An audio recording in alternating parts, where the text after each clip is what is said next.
Good afternoon, chat. What is up? Hello, everyone. I am Mashed Potato Flow, aka Mashed, and today we are back. The court is in session. All rise for the Honorable Mashed Potato Flow presiding over today's gaming session. Hello, we're back with Titanium Court. I'm very, very, very excited for the YouTube friends. There is no music. You're just listening to me talk awkwardly, but we're having a good time on Twitch listening to some Ace Attorney trial music. I'm loving it.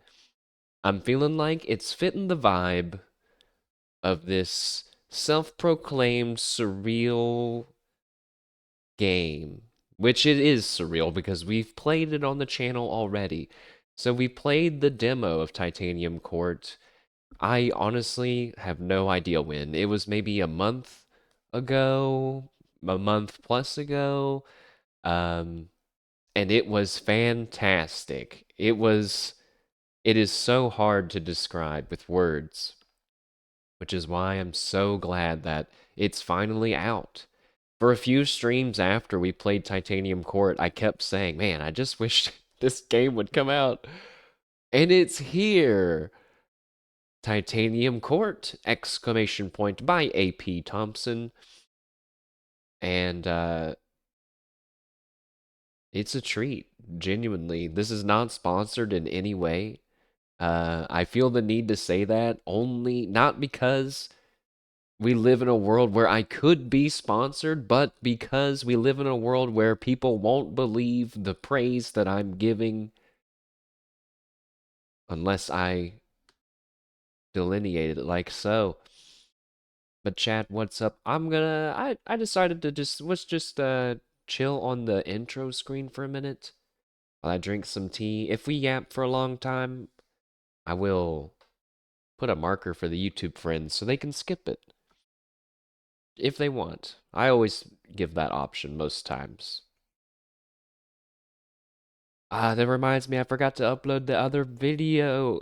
No, it's on there. It's ready. I just gotta click post. So I'll do that after today. So this VOD and the others from last time should be going up soon, TM. I need to go grab a tissue. Hold on.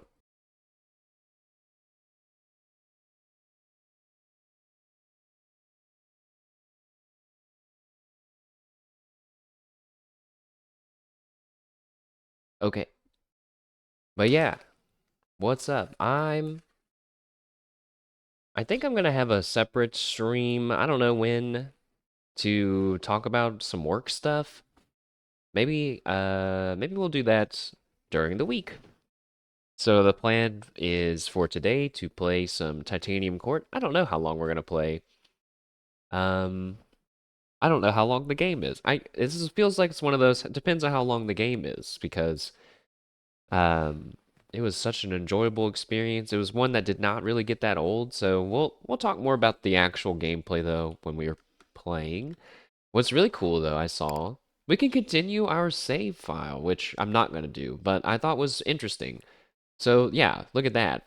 The demo, when we played the demo, we played it for essentially 3 hours.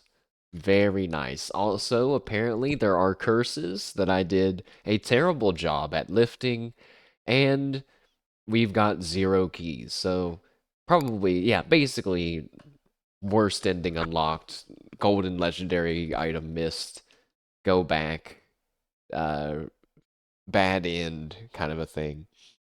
Hi, kitty cat. My cat is chilling beside of me, chat, because she is very happy that I did not end up going away for 8 to 9 hours to work, and instead only went to the grocery store right before stream, but now she's really confused. I think her sense of time is super messed up. She like took a nap, and then she woke up, She saw me leave, took a nap, and then I came back in 20 minutes, and so she's like, "Wait, is it? How long has it been? Has it been 8 hours, or what's there's still daylight outside? What's going on?" It's like when you go to take a nap for 20 minutes and you sleep for 5 hours. That happened to me last night, kind of.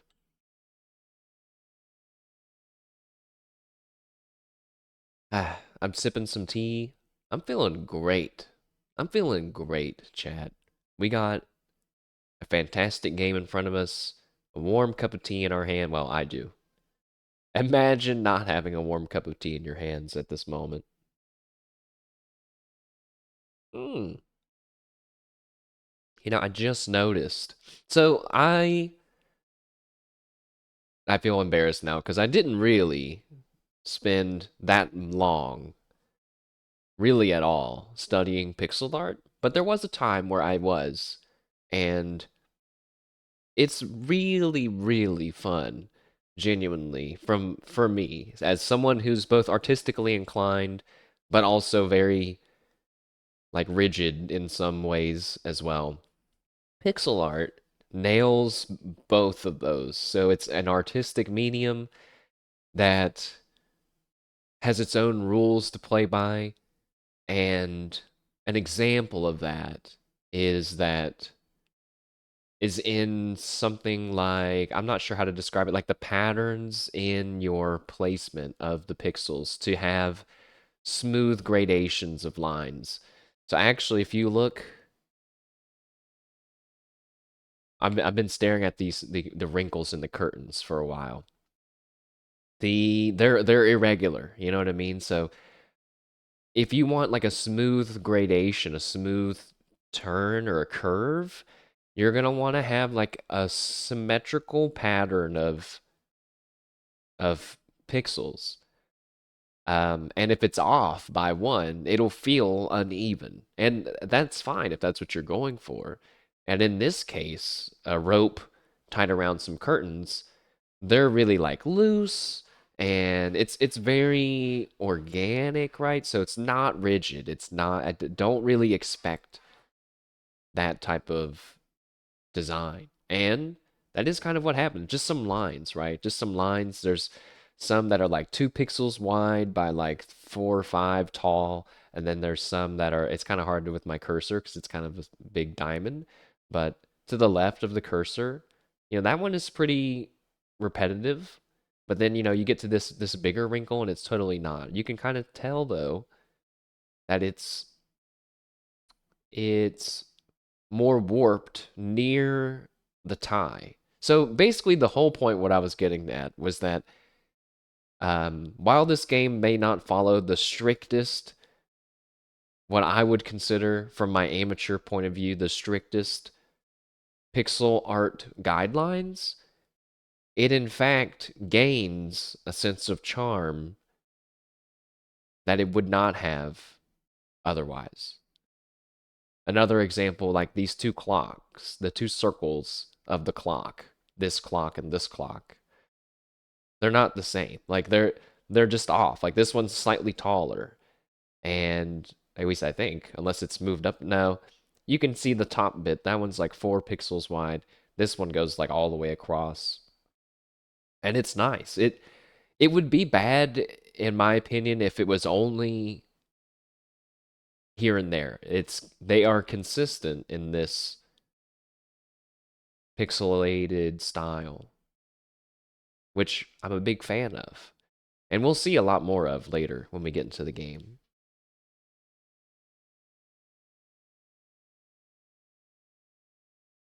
Well, I yapped for too long, and now my tea's gotten cold. So I'm gonna heat up my tea. I'm gonna drink it pretty quick, and then we'll be ready to go, chat.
All right.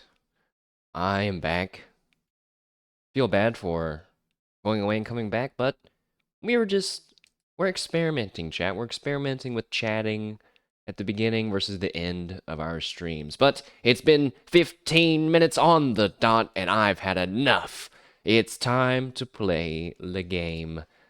Pause the music. Begin the game. Delete the save. And you know what? No. Just go to a different save. I want to keep my original save. So that means we get to experience the story and everything again, which I am not against, because it was a little confusing. A man steps on stage and taps a microphone. Do, do, do. I should have just tapped my microphone. I don't think it worked. Good evening. Before we begin the game, there are a few announcements. First, due to unexpected circumstances, the part of the player will be performed by an understudy. A couple of audible groans and one muffled boo erupt from the audience. Now, there's no need for that. This kid may not be a star yet, but I've seen her rehearse, and I can guarantee that she'll impress you. She may not have had time to memorize any of her lines, but, well, neither have any of you. The audience laughs. Ha ha ha ha. This guy, so charming in his faceless demeanor. Second, we'd like to warn you that this production features a significant amount of obscenity. But before all the parents in the audience begin covering their children's ears, know this. This stage is enchanted such that the obscenities can only be heard by those of sufficient emotional maturity to handle hearing them. And finally, the writing room would like to issue an apology for failing to complete the script before the performance. They're working on it as I speak, so it is my pleasure to announce that tonight's performance is also a race. Who will win? The writers furiously working to finish the script, or the performers attempting to perform it? I can't answer that question, but I can announce that the race begins now. We hope you enjoy the game. Thanks! So, I think we've already seen the surrealist tone of the game. Right there. Where should we start? You are walking through the woods, walking through the woods, walking through the woods, looking for a place to eat on my foods, when the world around you shattered. Kitty knocking a beaker off, teacup spilling, don't turn around sign. This is both alarming and inconvenient. Isolated on a lone stretch of ground, you were transfixed as the broken landscape began to rearrange itself. Oh, I should have explained what just happened, but yes, the game will also explain what's happening. Your eyes fall to the line of trees and hills collapsing in lines of three, as if the forest you knew were a knot, becoming carefully untangled. So, this game, on its absolute barest surface, is a match 3 puzzle game, right? So, in this case, we have, oh, I could do it either way, right? But in this case, we have 2 forests, a water tile, and 2 more forests. The game's actually giving me a bunch of options, but we're gonna do this one. So once you match these 3 forests, they will disappear. Boop. And then things will chain together. You dared not move from your position as the ground beneath your feet quivered in anticipation of shattering further.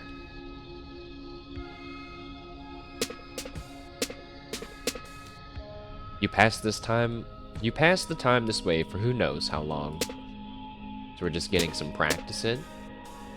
I'm sure that the tutorial will go faster now that I already know how to play. Until the court slid into view. At first you weren't sure you could trust your eyes, but there it was, a great shining structure among the rolling landscape.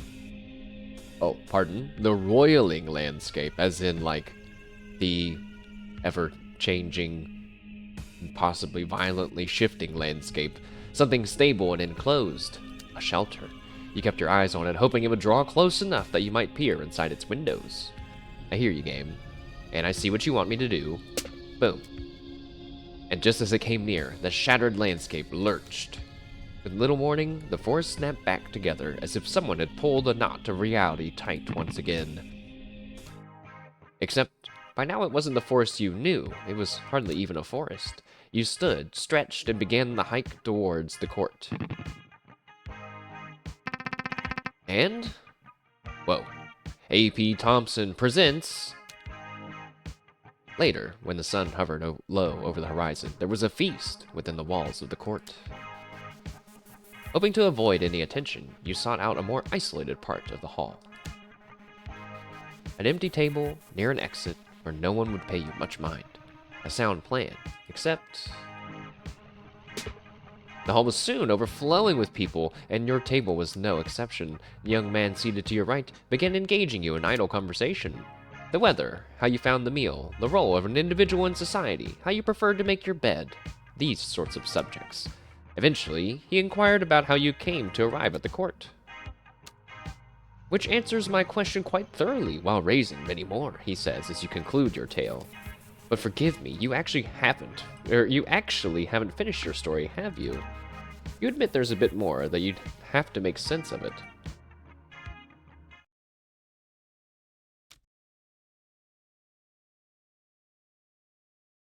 The people within the court were earnest but odd.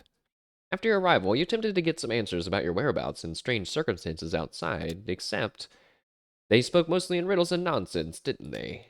They did. Let's find out where you are, all right? So right now we're kind of like, I think outside of the keep. There's like the doors inside, and then there's like stairs to the castle walls. I'm gonna take a sip of tea while we click around. Let's go to this guy.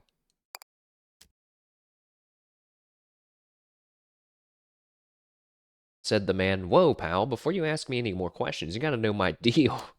Ahem, my deal was that I can only answer questions you haven't asked. So as it comes to where we are, no can do. Sorry, I can't tell you. But what are we doing? Oh man, we're a court of fairies on a quest to find our missing queen. He looked to both sides and then said, "So let me know if you see her. Just don't ask me where she is." Next, hold on. Are you seriously going to tell me about every individual conversation you had in excruciating detail? So I guess we're still, canonically, we're telling the story of what happened to this guy. But wait, didn't we start telling this guy what was happening earlier in the story? So, I'm lost. I'm a little lost. Yes, I am, though. I am going to tell you everything. Also, wait, let me go back. What changes my question? They did. Right, yeah, we haven't finished telling the story. So maybe this is right when we first walked in? Oops. You select the affirmative. Yes, I am going to tell you everything, because if he lets you proceed uninterrupted, he'll learn the fate of many of these people who played a part in what happened next. Oh, so maybe I could have skipped this, but I don't want to skip it. A woman in a helmet doing her taxes at a picnic table. And we actually walk over there.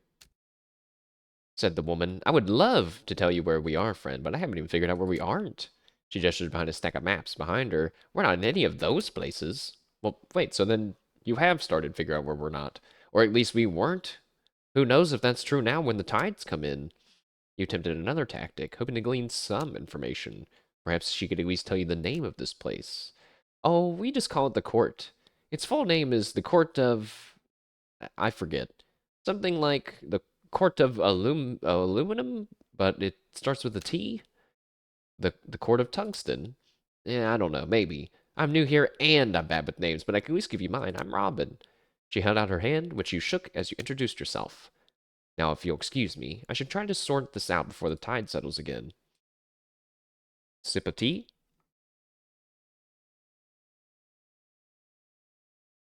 And we continue speaking.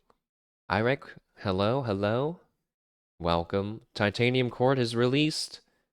We've restarted, so we just got started. We're kind of walking around meeting the people in the court, trying to figure out where we're at. A pair in front of a blackboard discussing magic. Hope you're having a good weekend, man. Welcome, welcome. They appeared to be in a seminar of some sort taking place in the courtyard. A seminar on magic. I love the text effects, okay, because like in a world of the world that I've come from, bold Actually, in the world that most of us live in, bold, italics, and underlined, that's usually what you have access to. In this case, we have magic gradients, and it really does change how you read the word, you know? A seminar on magic, if you understood the text on the blackboard correctly. So, okay, first you take a metaphor, and then you stretch it really thin, right? Right? Like really thin. So thin you forget its original purpose. Then you inflate it. Right. Just inflate the metaphor. I prefer to use my lungs for that. Then, as it's inflating, you twist, like, hang on, like so. You still following? I think so. And hold on. Ta-da! There. Now it resembles a dog. A delight for children and such. Pixelated balloon dog. Ah, okay. So what happened to the metaphor? It's a lovely little balloon dog now. I see. They seemed a bit busy, so you left them to it. This is what I mean. This is the great. It's a great game. It's just a charming experience, just like hitting me right in my core of my person. A small cat bathing in the sun atop the walls. Well, of course, we have to go talk to the small cat that consists of 1, 2, 3, 4, 5, 6, 7, 8, 9, 10, 11, possibly 11 to 14 pixels. Meow, said the small cat. Meow. Ah, your questions are numerous, but inconsequential, for they overlook the current crisis. Meow. What crisis? Why, the crisis whereby my dinner is late. Meow. It is so late, in fact, that I'm certain the concept of dinner isn't something I've invented in a I don't know how to say that word. Isn't something I invented in my delusional state thanks to being so hungry. All other societal issues are mere trivialities in comparison to my flight. I can't make a purr sound. I don't know how to purr or roll my R's. Please, stranger, might you fill my bowl, thus ending this ravenous standoff? The one behind you laughed. Oh, don't listen to him. He's been fed twice today already. You fatty cat. What did the outside of the court look like from atop the walls? Finding no immediate answers inside the court, you moved towards the top of the walls and looked outward. Perhaps there was something you could see from this vantage that would shed more light on your situation. To the contrary, conditions outside the walls were even stranger than they were at the time of your arrival. The rest of the shattered landscape had now melted away, and the court stood alone amid a void. So the tide's gone. Silence. But not for long. The tide's coming in. Like a rush of water, new surroundings began to surround. Much of the topography was familiar to you. You could identify fields, water, woods, and hills. But there was something else to see. A menacing group of other courts were also part of the landscape. You were not alone in noticing these other courts. Someone shouted, "The war! The war! The war is here!" Someone else, "That can't be! Puck said no wars until we find the queen!" Then perhaps he should explain that to them! Surrounded by the enemy, on all sides, bereft of an obvious course of action, the people of the court began to pray. A man stepped forward and offered the first prayer. "I genuinely wish no harm upon our enemy. I merely pray that they would fade in obscurity. I, as god of this world, will make it so." So, the same thing's happening here. We're aligning our 3 tiles, this time of the enemy strongholds, and they just disappeared. Wow, I didn't expect it to work, but thanks. The woman named Robin offered the next prayer. "My notes are quite clear on this. Prayer does not work. Our time is much better spent steering the court. Remember, the soldiers can't cross water. We should try to take shelter behind a moat until the tide comes in."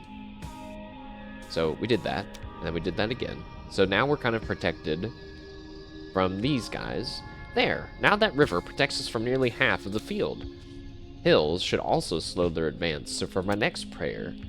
But the next prayer did not belong to Robin. The next prayer belonged to the cat. Wow! So as long as we're making demands of God, then my wish as ever is to be fed. I align the grain and make some bread. Psst, hey, you probably didn't notice, but something just happened over here. What happened is, by matching fields, the court has just acquired more food. Similarly, other parts of the battlefield can be matched to earn water, logs, or stone. None of the fairies in the court will tell you this. Their religion forbids them from acknowledging the existence of the user interface. But I'm a secular tooltip. I fear no god. I will do my best to provide you with this vital information. I'm just saying, like, what kind of game is like has like a rebellious anti-religious tooltip? It's so good. You're welcome. Thanks. Yeah, this is great. Yes, more of that, please. There you go, kitty cat. There you go, kitty cat. Oh, all my water's gone. Robin then bemoaned the loss of the moat, and we face even more of the enemy than before. Why do I bother? The scholars of the blackboard now chimed in. We've identified the most strategically sound location, this spot up here. If you could steer over there carefully, we should be fine, sitting pretty. I don't think I can. But Robin interjected, stop! Look at the clock. It's almost low tide. We have time for one more thing to move. Hello again. So the clock and the time left Robin alludes to is in fact this unassuming progress bar at the edge of your vision. This. Much like life, every move you make will deplete some of your remaining time. It just got really heavy there for a second. If we only have one prayer left, what do you suggest we ask for? We might as well pray for a miracle. Well, that's a start. Apologies, but another exclamation from me. Your humble tooltip is in order. The previous move chained multiple matches together. Because of this, you've earned some bonus time. For the fairies of the court, this might as well be a miracle. Is there any chance we could do that again, whatever that was? But there was no such chance. The next prayer would be the last one. Incidentally, the next prayer also belonged to you. Unsure of what any of this really meant, you imitated the people around you and made a pointless decision. I like how the game flags that it's a pointless decision, as in you really shouldn't spend too long thinking about what your only move here is going to be. I will make it this. So, now that the progress bar has gone down, the map gets locked into place. The battlefield snapped together as the court snapped to attention. Places, everyone! Windows were shuttered, doors were slammed. Throngs of people emerged from inside and formed a line near the gates.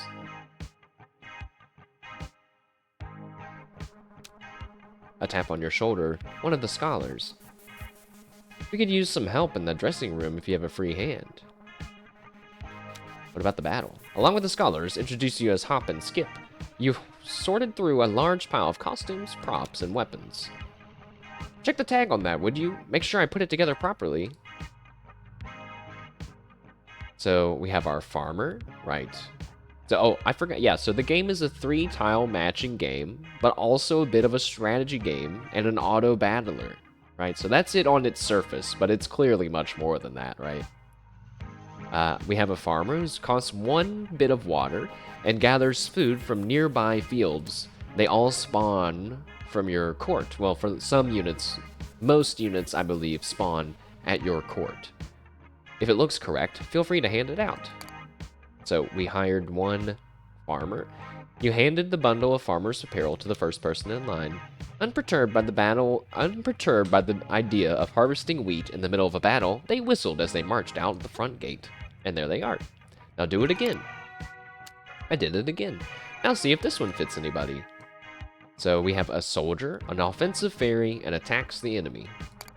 You handed a bunch of armor and weapons to the next person in line. She tested the weight of her weapon in her hand. I haven't received any training, so I'm just planning to hit anything that doesn't belong to us. After this minimal preparation, the scholars considered their work finished. I'd place our chances of survival somewhere between near abysmal, but I'm afraid this is the best we can do. A small mercy, at least, that the queen isn't here to witness this. And so you waited for the others. So you waited with the others for the battle to commence. Hello, I must pester you one more time before I take my leave. Observe! This is the undo button. Use it to change your mind as many times as you wish before starting the battle. However, the official editorial position of this tooltip is that you are liable to lose no matter how many times you change your mind presently. When you're ready to lose, use the play button to proceed to the battle. Now I'll leave you in peace. So I guess this is an... Oh, but should you ever desire your company of the loyal tooltip, all you need to do is click and hold over any button or tile, and I'll do my best to explain it to you. Perfect. So, apparently we're going to lose no matter what. I'm just going to hire another soldier. So, then the game, you know, the auto-battling works like this, where it's showing you when your units are going to appear in the throughout the course of the battle, and as the bar goes down, enemies will appear whenever they get crossed over.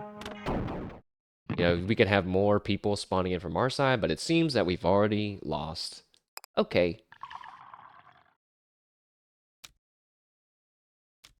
And then, sometime later, as the sun hovered over the horizon, there was a feast within the walls of the court. The man to your right is beside himself with laughter. Okay, so our court, caught off guard by a sudden war, stumbled behind enemy lines and made a token attempt at resistance and was similarly toppled. Do I have that right? Yes, that does appear to be an accurate summary. Then I'm certainly glad I slept through that. Ha! As you look through your surroundings, a switch slips in your mind. Your own story makes little sense now that you think on it. How did you... Your companion pats your own arm. Don't worry about it. If our court couldn't withstand physical destruction, then we wouldn't last 5 minutes in the pull of the tide. But enough of that. It's about time I made some introductions. As you've narrowly avoided learning, this place is called the Titanium Court. Meanwhile, I have the honor of being the steward of the court. My name is Puck, although my lovers and enemies call me Goodfellow. I'm chief advisor and friend eternal to our fair queen. As fancy as that sounds, in practice it means he's unemployed. One of the scholars, the man named Hop, has approached your table. He appears to have a drink or two, or 4. He pulls up a seat between the two of you and assumes a jovial attitude. Guess the queen stood us up, eh, good fellow? Lucky for her, I'd say. I'd skip town too if I knew what sorry showing the court would make. But on the plus side, we can continue draining her wine cellar. Now, are you going to help me with that, good fellow, or are you going to stare at me or are you just going to stare at me? I don't mind either way. Puck, staring at the scholar, mouth agape, slowly inhales and pinches his nose. What fools these! How drunk are you, Hop? The queen is right here, and I've been speaking to her the entire feast. An excited hush falls over the entire hall. Hop blinks, looks at you, looks at Puck, turns bright red. Oh, I see it now. That calls for Her Majesty's finest vintage. I'll be right back. As Hop makes a quick exit, you steadily look at Puck and shake your head. There's no denying it now. Not after you told me, and not after the tale you told me. If you'd like more proof, just take a look at where you're seated. You slowly look in your surroundings. And as our worldview expands, we notice that yes, we are at the head of the feast. Puck smiles. Now, if I may conclude my introductions, let me present the court to your majesty, and likewise. He stands up and addresses the entire hall as he says, long absent, the queen of the Titanium Court, always a stranger, has arrived. Cheers erupt, and dessert is served. Woohoo! The queen! That's me! Apparently.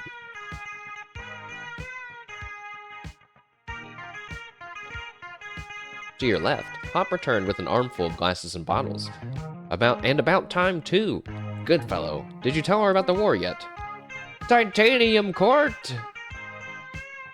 Chapter 1. A place beloved only of clowns and criminals. And then, just a short time after the feast, the court returns to war. And the game begins! You're in charge of the war now, your majesty. You should be fine. Just remember everything we taught you about magical warfare. Blinking slowly, you remind them that at this exact moment they've taught you roughly nothing about magical warfare. Ah, good. She remembers quite clearly.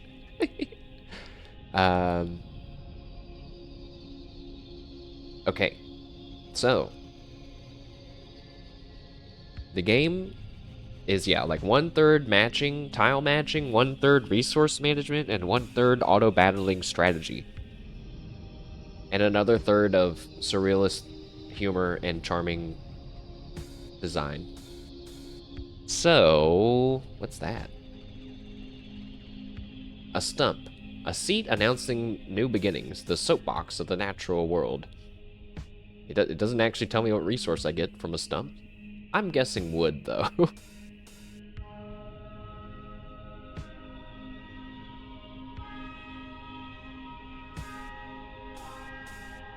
So, let's see. I believe... If we look at the map, so you have, like... This is like our world map for, like, the level. And I think the way it works is you can choose, like, whichever tile you want to go to.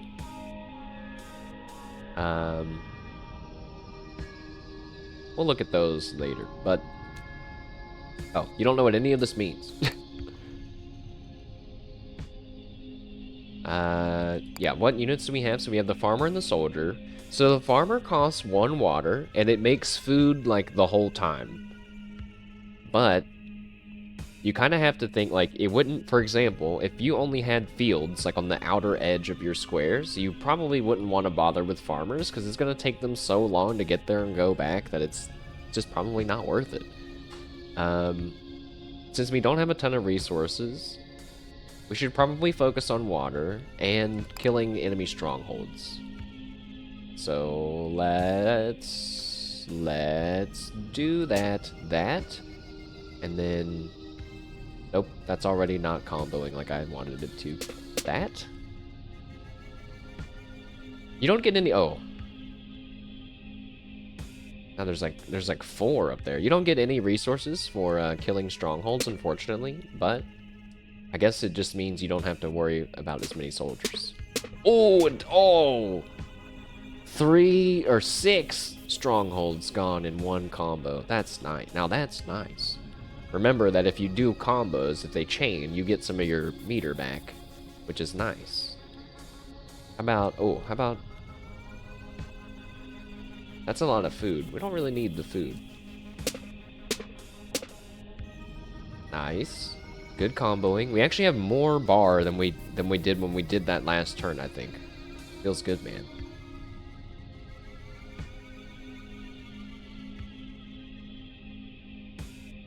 I kind of want to move a little bit quicker than I normally would in this beginning bit, since I want to get to the part of the game that, you know, we didn't, because we've already done this part of the game technically, even though it's been a little bit of time.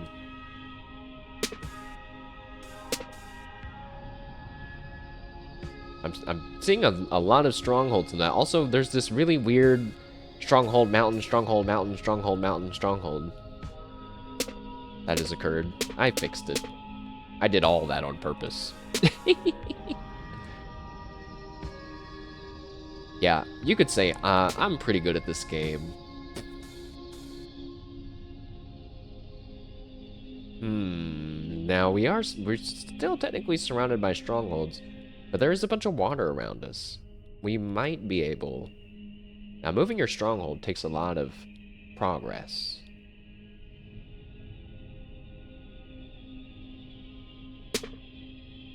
Oof. We might need some soldiers. What do you... Bread, wood, and stone. We need some stone and some bread now. So we are going to have to make some soldiers after all. I might move down... I am going to move down 1 slot. So that way we're not completely surrounded by castles in every direction. And now actually it's going to be hard for these ones to get to us. This one also hard to get to us because they have to travel over mountains and the water. So we just don't worry about this one. And I'm realizing we don't have any fields nearby really to farm, which... So this isn't the greatest... Not the greatest... Oh! I meant to put that back and I right-clicked, and I think right-click still counted as me sending it, and now I've opened up the right side of the map. Oops. We need some soldiers right away to make sure that we don't get overrun, and then I'll just... You know, I'll put in a few farmers. Maybe they'll walk over to that field or go to that one. Actually, I think I'm gonna do... Oh, I can't. Can't do any more soldiers. So all farmers in hopes that we can maybe get some bread. Let's get rid of 2. All right, go. So, our soldiers come out. They're hitting the stronghold. Actually, wait a second. I just noticed there's no enemy soldiers coming out of any of these strongholds, so I didn't need any soldiers at all. We could have just farmed the whole time. Which seems really weird. Was this just baby's first tutorial battle? Is that why? But see, they have to actually bring it back. That's kind of that's the difference between a noob and a pro Titanium Court player, I think. Well, having now achieved some kind of victory in the war, you wonder if someone in the court might help you return home. It would be our pleasure if, a bouncing if you can show us the way. Also, that was only one battle. There are many more to come if my notes are to be trusted. Okay, well, if you understand this map correctly, if it even is a map, there appears to just be some sort of signage just ahead. Perhaps you could reach those signs, you'd learn about more where you actually are, and learn how to get home. And to reach them, we nearly need to be swept forward by the tide, as we have been all along. Convenient. Ah, okay, now this level does have some enemy soldiers spawning. Right, I'm remembering now, some strongholds have enemies and some don't. Let's see.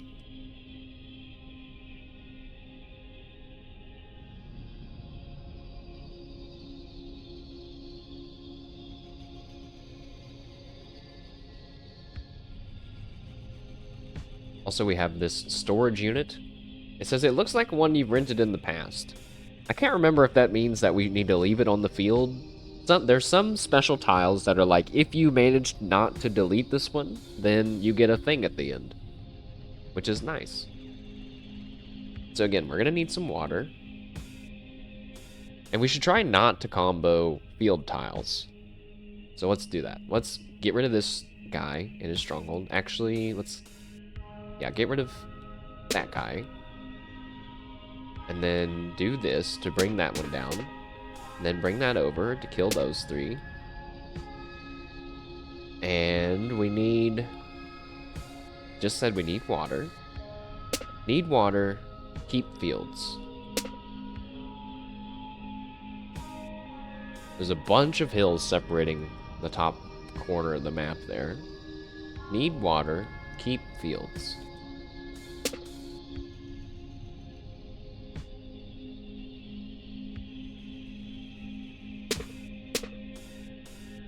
Okay, I just got rid of some fields on accident. Gosh, dang it. I am now surrounded by water. This is not good. What? And the game's already almost over. Ah, fuck. No. Okay, get rid of that water. Ah, yes. Now we have a field right beside us. I wonder, can they like...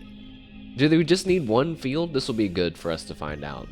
Let's find out if we actually need more than one field, or if it's best to be surrounded by fields. There's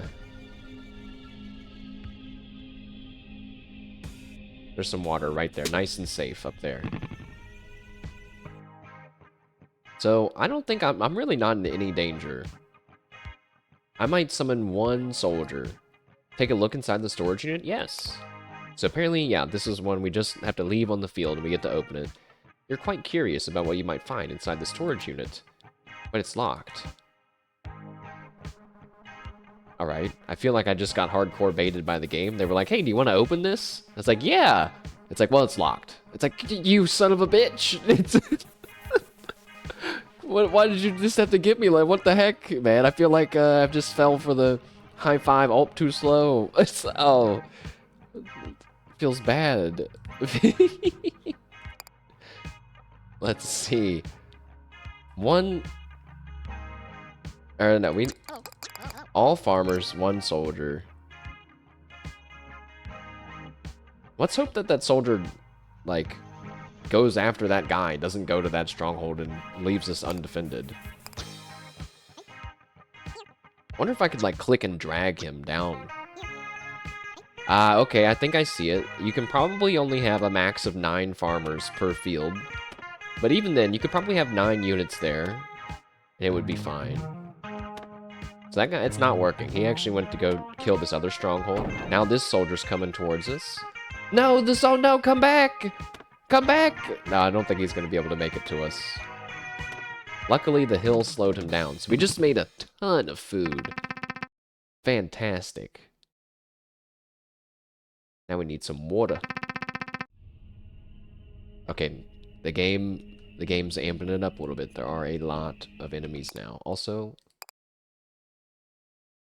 I'm gonna turn up. Okay, that was a little loud. You know, I just put it back to where it was. But the actual game music is not as loud as the random drum sound effects that are happening. Sorry.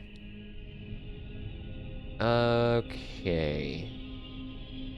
So let's get them out of the way. We need water. We need water really bad. There's no water anywhere that I can combo.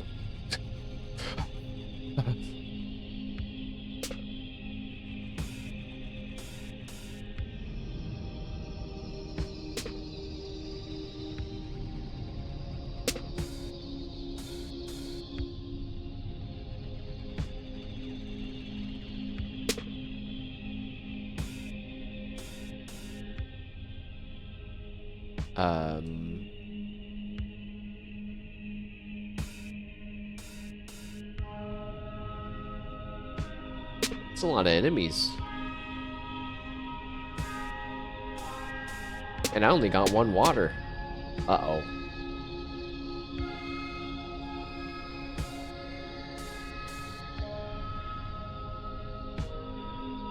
No, no, Should I move down? I think if we just move down. Oh yeah, you can, if you hover over, yeah, it'll tell you when this guy's enemy is gonna spawn. Those other guys might be able to reach us since there's no hills. It's just a forest. I don't think a forest slows anyone down. Can I get rid of these guys in any way? Technically, if I didn't move the court, I have like 2 moves left.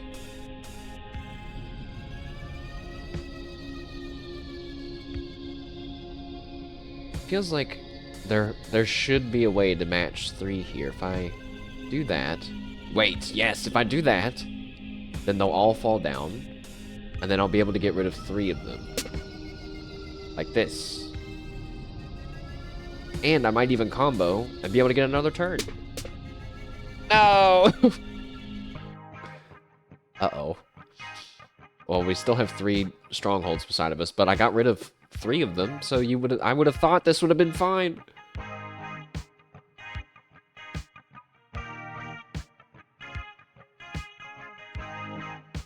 Maybe it's okay, as long as soldiers don't require water. Oh, thank God they don't. So... what? What kind of spam link is that? Stylized reminder FBQNG8NGZ87. Prepare to die. Alright. Another tumbleweed successfully escorted out of the building. Get out of my court!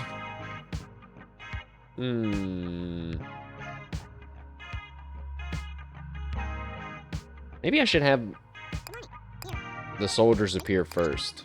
I think you do get stuff for killing the courts, so maybe we don't need that many though. Probably 4 is good.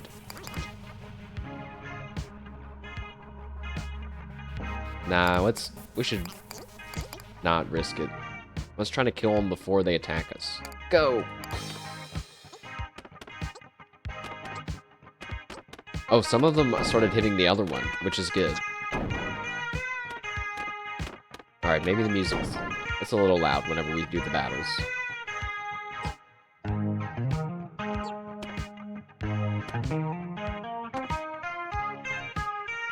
But it's nice, actually.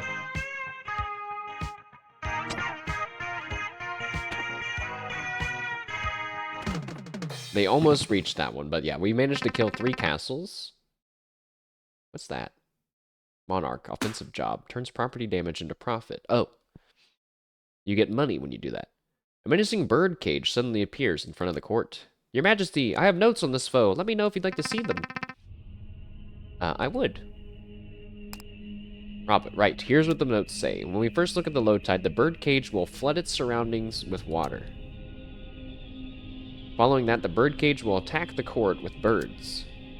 Finding it may prove tricky if it's always surrounded by water. The court soldiers will be unable to reach it. You agree. You wonder if there's another approach the court should take. Either way, you thank Robin for the information. Wait, aren't some of those enemy courts empty? Yes. You've noticed a subtle difference between the enemy courts, which I've already pointed out because I played the demo.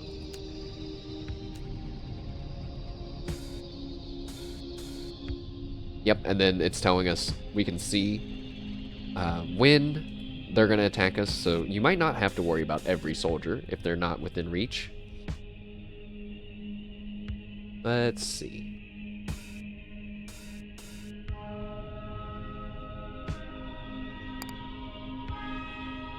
So we actually don't have any flying units right now.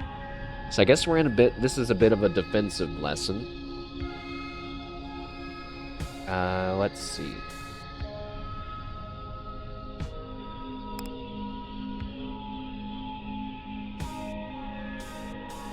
Well, we need water the most.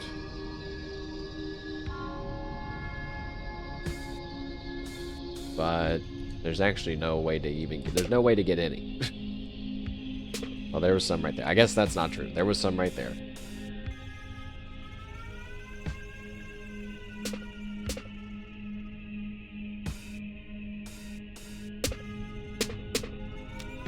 Your Majesty, look! A chest has appeared on that resting patch of land. We should be able to recover its contents as long as it remains in sight until low tide. Oh, but there's some water right there I want to get. I don't remember what's in the chest, so I guess we'll try to keep the chests until later.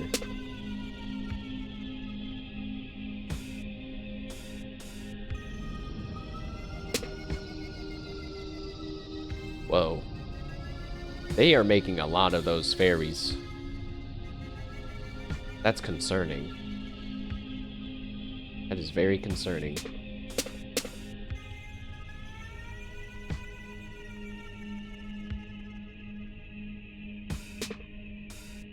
That's a lot of strongholds to the north of us. Never mind, I got rid of some of it. No, my treasure chest! No!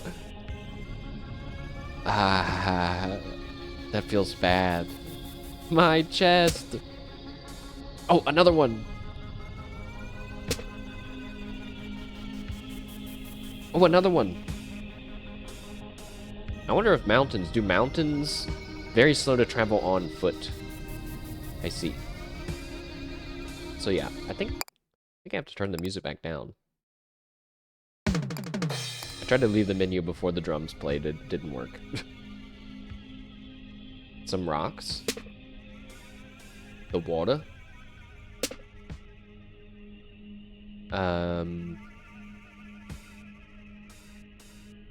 Oh, there's lots of chests on the field right now. That's my last move, though. Maybe I should move one down. Nah, don't move one down. I'll just have my soldiers go and kick this guy's ass. And pray that the fairies are too far away. Well, no! They're gonna flood one of my chests.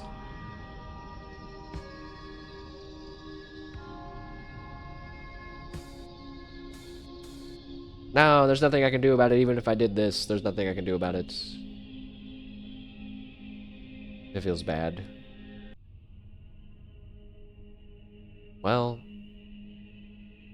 I guess just do that. Nice and safe. As load tide begins, the bird cage surrounds itself with a moat, which I wonder if it made 3. Does that clear a tile? I don't think so, since load tide began. My chest is still there. Actually, no, it doesn't, because that would have been 4 right there. Gather all manner of trinkets, treasures, trifles, and toys. Yes, 3 chests. So we get, instantly gain 10 rocks. we get a bird unit and a gunboat. So we've seen those in the demo, but yeah, I'll take 10 rocks. I'm actually most excited about the rocks. A bird card, which costs 3 food and 1 log, which is a flying unit. And then a gunboat, which is one that can do things in water. So sure, we'll take all those since we have space. And with that being said... Oh, this... See, this was happening to me a lot in the demo too. I feel like they should put the attack button, like, with the other buttons. I don't know why it's separated. Let's see. Is my gunboat guy gonna walk to water or what? Not sure about that. But, we should have some soldiers. And then the rest, farmers. And maybe... 1 fly? No. Ah! Nah, we don't need the flyer. I don't think. Let's hope all of our soldiers are enough to defend ourselves, even though that they will move towards strongholds the whole time. Hopefully they just hang out near our court. Kill that thing and then hurry. No! No, come back and defend us! What are you doing?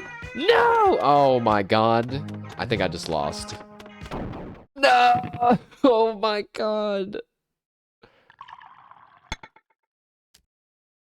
Well, with time and repetition comes comfort. You feel your maximum level of comfort increase to 1. I don't want that. The next morning, you awake in a strange bed. The bed is strange, not because it is not your usual bed, because it is not the bed you fell asleep in. Puck told you that any room within the court might be the queen, so you parted with him at the first room he found that wasn't already occupied. A small chamber beneath the staircase, a twin-sized bed neighbored by a nightstand and a lamp, a small desk in the corner, no windows. Meanwhile, the bed you awake in is queen-sized and contained within a spacious chamber that opens a balcony. Love that. It was so cool when I first saw it. It's still awesome. The balcony overlooks the courtyard of your new home. You appear to be roughly 5 stories above the ground. What should you do here?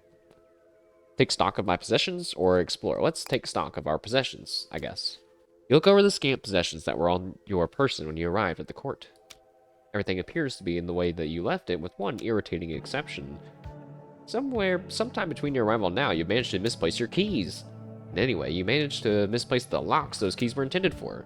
Mystery, admittedly, of greater concern to you than the missing keys. Well, let's leave then.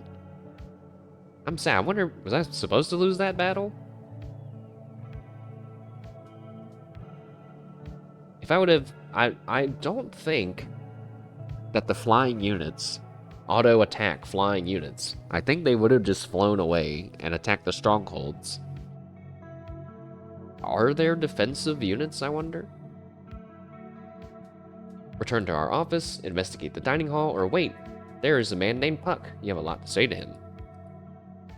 Apparently this is new, so let's go to our office. I guess the office isn't the same as our bedroom. What should we do here? Go to war? Look out the window. Let's look out the window. There's some dogs chasing frisbees in the courtyard, just down a frame.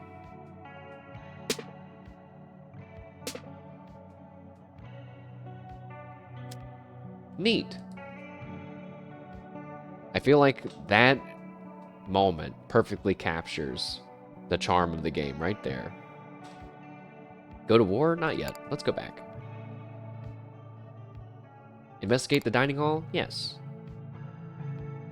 What should we do here? Grab some breakfast? Yes. In the light of day, the feasting hall once more closely resembles a common dining area. You collect some breakfast from a buffet and then look for a table. You would prefer to sit somewhere out of the way, near an exit, ideally hidden. You sit in the nondescript location you can find, in a corner near a trash bin. But before you finish the bite, a whole host of fairy courtiers arrive with their meals and sit with you. They make idle conversation and a few honest attempts at answering your myriad of questions, none of them successful. As you complete your meal, you idly note that your table is now the most lively and boisterous within the hall. You also note idly that despite your appearance, the assurances that he would answer all your questions, the man called Puck remains nowhere to be seen. As a small result of eating breakfast, as a result of eating breakfast, you get a small bonus. You got 10 food. What? That's a huge bonus.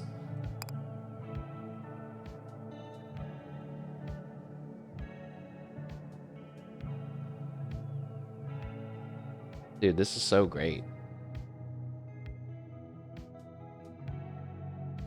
Games on sale, by the way, right now. Normally $15, on sale for $11. Hold on, chat. I have to crack my window.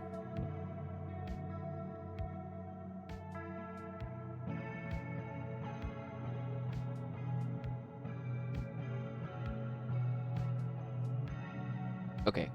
My nose is bothering me. There's someone named Puck. Yeah, let's go talk to Puck. The man named Puck is just across the courtyard. Perfect. You have so many things you wish to ask him. And as you draw near, he quickly exits the scene. You may be imagining it, but he seemed to retreat the moment he saw your approach.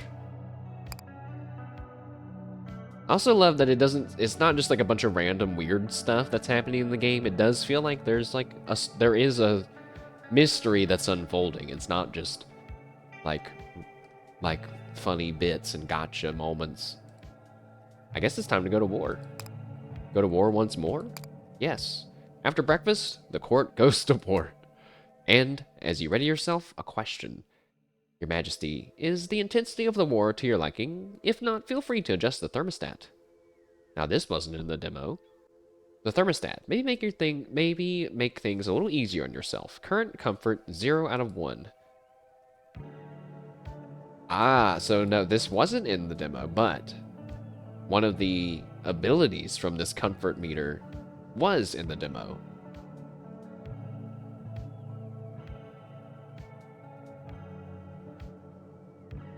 So I'm guessing when you lose, you get +1 comfort like we got, but the comfort is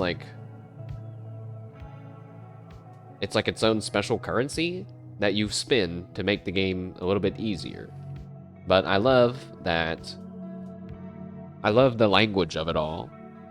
Because most people hate whenever the game is like, hey, seems like you're having a hard time. Do you want to lower the difficulty? That just pisses everyone off. So this way is a lot nicer, you know? So let's see. With her calculator returned to her, Robin can give you a detailed analysis of the battlefield, and that genuinely was very helpful during the demo. Let's see the other ones, though. Start with 2 mulligans that will let you retry a losing battle. That seems good, too. A free life. Start with a basic income of 2 coins at the start of every low tide. So you get 2 coins over and over. Start with the ability to produce miners. I do remember getting miners in the last game now, I think. And then start with an additional 10 water. I will take the Robin calculator, since we had it in the demo. Why not? Robin's calculator makes an appearance. I've been looking for that. Proceed at max comfort level 1? Yeah. Despite failing short of them yesterday, you're confident you can reach those signs today. Very good. Her Majesty's loyalty to this approach is quite admirable. How steadfast. Here we go. Now I think we're playing for real, for real. So I don't think we need the calculator, because right now they're just going to say, like, this guy can attack us. There aren't many environmental hazards threatening the court. As for the enemy, these ones are empty. That one has units. And you can give me a more detailed analysis, sure. That one's able to attack. It won't deploy until it's fairly late. That one is also going to attack, and it won't deploy until it's fairly late. Based on these calculations, I'd say the court is in a small amount of peril. If we wish to maintain this position, we could just move the court without disrupting the rest of the battlefield until the low tide arrives. I guess that is an option too. You don't have to make units. You could just set the board up and keep yourself safe.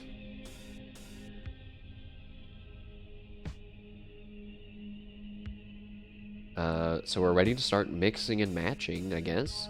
We need, as we said before, water and fields nearby our court, so...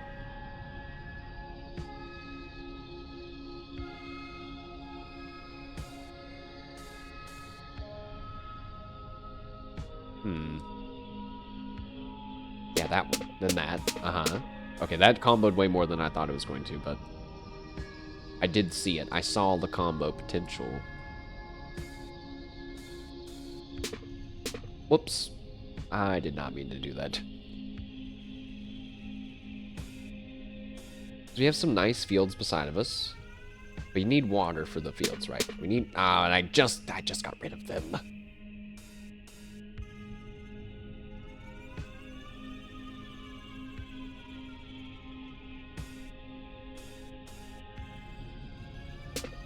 Now there's no enemies on the field. Hooray!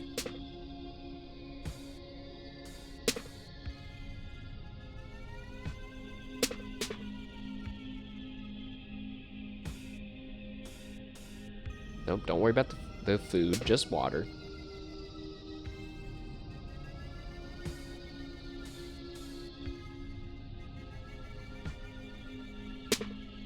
Water is way more important than food, I'm realizing.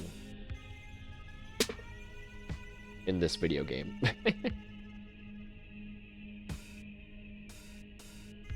And there's not even any enemies that are gonna attack us. This is just a free win for us, right? So our chest, we get a knight. Ah, there are defensive units. Cool.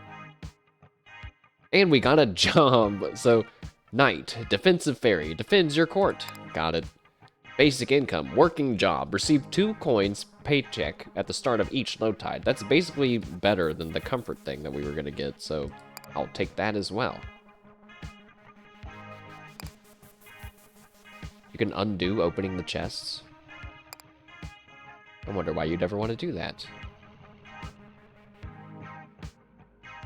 So we should spawn as many farmers as we can at the very beginning so they can farm as much food as possible. And then we summon some soldiers so that way they can go and earn us money by destroying these castles near us. Go! They do seem to kind of smartly split themselves up, or maybe not. There was just one farmer that went to the one to the north. That's one castle. We could probably get the 3rd keep as well. I do like how simple the game is to keep track of. Like, it doesn't take that many hits to kill a castle. Like, they might even get the... Oh, now that you started hitting that one. Hit this one. All right, good job. So we got 6 coins out of that. We're going to get 2 more from our thing. Although, if you ask me what do you use coins for, I don't really know yet. Don't remember. But we're ready to continue. We need a ton of water and some trees. Water and trees.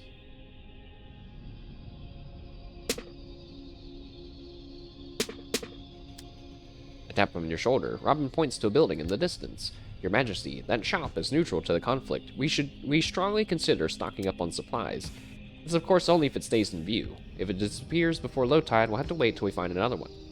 Guys, I found out what the shop's for. Oh, you can check their inventory ahead of time. That's asking me if I understand how money works. I think I do. Really, a lot of people think they understand how money works when they're actually operating under some misconceptions. Why does the font look skinnier in that 2nd line of text?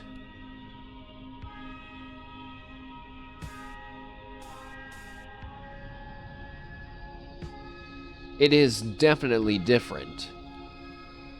Look at the E. The E, actually under, stand, and under are right beside of each other. They technically have the same amount of pixels, but this E, the 2nd E in under, the E in under and not understand is much thicker than the E in understand. It's so weird. If you're so confident, how about you tell me where money comes from? It comes from killing keeps. Of course you know where money comes from. You've observed that unlike the other resources, money does not simply materialize during high tide. Instead, the court earns money by defeating the enemy on the battlefield. Okay, got it, ma'am. You really know your stuff. Sorry for putting you through the ringer. Hey, just for reference, you can also earn money by selling your stuff. Maybe to us, but I'm not going to quibble. Anyway, here's what we got on offer today. Is that a helicopter? Oh, okay, there's a bunch of new stuff. An angler costs 2 wood. Working fairy uses ancient magic, transforms water into food. I don't understand. Oh, it's a farmer for water tiles. I get it. I understand.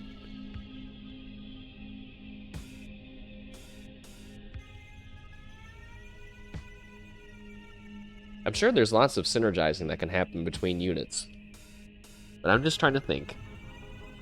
Right now, we have to get water, so that way we can make a farmer that's going to get us food. So the alternative is, we could also have a thing where we focus on getting trees, while keep farming the water to get food. But I feel like then that means the angler and the farmer are competing, because we need water to make food from the farmer, and we need water... Or wait, we need water to create a farmer to farm the wheat.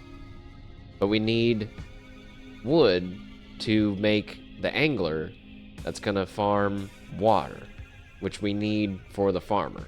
I'm also noticing that the angler costs 2 logs versus the farmer only costing 1 water. So I don't know if you had 1 angler and 1 farmer working the exact same amount of time, if the angler would give you more food. I would assume it does, because it costs a little bit. Why is there a temperature meter? Why? Is that for my comfort? We'll skip the angler. Airlift. 8 food, 2 water, 1 wood, 1 rock, but you get to just move anywhere you want.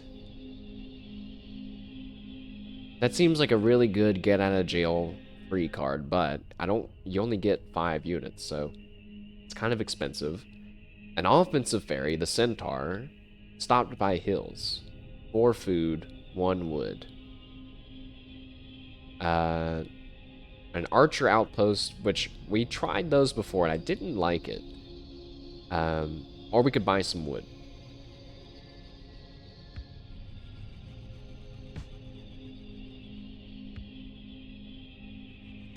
Now see, actually, this would have been really good if we could have...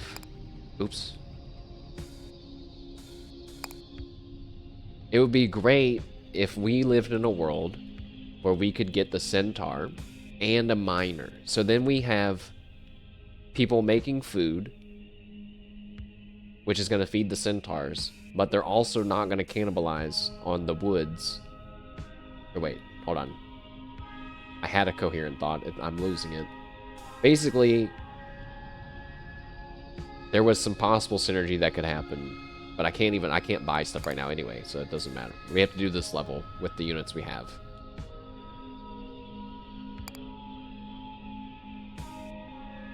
Who is that? Oh, the knight. The knight needs 3 rocks. But we don't really need... I mean, look, I just fixed it. Now there's no enemies coming. Perfect. I wiped them out of existence. Amazing. And like we always say, we need tons of water. So I'm going to start making it happen. Hopefully. It's such a relaxing game. And yet, oddly stressful. Sometimes. In a weird way, also stressful. Feels like my progress bar went down really fast this time.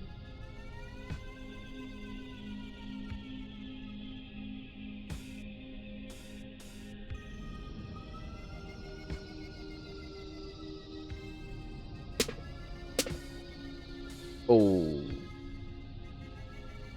I accidentally spawned an enemy right beside me.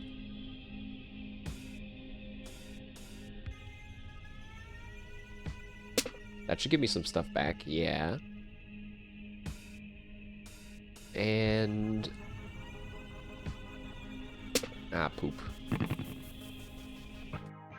Okay. So we can go to the shop now. I would like to buy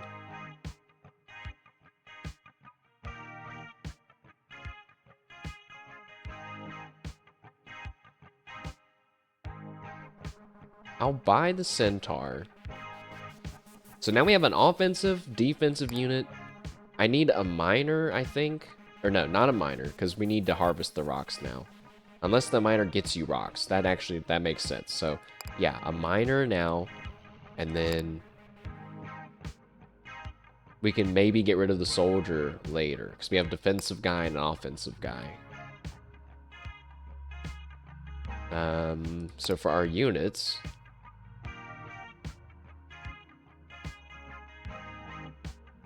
These guys are stopped by hills, but there aren't any. So let's just pop 2 of them. 1 knight. Actually, not yet. We need to start with the farmers, so they get maximum output. 2 centaurs, and then a knight.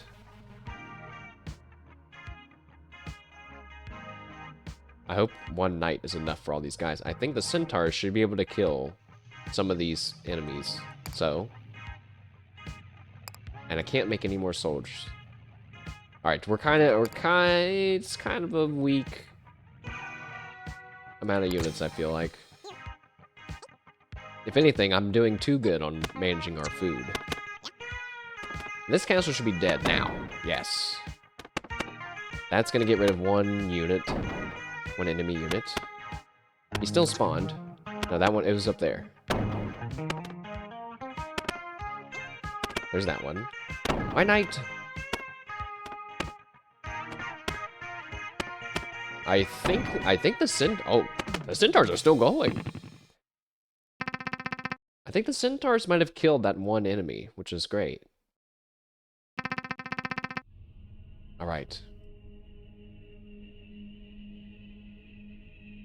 So here we go again, and just looking at my units as a refresher, we actually don't, you know what? We don't need water this time, because we have tons of food. What we really need are wood and rocks.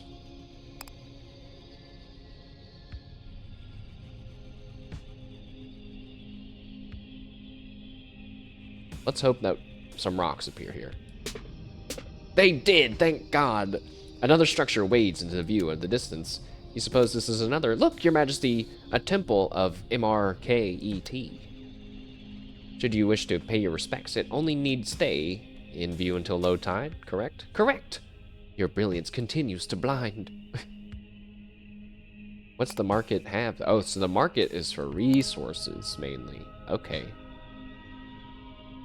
Okay. Okay. That's not what I wanted to have happen.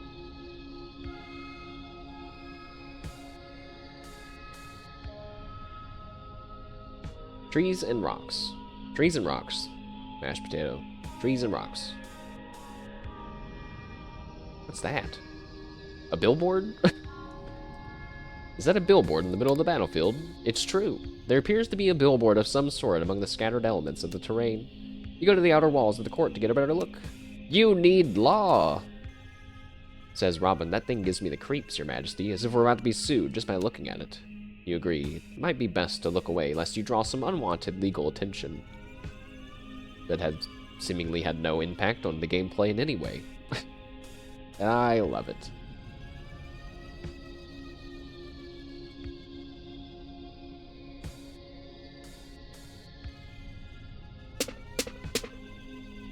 Oh, balls.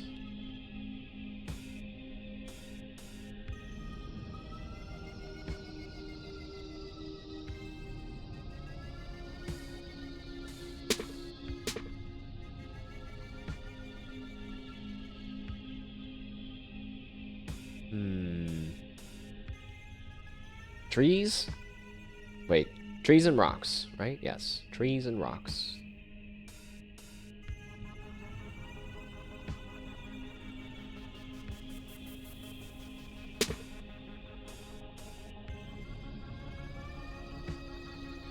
That put me right nice and at the bottom. Still have some fields beside of us if we want to maybe just have 1 farmer at least.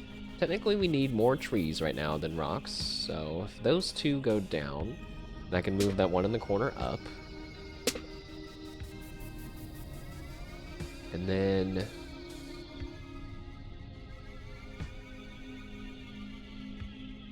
I could do that. So lets me do...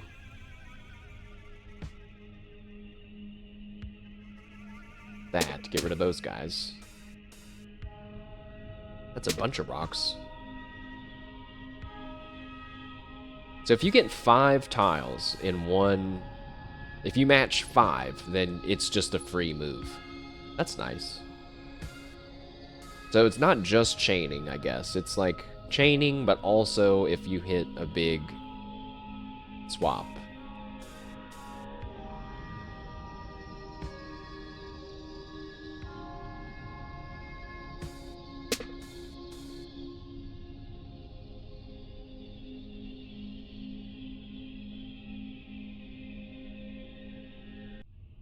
Nah, I don't think I want to do that. That's going to put a guy right beside him. This.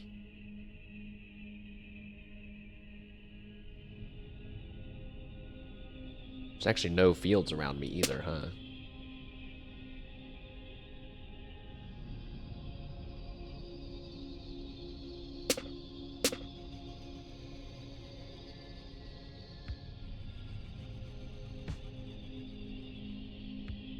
I'd almost like to just get rid of this one guy. This guy's not going to be able to get to us.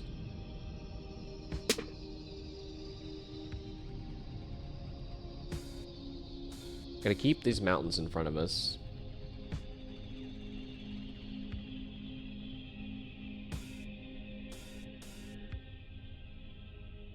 Oh, don't do that. Oh, there, and then the woods? Yeah. And then... there's 4 rocks.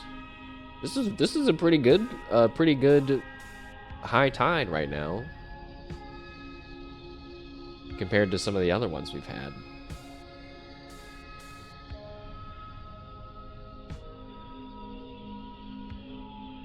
But I think we've hit our limit.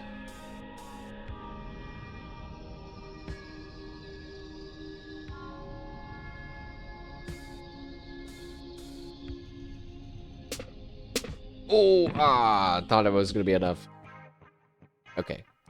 Let's look at the market. Oh, can I trade food? Oh, you have to use trade coins. Okay.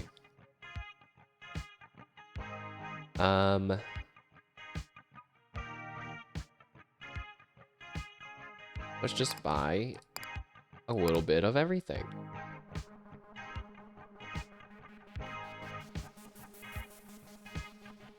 How about more rocks? I guess you use coins for your units, right? To buy new units, but we're kind of full.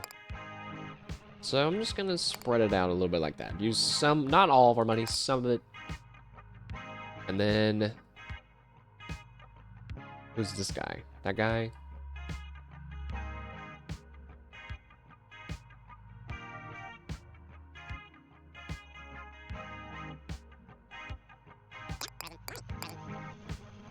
Or farmers, because I feel like there's no point in going too far. One night. Actually, poop. I did that all the time in the demo.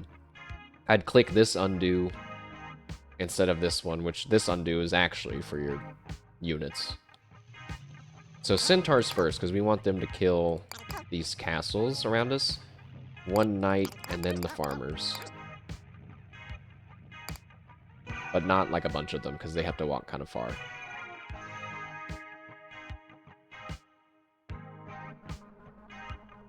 Yeah, I think we should be good with that.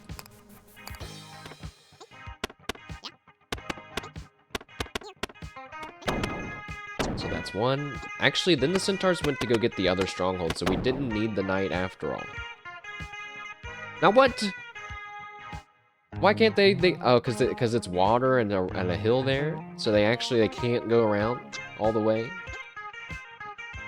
That's disappointing. But the centaurs, now wait a second. Oh, okay. So once this enemy took a step into the forest or the hills, whichever, probably the forest, I guess. Then the centaurs went to go and get him because they could path to him. Now, this is all still in the demo technically, like what we're about to see here, but now we have catapults. And now the court finds itself surrounded by catapults. To be perfectly precise, those appear to be trebuchets. Did he just actually me? Given that trebuchets are a subcategory of catapult, you don't see any reason why you can't just call them catapults. Very well, my queen. I retreat in the face of your overflowing wisdom. Oh, that's a lot of catapults. So this is when Robin's calculator thing could tell me how many of these are actually going to hit me. I think if I just do this. So those ones will miss. So actually, technically, all of them are going to miss right now. But we can't just not do anything this turn.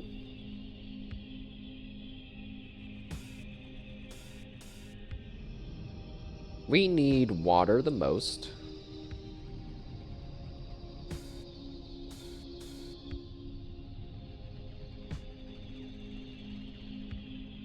Actually do that. A strange building comes into view. As you observe it, the phone in your office rings. Hello? Yeah, hey, Titanium Court, Your Majesty? I'm calling from the Glass House. Yeah, we sell potions. As your name suggests, we firmly oppose the act of throwing stones in any and all forms. Therefore, we'd like to offer you our full support to the Titanium Court in your campaign against these stone-throwing trebuchets. To start, here's a pro tip, free of charge. Hills will block projectiles fired by catapults. Just surround your court with hills and you'll be safe. If that doesn't work, we sell a variety of instant-use potions that can help you deal with this threat. Give us a call sometime, and we'd be happy to help. Who was it, Your Majesty? You explained that it was a telemarketer, albeit one whose pitch you might be quite useful. Yeah, so I think I need to shift my brain a little bit. So it's kind of like, what's the point of gathering resources to create soldiers to defend yourself when you could also just save your resources and defend yourself with good map placement? But then I think an even better world would be for you to say, get a bunch of resources and use one potion to teleport yourself somewhere safe. That could even be, but that could be better too.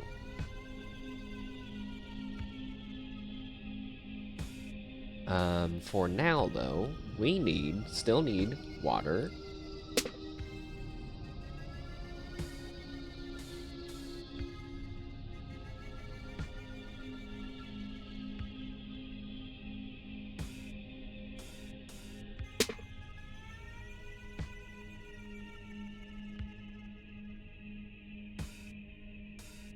A lot of catapults. There's a lot of catapults.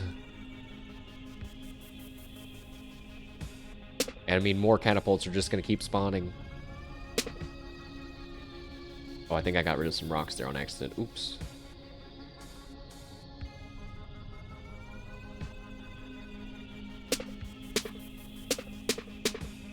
Okay, a lot of stuff just happened. And now suddenly I feel like I've lost a lot of my defenses. If I move here and then here, I think I might be super safe. Yeah, all the catapults are gonna miss as where we're at right now. So technically, I could just go back and forth from where I'm at right now. Oh no, I can't. So we need to do it because I don't have enough for one more turn. So we need to do a move like that. That should be good. That's gonna get rid of some catapults. Or we could do down here and I could get one rock and some food. That might change the angle of some of these catapults though. I'm too scared to do that. Even this one's gonna miss me? Oh, just barely. Yeah, if that one was down one more tile, I think it would hit me. I'm just gonna do this. So let's see. It looks like they're all gonna miss. And yeah, so we're all really safe. And we can just gather resources right now. Let's look at the potions really quick. Want to set something on fire? Our potions are alarmingly capable of doing just that. This potion of geology can make mountains out of molehills and other terrain.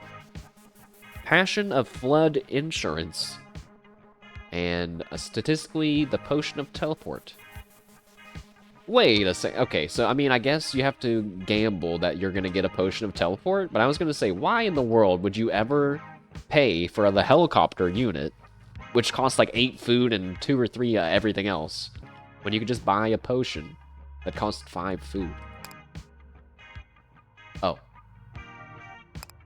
I thought I could hold the potion, but no, I guess I just have to, once you buy it, you use it, so we don't need to do that. We can instead just summon 5 farmers. And can soldiers kill catapults? I don't think so. Because it says over here, turn property damage, earn money when you destroy strongholds. So I'm just going to have the farmers go. You know what? No. For science, I'll put 1 soldier in to see if he does anything.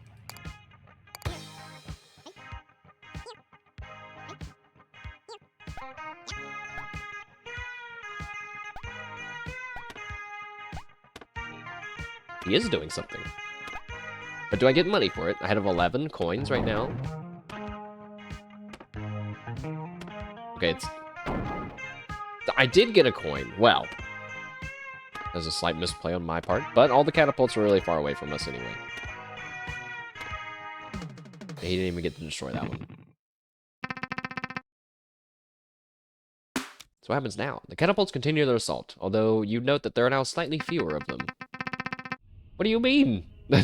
There's a whole bunch of them. Oh, the potion seller is still there. Cool. Okay, well, we need water.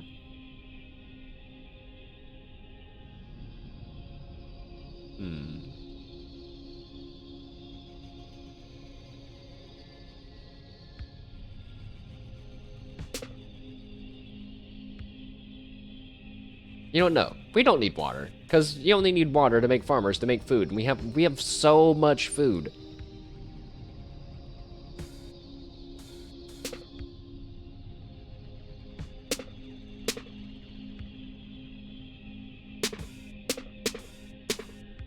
Oh god. Oh my. Oh my goodness. That's the longest combo we've seen so far. That's for food, though.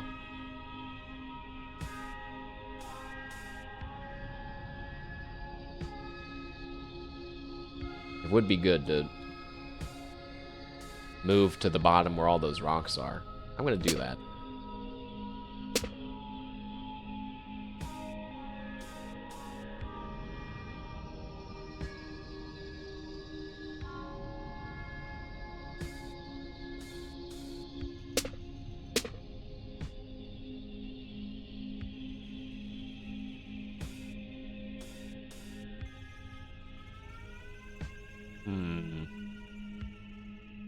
Okay, yeah, then get rid of those guys. And then if I moved it... Wait, maybe I'm safe right here. Robin.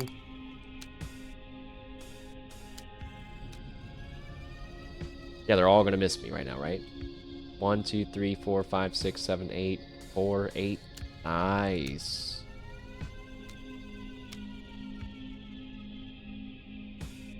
So...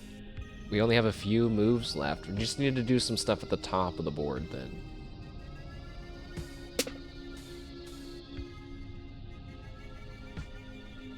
Just one more move. Any move.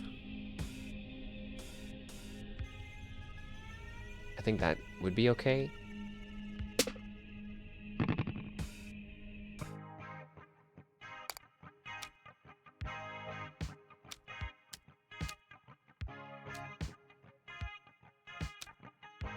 Nice. Okay, so we can gather more resources again, which just means more food. Again. Well, yeah, this is definitely going way better than our first playthrough. Oh, we don't need that much food. Unless you can sell the food or something. I feel like... But wait, if I'm just keeping water to make more farmers on the next turn, that also feels like there's no point in doing that either. Might as well just make them all now.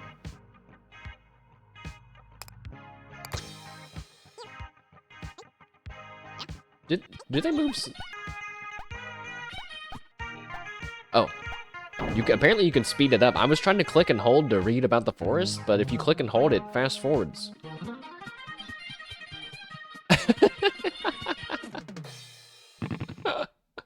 I love that they're like, yeah, also make the music go 2 times as fast. The tide washes away the last of the catapults. You appear to have weathered the storm. The threat of the catapults now eliminated, the glass house pulls up next to the court, and you receive another phone call.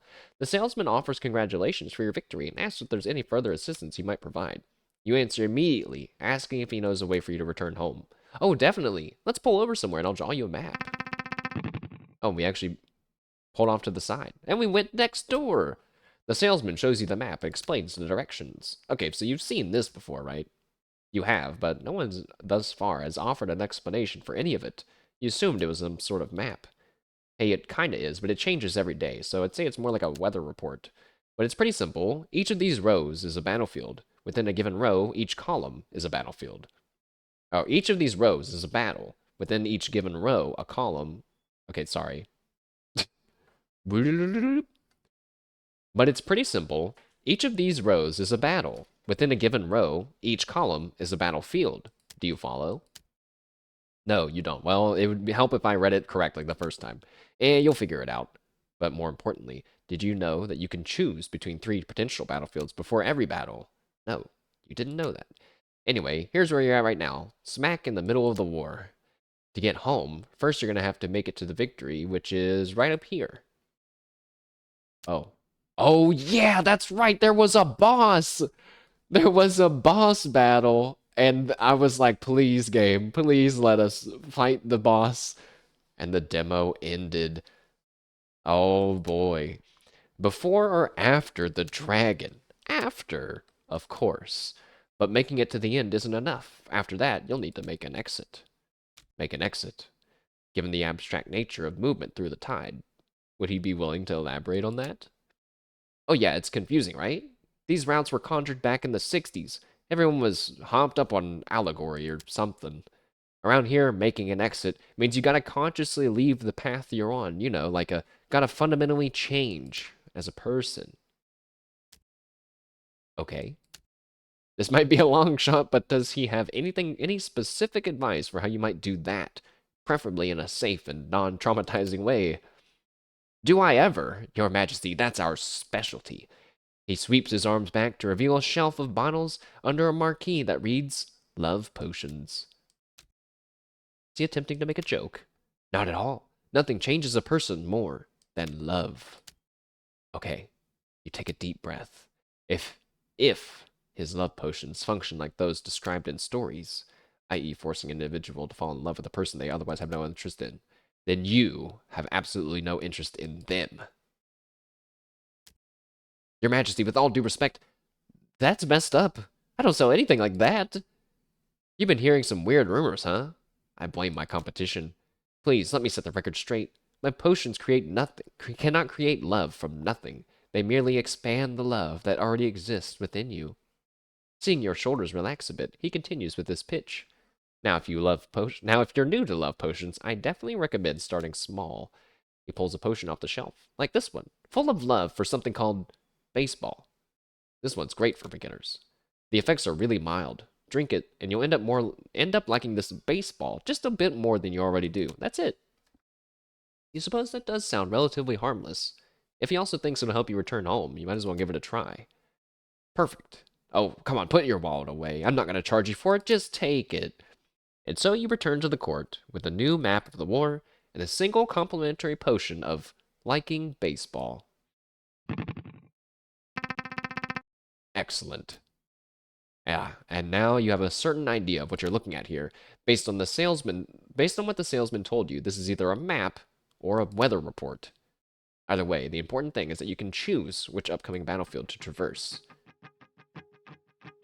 So, ahead, we have a watery battlefield, a field-like battlefield, and another watery battlefield. We should probably take the watery one.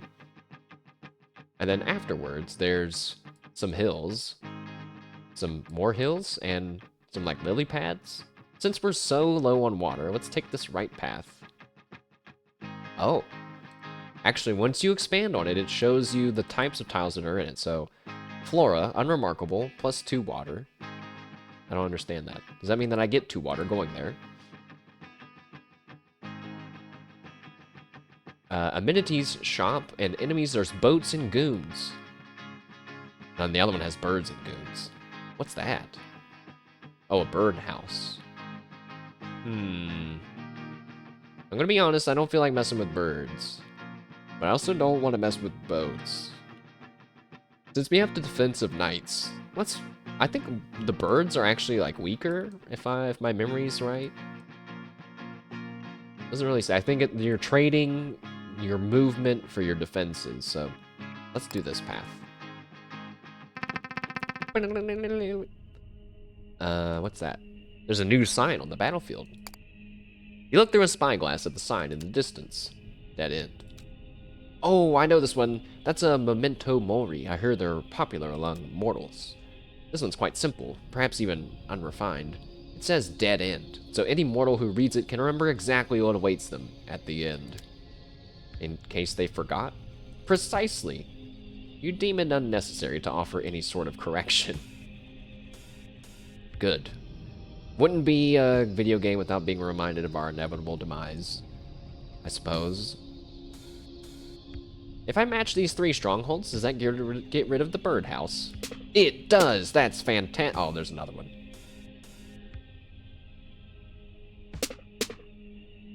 Well, here I thought I did something really great.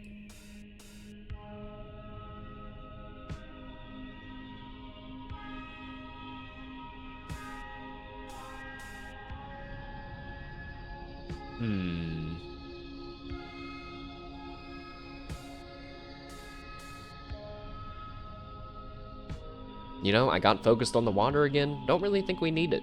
We don't need it. We have 93 food. I actually don't know how I have so much food. When the first time we played this, I felt like I was struggling to get every resource forever.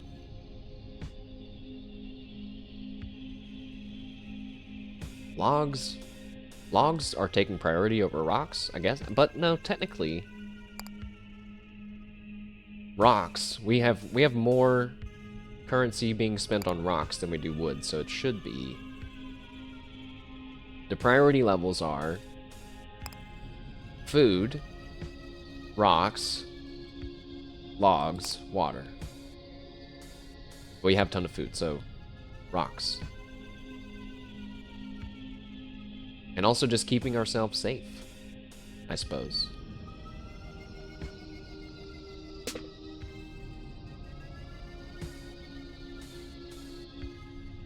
These 2 strongholds down here are just gonna have to get killed. There's no way I'm gonna be able to like match strongholds all the way down there. It's just too far. That's a shop, right? I would hate to get rid of it. Look at that. Now that was nice. That was pretty good combo there. Could move down a slot. That way we're right beside these strongholds, can kill them quick. There's some rocks right there. There's currently no birds on the map, which is great. Don't really need to match those strongholds. They just kind of make me nervous, but they're really far away.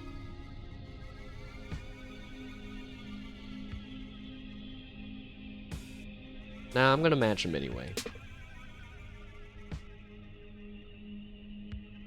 I still don't, in my mind, I can't kind of visualize like how long.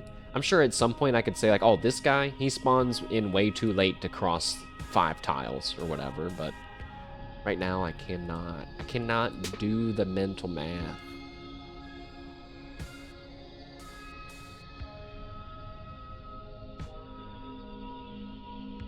Ah, I spawned in some birds. And now if I move the water down, the birds, oh. I messed up. No, I fixed it! Yes! Beautiful, beautiful RNG right at the end. Amazing. Centaurs. Centaurs to destroy these 2 castles. And then maybe even manage to go get that other one. They did take a bit of food, so we might as well make a bunch of farmers. We have the space. And we don't need any knights. There's only 3 strongholds, so that might even be overkill on the centaurs.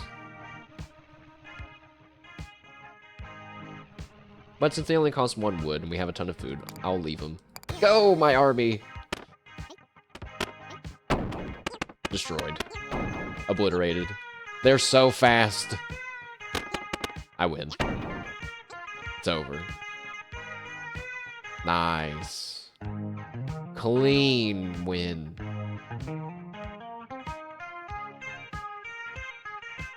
Music is so good. I don't know what genre of music this could be described as.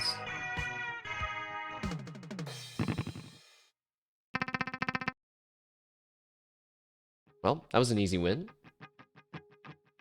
So hills they're gonna give us extra stone that doesn't have any water, so let's not go there. It has archers and goons. Centaurs and goons. So this one has tons of water. It has a market, which I think we should go for. It's missing woods. But maybe we can buy some wood. I think I'd like to buy the wood. It has knights and goons. If it has a knight, then I think that means they're not gonna attack me, right?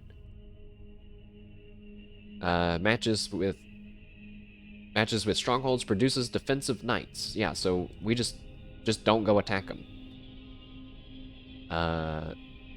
Oh, a swamp doesn't match with water. Interesting.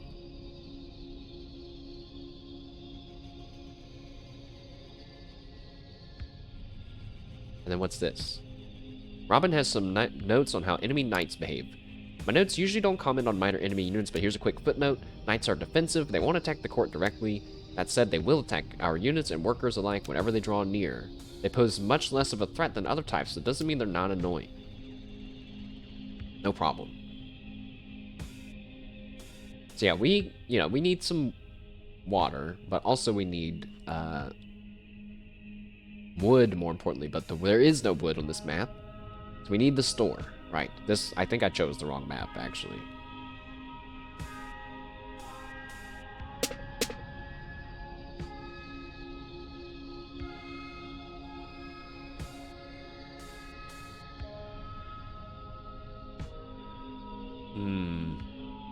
This is, oh, there's the market. All right, good.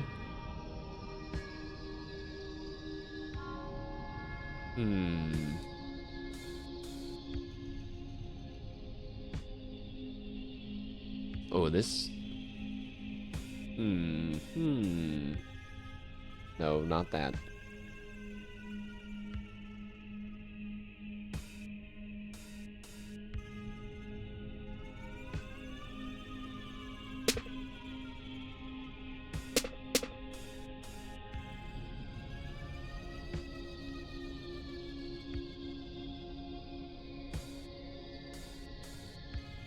We're surrounded by so many fields. With all this water, we could make a ton of food this turn. But we don't need food. Which I keep saying. The strongholds at the bottom are a little concerning to me. But doesn't really seem to be a way for me to get them.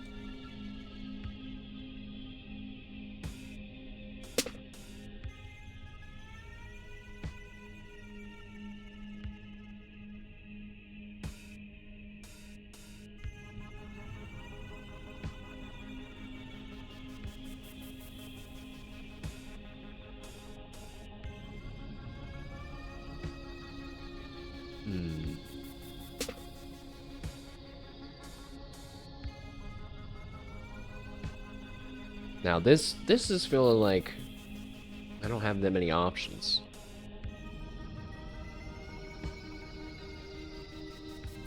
There's a lot of soldiers around, a lot of goons.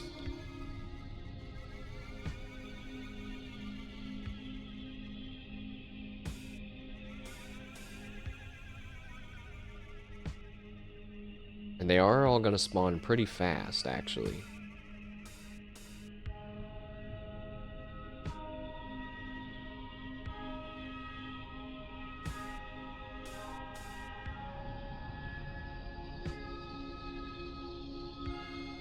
The swamp and the water is messing with my brain, because I keep thinking, I'm like, oh, there's a match right there. Nope.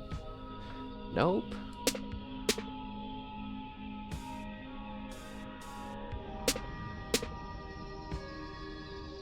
Okay, we have a chest on the board now, at least.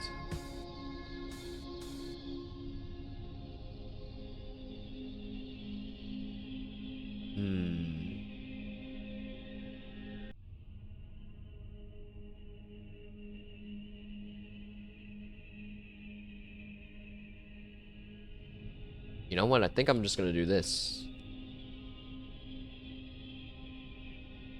Surrounded by water. Rocks here on the left side. They're not getting to us from the left side.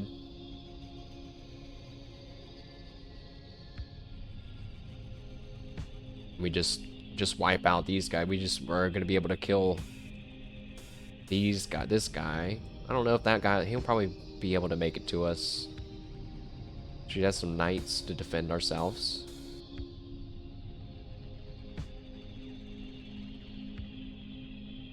Yeah, not a great turn. Not a great high tide.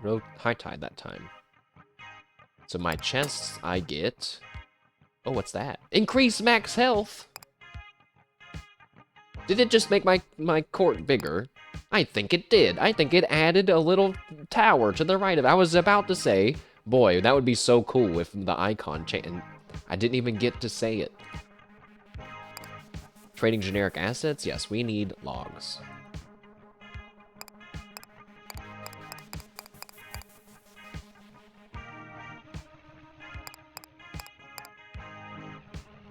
And since we're like about to get to the boss, I'm kind of like, you know, using a lot of my money.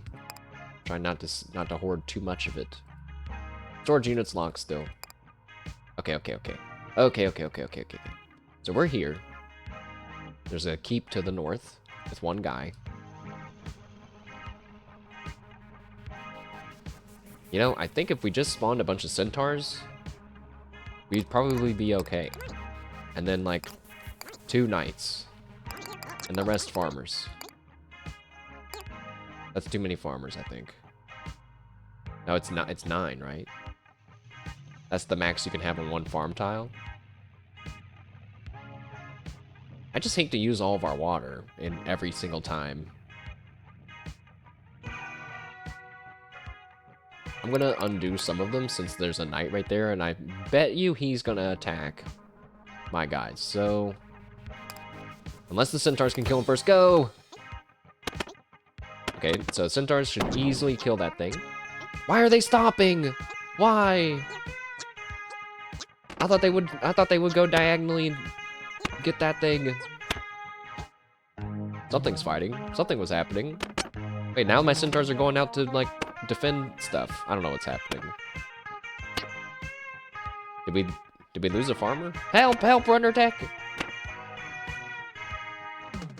You know, centaurs end up being guards also, because if they're trapped like that and they can't roam, then they just stand and defend. But it's time. As the court moves motionlessly across the void, it suddenly encounters a neighbor. Your courtiers cry out in alarm. You spy a great dragon soaring above his lair in the distance. The legendary apex predator opens his mouth and addresses the court. Here is what he says. Yeah, hey, could I get, hang on, let me look at the menu. He sweeps his gaze over the court, doubling back when he catches sight of you atop its walls. Why did I not anticipate that the dragon encounter was not going to be what I was expecting? Oh man, I'll have the Fairy Queen combo meal. Wait. No pickles. Which battlefield should the court traverse?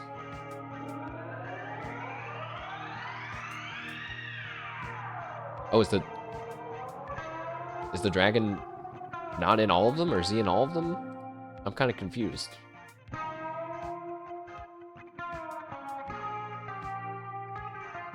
Or is he like, is he after that? Oh, the dragon's after the next level, I guess. So that has flora with more wood. We need rocks.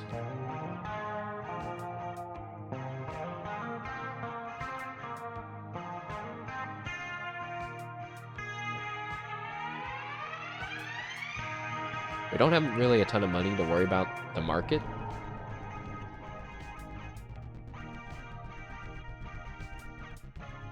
Archers. We don't really know much about archers.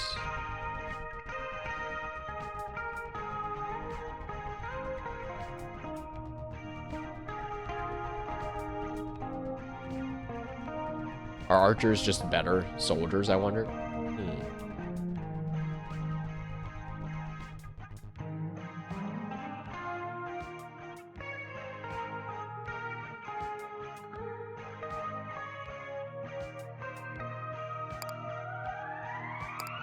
Okay, let's go for this one. Now, what is... Yeah, wait, the dragon is there. The dragon's lair, home to a predator. Also the remains of a hatched egg. It has 80 health. And there seems to be two buttons. Robin has notes on how the dragon behaves in battle. Right, here's what my notes say. The dragon's first priority is to cook every fairy we send into the field. Once all of our units have been cooked, he'll turn his attention to the court itself. If we can find a way to spread our units far and wide, we might be able to withstand his assault.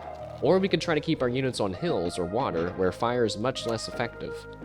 But even if he doesn't burn the court directly, we're still in danger of catching fire from neighboring fields in the woods.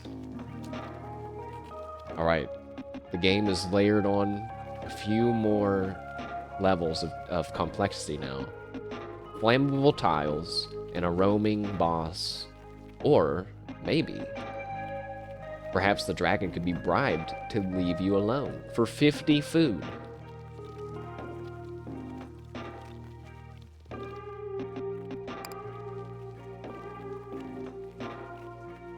But should we bribe the dragon?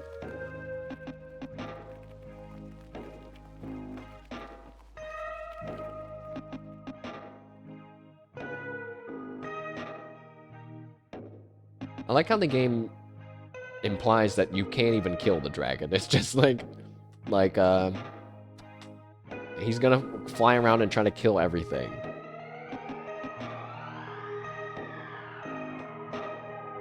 Said if we could put our units on hills, how do you tell units where to go, I wonder? I don't know.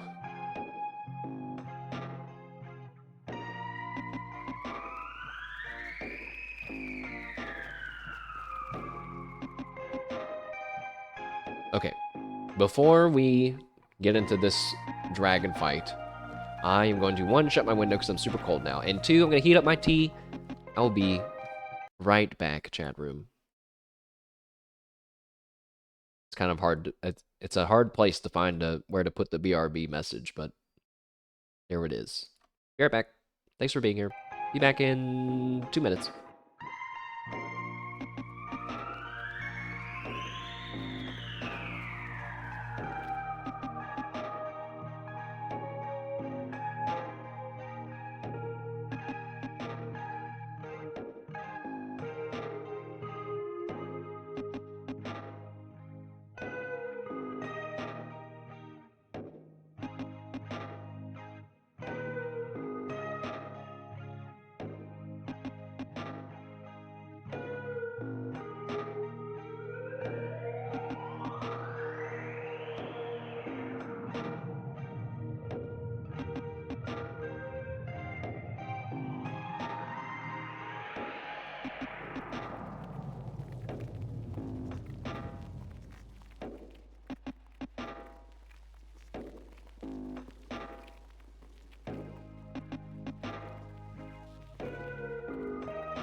Okay, I'm back.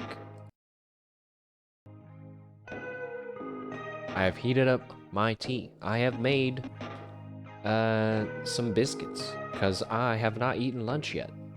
And I'm kind of hungry and I want to keep playing this game. So we're just going to chill for a minute, chat.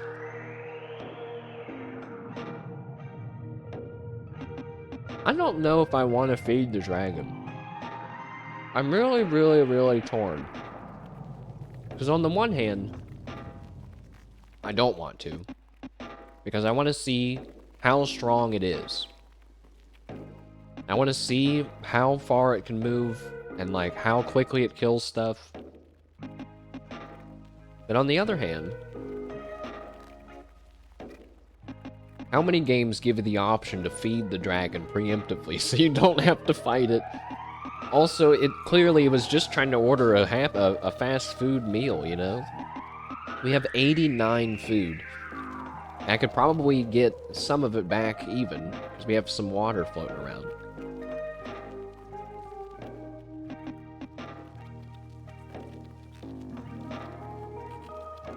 I don't know, man. I don't know.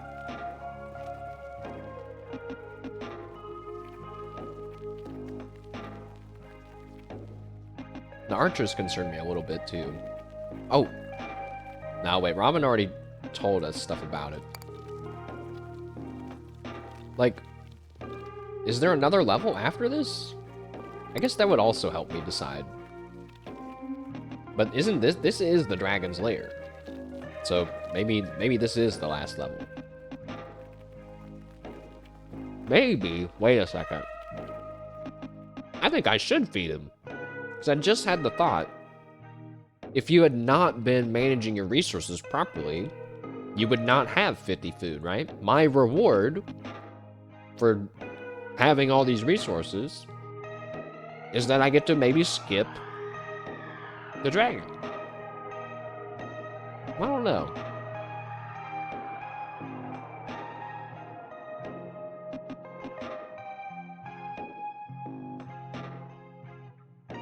Don't know.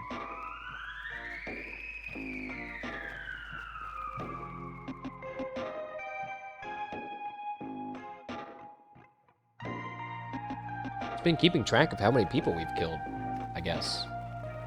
Dead 16. I don't think I've lost 16 units.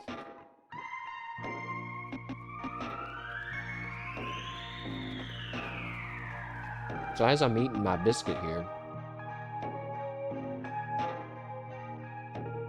what resources do we need to focus on?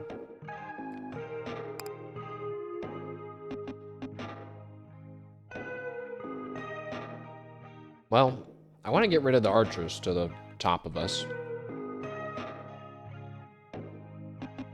I feel like I only have a ton of food because I spent a few battlefields being very defensive.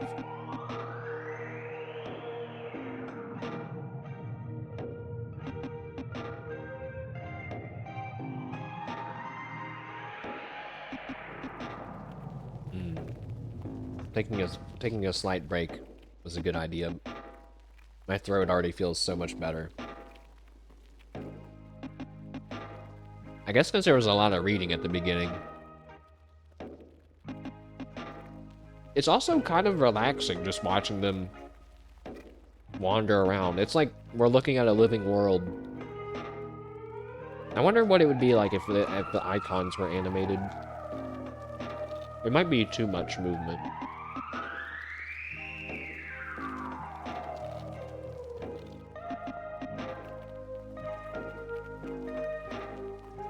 Maybe they could be on extremely subtle movements, like...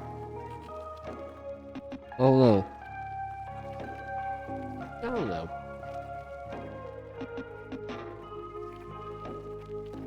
My guess is we don't have to worry about farmers anymore.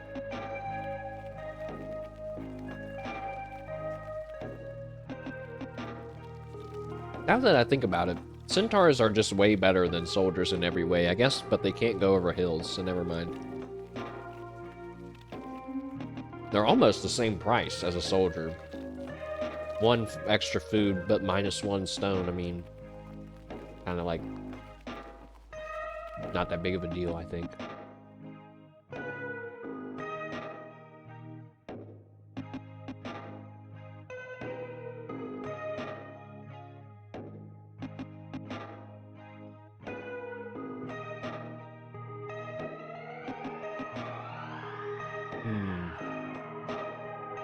Okay, I think I am gonna pay the 50 food.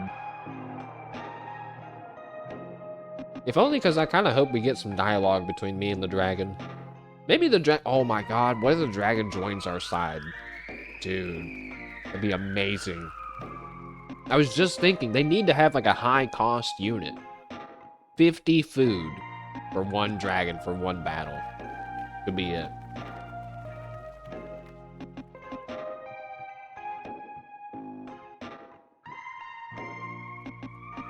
I just realized that means we're not going to be able to see the flammable tile mechanic in action, which I was excited to see because I'm sure that we as the player can have the ability to burn tiles too. Or maybe you're just meant to strategically line up flammable tiles. I don't know.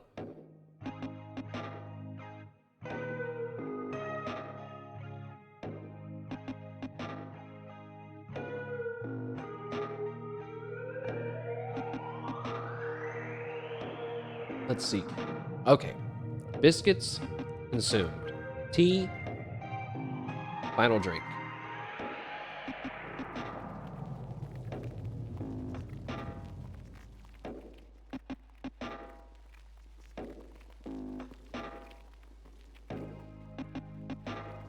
Okay. Thanks for waiting, chat room. Let us feed this dragon. Perhaps the dragon can be bribed to leave you alone. Your scholars determined that, based on the current meteorological readings, an adequate bribe for the dragon should be about 50 food. Bribe the dragon with 50 food? Yeah.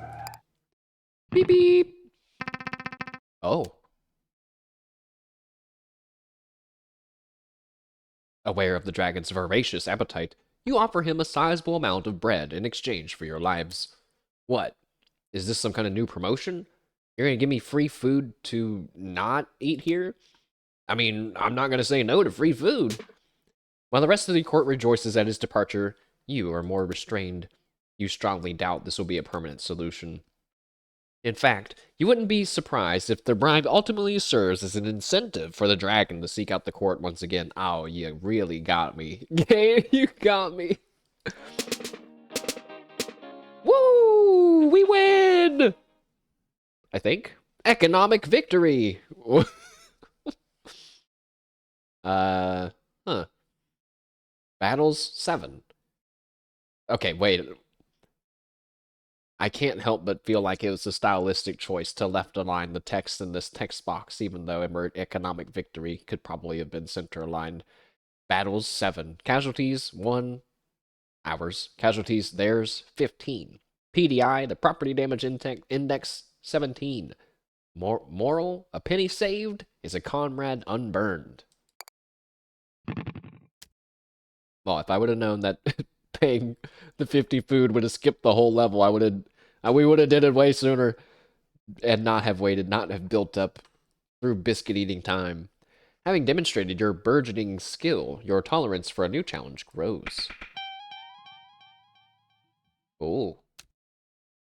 You feel your maximum level of strife increase to 1. Oh, so it works 2 different ways.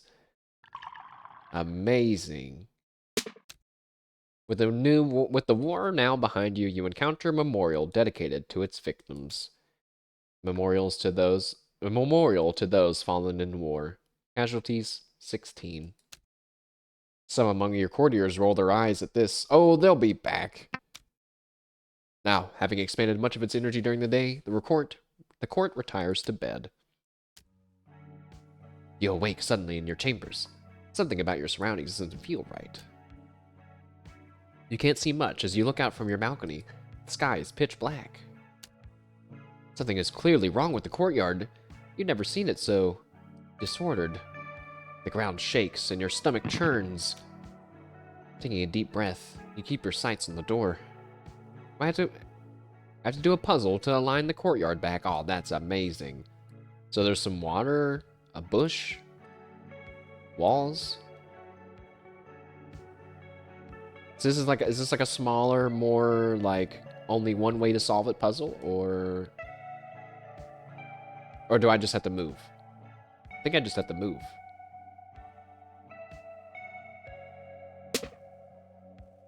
But I did match 3, and it did mess it up. Huh. What happens if I keep it? Uh-oh. Oh. Oh, was my progress bar going down? Wasn't even paying attention. After moving through unfamiliar halls, you suddenly find yourself in the court's great gates. I think I did that last one on accident, perfectly on accident. Perhaps the court is trying to tell you that now would be a prudent time to depart. Who would say? Explore the west wing, return to the courtyard, open the gates, or look atop the walls. Yeah, let's look outside.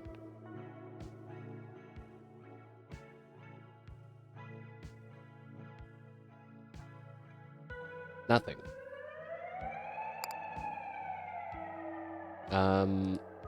Let's go to the west wing. The painting looks a little strange. This game is so great. It seems to be a scoreboard of some sort. Perhaps you could assume that home refers to the court. I mean, to me, it feels like a weird half drug trip. But at the same time, I wouldn't be surprised if the person behind this, has real reasons for these design decisions, I guess. Let's go north. Labyrinth entrance. Have I been here before? Might as well keep going. Yeah, might as well keep going. Which direction do we want to go in? The ladder? Back where we came from? The stairs? The door? What? Why does it have exclamations like that? I'll take the stairs. You end up getting lost. Oh. There's a note taped to the door, which now appears to be locked. Because they wasted Her Majesty's time, the labyrinth hallways are being reprimanded. They are currently in timeout and not be available until tomorrow. Oh, she. Cool. One-time maze puzzle moment type of thing. That's cool. Let's go to my office. Let's go to the door. You move to enter your office and are surprised that the door is locked, or maybe it's stuck. Someone's wedged a bunch of pamphlets in the gap between the door and the frame. You pull one out. The cover simply reads, "The key to success starts with 30 coins." The rest of it is just the various photographs of handshakes. Corporate synergy! Okay, well, it looks like you're not getting through this door right now. Okay. This must be the real game, huh? A foyer of statues. Enter the room marked by the dragon statue. Yes! Hello, dragon. Oh, you're not in here. The Fountain of Youth. What should we do here? Have a drink at the bar? Sure. You find yourself at a sleepy pub. A sign near the door identifies it as the Fountain of Youth. You're not sure, you've never encountered this place before. Oh yeah, ma'am, only open at night. That's us. Drink? Yes, actually, that does sound appealing. As you sip, a man collapsed on the bar next to you begins mumbling something in your direction. Hey, lady. Got something I want to say to you. With his head down and his eyes closed, you don't think he's talking to you. Oh no, yeah, he totally is. You should pay attention, ma'am. This guy's a regular prophet. The prophet proceeds. Yeah, okay, you never got burned by Mr. Dragon Guy. What's up with that? You're supposed to get burned. Okay, so if you're understanding correctly, he thinks you were supposed to lose to the dragon? Personally, you take no issue with failing to burn to death, as incorrect it might be in his view. Fine, you'll be fine, it's fine. But let me tell you something, okay? Okay. Yeah, let me tell you something. You need dragon fire to ignite the light of youth. After saying this, he briefly raises his glass in your direction, then turns his head away and starts to snore.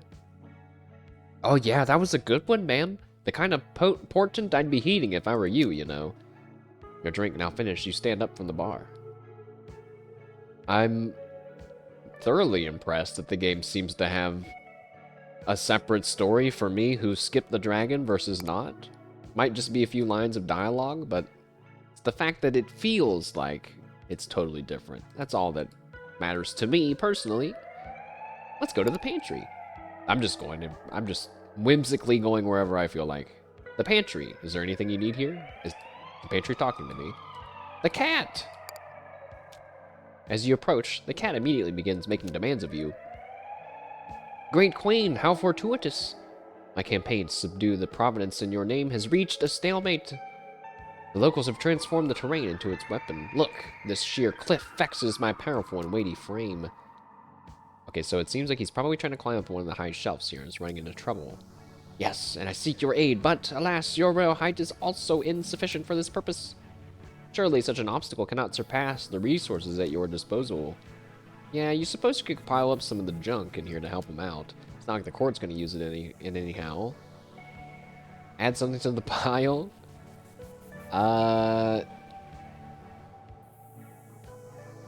Sure. I'll add one of all these things. Oh my god. I fell for it, hook, line, and sinker. You watch as a small amount of amusement and a larger amount of frustrations as the pile collapses in on itself. Wait, Great Queen, your last save precedes this comical blunder. If you quit and reload right now, you can reverse your mistake. No, that's not how we do it on the channel. No, it's fine. It's fine, we'll leave it.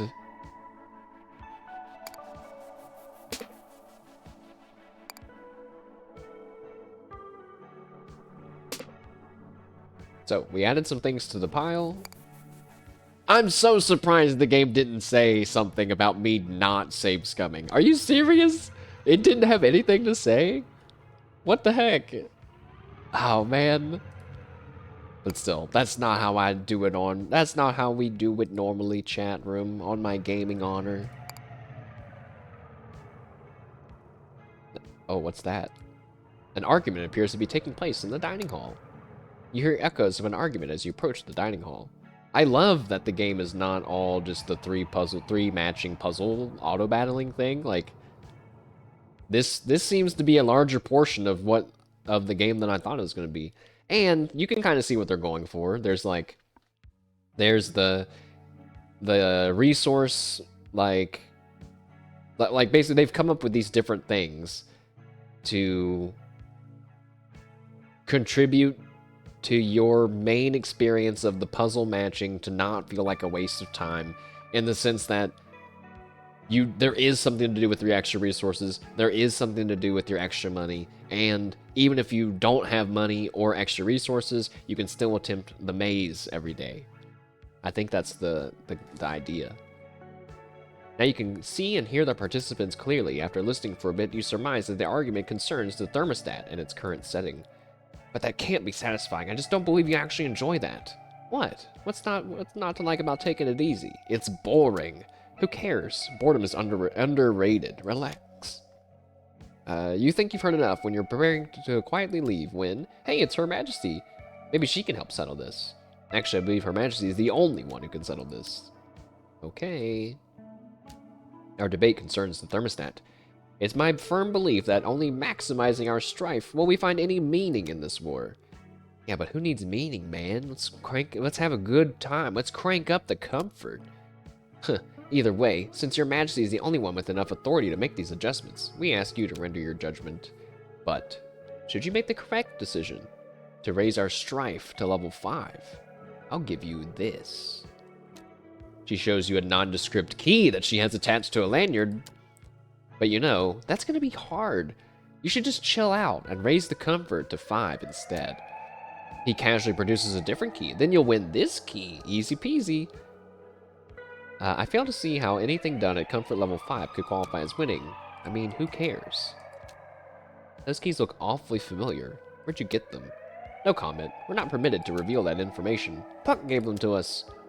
Did you not just hear what I said? Yeah, but who cares? Her Majesty probably figured that one out anyways. You... Yeah, you, As it stands, the thermostat is currently set to comfort level 1. Hey, look at that. Feels pretty good, doesn't it? Please, Your Majesty, I strongly urge you to change your course. But despite these protestations, you can't adjust the thermostat until tomorrow. You'll have to wait.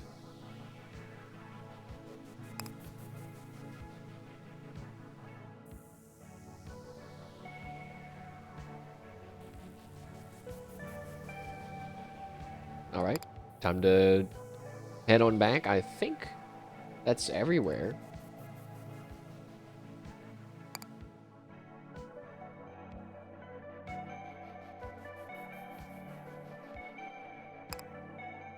Maybe not. I don't remember if we've been to the chapel. No. Eventually, you find yourself in the court's chapel, where a television displaying a test pattern stands at the pulpit. There's a solitary figure standing in front of the TV.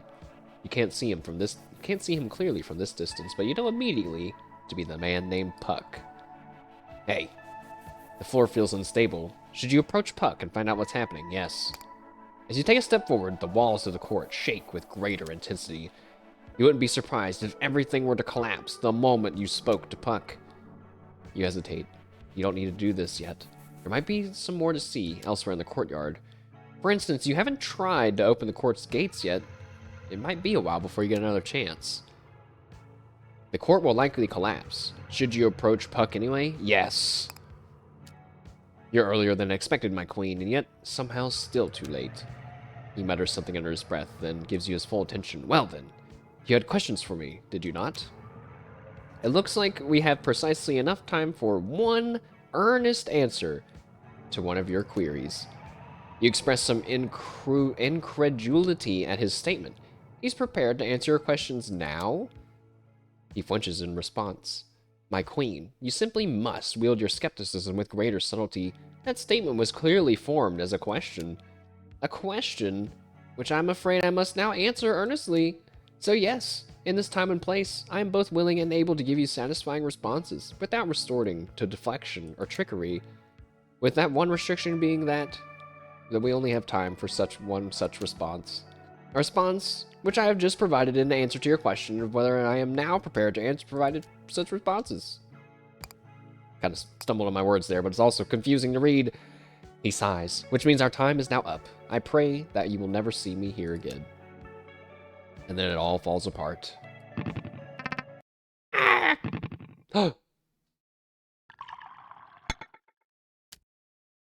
With time and repetition comes comfort.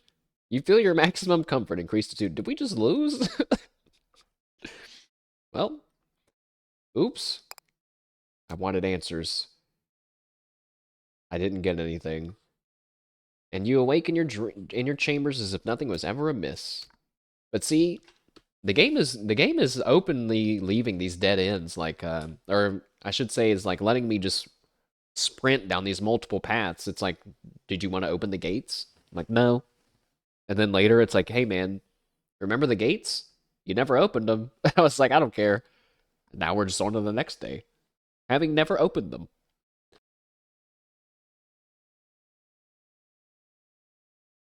You think that you can safely conclude that escaping the court will require more of you than a simple victory. You suppose that this comes to no surprise, given that the potion salesman told you about needing to make an exit to return home. Well, at least you've learned that if you make it to victory, Puck will answer one of your questions. So a very slow way of doing this might be to continue winning until you've gathered enough information to see yourself out of the door. You rub your temples, thinking how long it's going to take. Then you get up to face the day.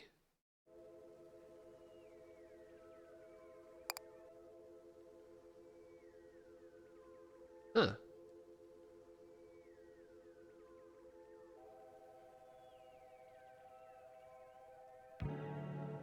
You know, somehow we've played the real game in less time than we have playing the demo, and yet we're much farther than we made it in the demo.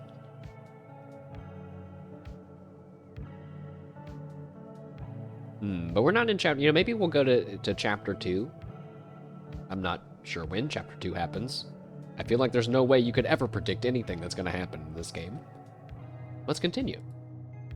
There's new stuff though. Let's go try to talk to Puck, even though it probably won't work. You spy the man Puck just down the hall. He does not appear to have noticed you yet. You're certain that if he had, he would already be making a hasty exit from your presence. Now it might be a good time to follow him and observe for yourself what duties your steward is performing in lieu of your offering guidance. Oh, I didn't get a choice. I just said following him. He's really going.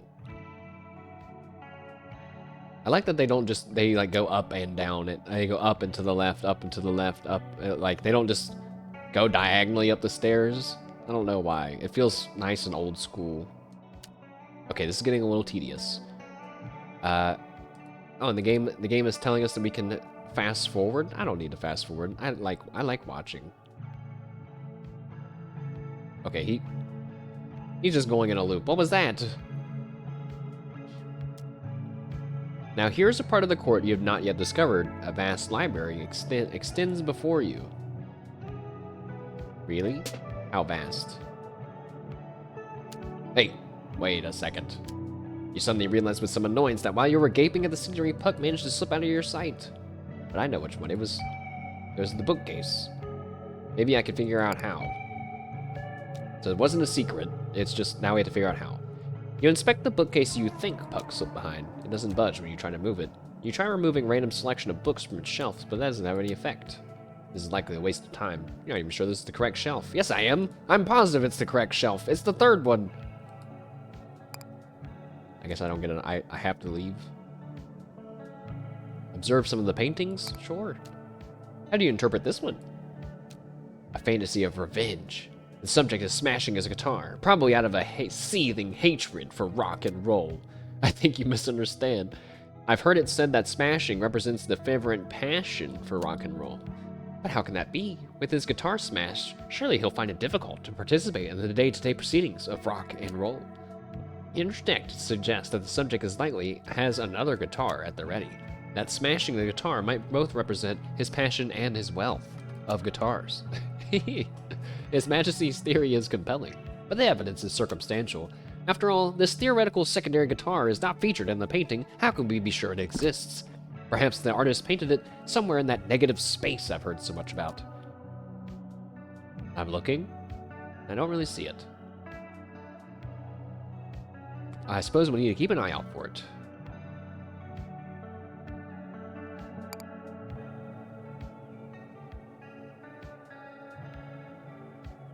I'd sneeze.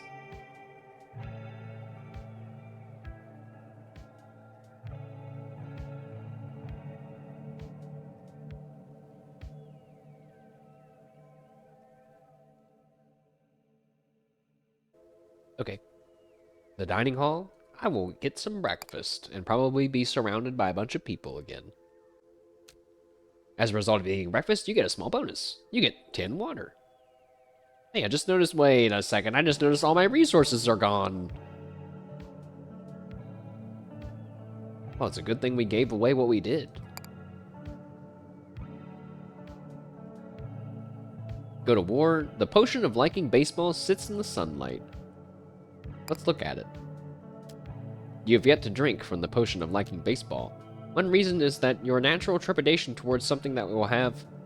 One reason for that is your natural trepidation towards something that you have been assured will change you.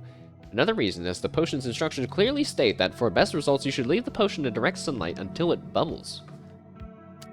While it's been sitting in your office collecting sunlight from the window since you bought it, it is yet to start bubbling, so you continue to wait. Squeeze, hello, hello?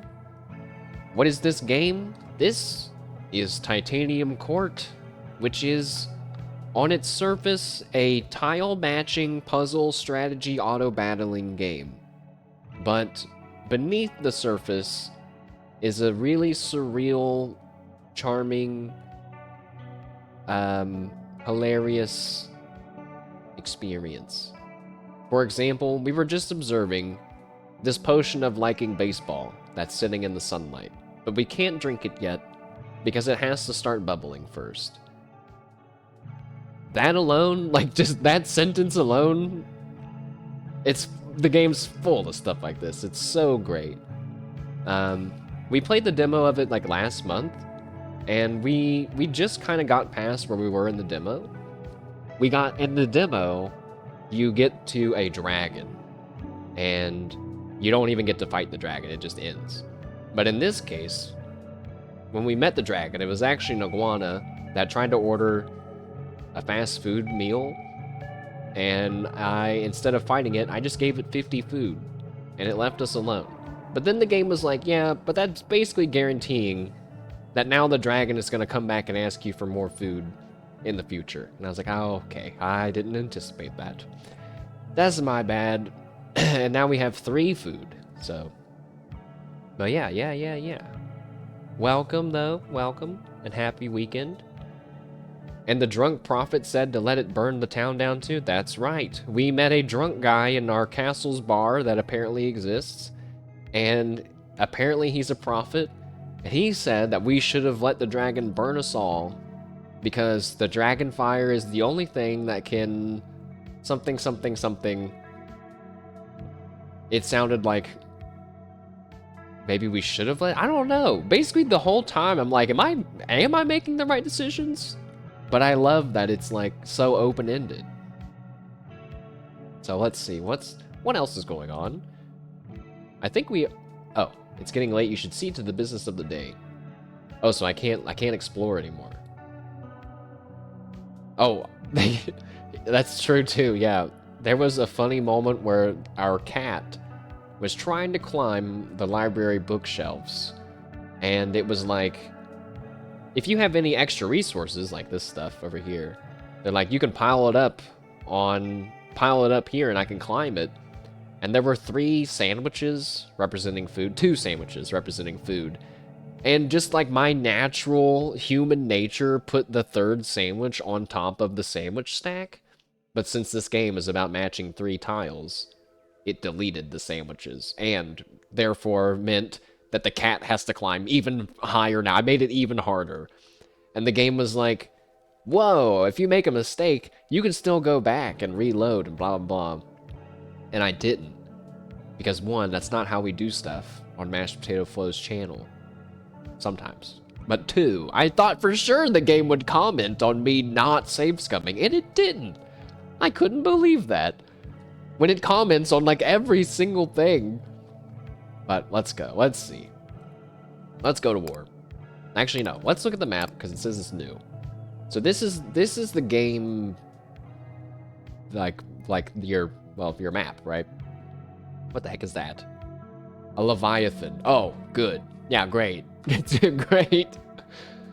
How much food does a Leviathan need? And it also has 2 times the amount of health that a dragon has. What does that say? This one possesses an excess of strife? Oh. Strife is like stuff that makes the game harder. Alright, let's go. Let's just jump right in. While the exact extent of what you're supposed to be doing remains unclear, there is a growing list of things you think you should try to do. Recently, you've organized this list and placed it next to the ever-changing map for convenience. Oh.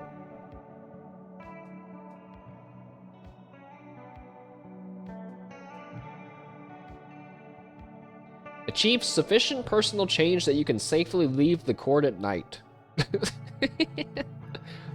Yeah, there is a thing that's like get cooked by the dragon.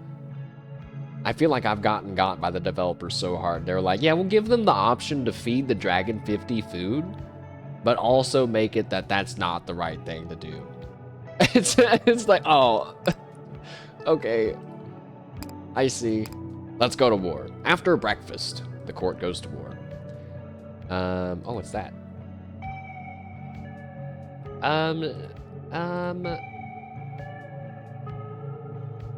I don't want to ask, but we're at comfort 1, which means the game just a little bit easier. Let's just make it back to 0. Or wait. So we're at comfort 0 out of 2. Decrease enemy precipitation? Precipitation? Like rain? What does that mean? What does that mean? Max strife? Yeah, well, I'm very curious what the strife options are. Start with the ability to produce miners or lumberjacks. Receive an archer tower that follows me around. We had that in the demo. And then start with 10 wood. And the strife is supposed to make stuff harder. You can't gather stone during your first battle. It means enemies precipitate less. That's fair. My second question, if you said that human is precipitating, that would mean that they're sweating, right? Like, what does that mean? What does that mean? Begin the war with no resources? I guess that could be good if we didn't get the free water. It doesn't mean that? Hold on. Precipitate. Is an insoluble solid that emerges from a liquid during a... Oh. Oh, apparently it means to throw? To throw things? I don't know. This game has a few words that I'm unfamiliar with.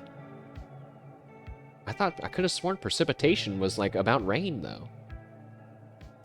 You cannot gather water during your first battle. You cannot gather food during your first battle. Begin the war with the debt of 3 coins.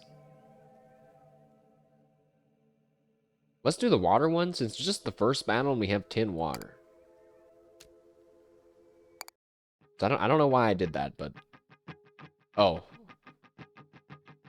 I don't get to also set my comfort level. I was hoping to put 2 in comfort, 1 in strife and just go for it, but nope.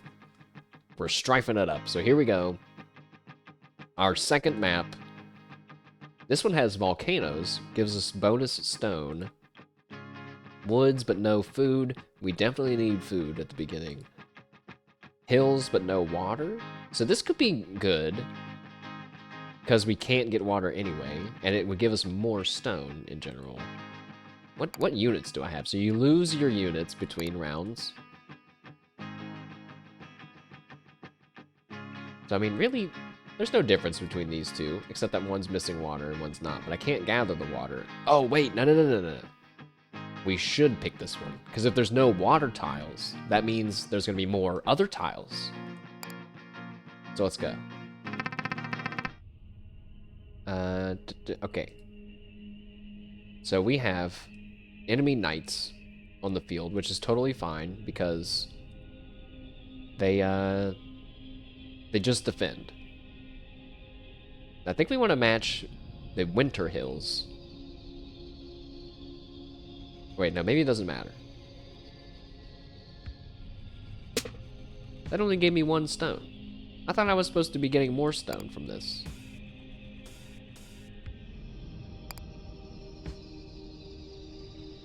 Maybe it comes from the regular hills? So I have 4 right now. I only have 5. I don't understand. I could have sworn it said hills plus 2 stone. Maybe that was the other one.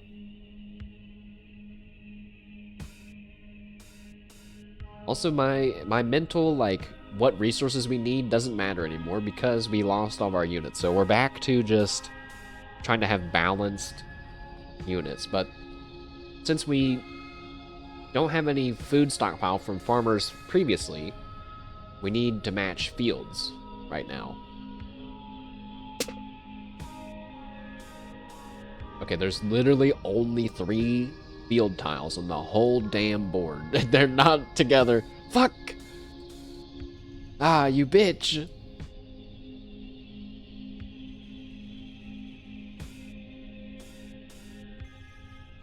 Oh, wait. Look at this. This forest. Double mountains. Boom. Bam.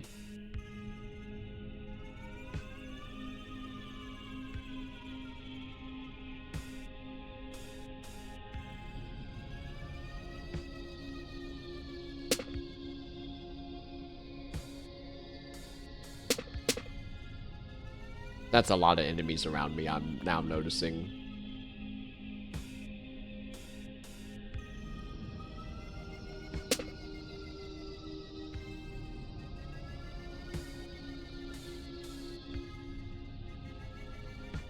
This is one of those times where I'm glad I don't have a webcam, because I just caught myself, like, with my mouth, like, just, like, very, like,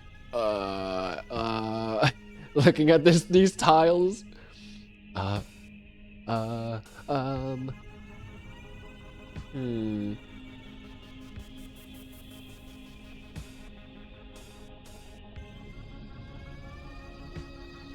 Where's the one soldier? He's right there.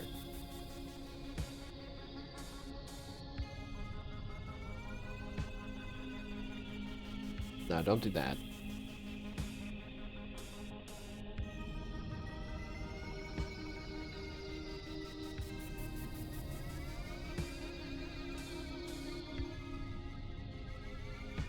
Actually, no. Just do that.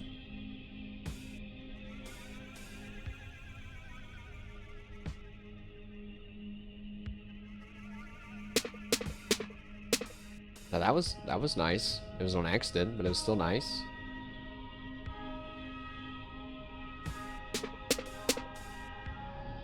Okay. Still need more food. There was stone and food there. There's stone and woods. That'll be 4 there. More combos. It's getting better. We're doing pretty good this turn now.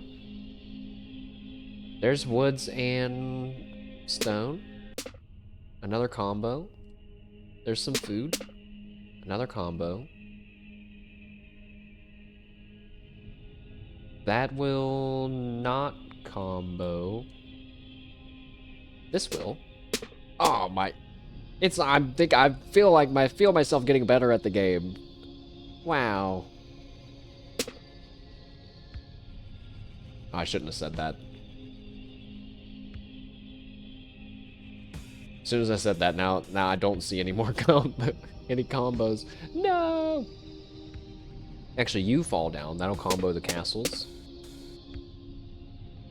Whoa, we got 22 stone. We're doing great.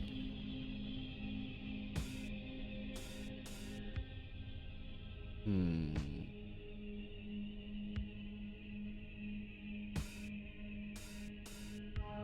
Hmm.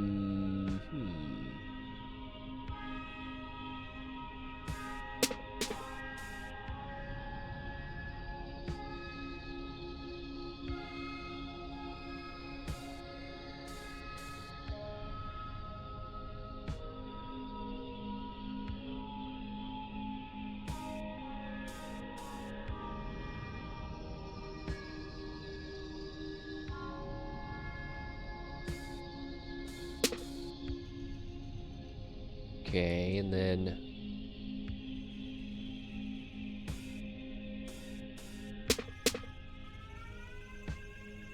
I'm almost out of turns.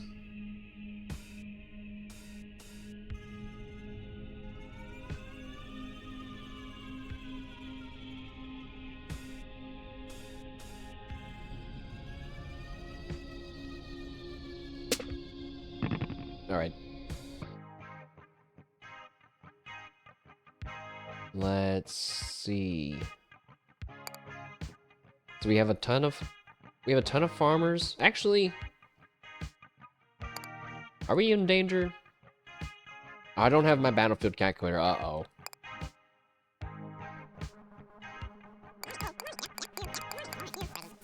I'm gonna hope that the knights won't attack my guys. Actually, wait. Let me spawn 1 soldier. And hope that that's enough. I don't know. I forgot that he was just gonna hit this castle the whole time. So I'm surprised this knight from here, he might come out and kill some of my guys. Actually, I feel like he definitely will. Oh, yeah, my guy's gonna go help. Please, fight the knight, please. Uh-oh. No, leave my farmers alone, please. Run, farmers, run. No, 1 of them's dead. 2 of them died. 3 of them died. No. My people. But they got 49 food. It wasn't for nothing. So this time it's missing woods there, but it gives more water. That's not ideal, because we need woods as well. It has a shop. This one has wood. All right, we're going to go for this one. It doesn't have fields, but we can farm. Oh, wait, no, we can't. We can't farm. What does the vending machine have for sale? So the vending machine is like a smaller market, I guess.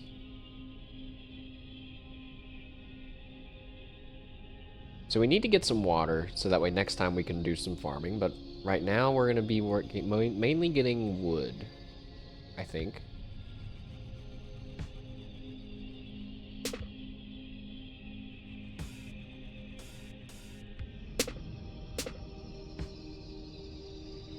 The store is here. I would like to keep the store since I want to buy some more units.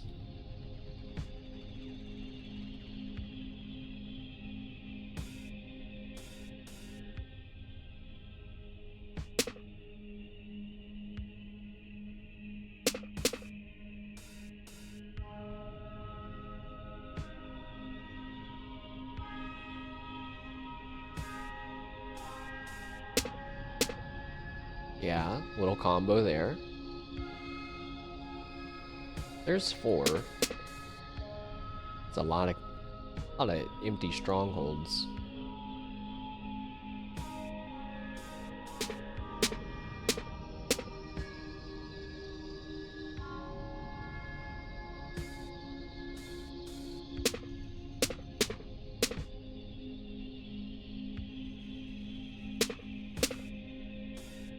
Okay.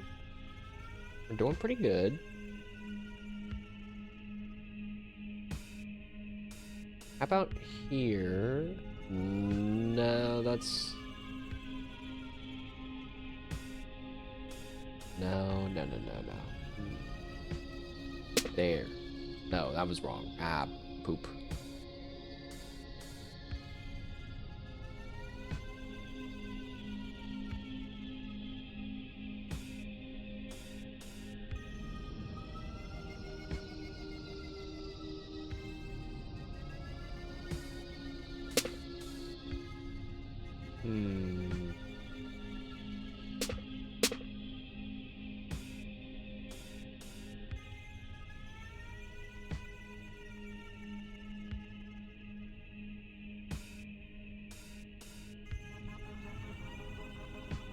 Alright, now I'm a little lost. I only see this.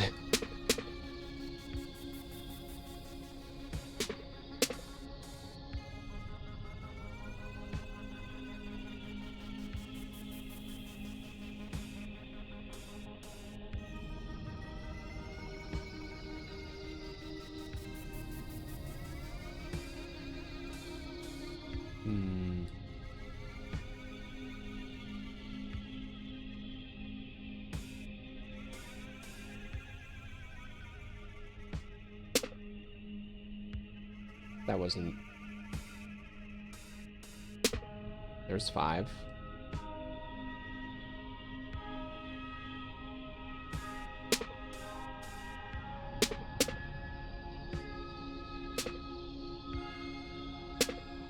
Ah!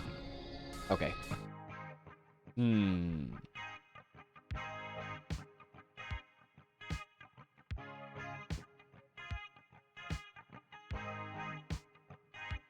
Okay, let's look at our vending machine. Does comboing give you more stuff? Yeah, if you hit every move takes up some of your progress bar, and then if you hit 5 tiles or more in one move, it's like a free move. It doesn't cost any progress. If you combo like 2, 3 in a rows, I think it's still going to cost you some, but yeah, basically you can even restore your progress bar if you do a big enough combo. Which is why, not this turn, but the last turn we did was a lot longer than some other ones, because I had some pretty good RNG. Vending machine. Let's buy some water. Just a little bit. Oh, I forgot to look. I should have looked at the shop first. Now I don't have enough money to buy any of this stuff. Big shield. Defensive rock. Takes damage in place of your court. Peace. A local broadcast. Transmutes fighters into lovers. I'm so sad that we can't buy that now. What does that mean? Airlift. We've seen that. Thorns.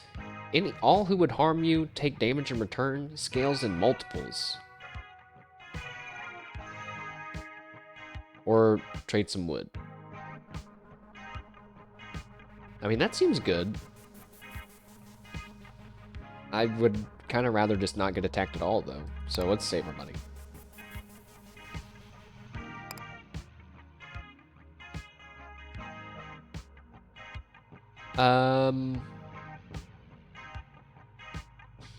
Not the best. I was so focused on resource gathering that I did not pay any attention to how my map is oriented. And now, basically, there's nowhere for us to farm. Because there's no fields around. So I guess we could just go on a big crusade and kill a bunch of people. Let's try that. 10 units. Because right now our lowest resource is gold, so I guess we'll be able to get some gold back by killing 3 or 4 of these strongholds. Depending on how smart my guys split up, which they're not. They're not. They're not. You can make it. You can make it to one more. Oh, thank God one of those guys went to go defend. No, we're not going to. No! Some of the enemies got in the way. Alright, that's okay. So, next. Fields. We're really gaming now. There's the market.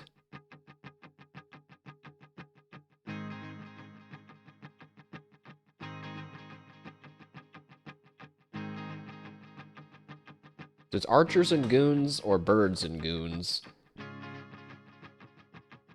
There's some wood. Actually, we should probably go... Since we don't have enough money, let's pick this one that has chests. It's missing hills, actually, so... But maybe we're okay. Can I look ahead? Actually, might want to look ahead, too. Now, you kind of can't look ahead to see... Like, you wouldn't want to pick one that doesn't have hills, and then the next 3 also don't have hills, but you can't look that far ahead. I'm going to pick this one that doesn't have hills, since we have 24 stone. And I don't even think we use stone. Oh, we use 1. So, maybe not the best call then, but that's okay. Let's get a ton of food.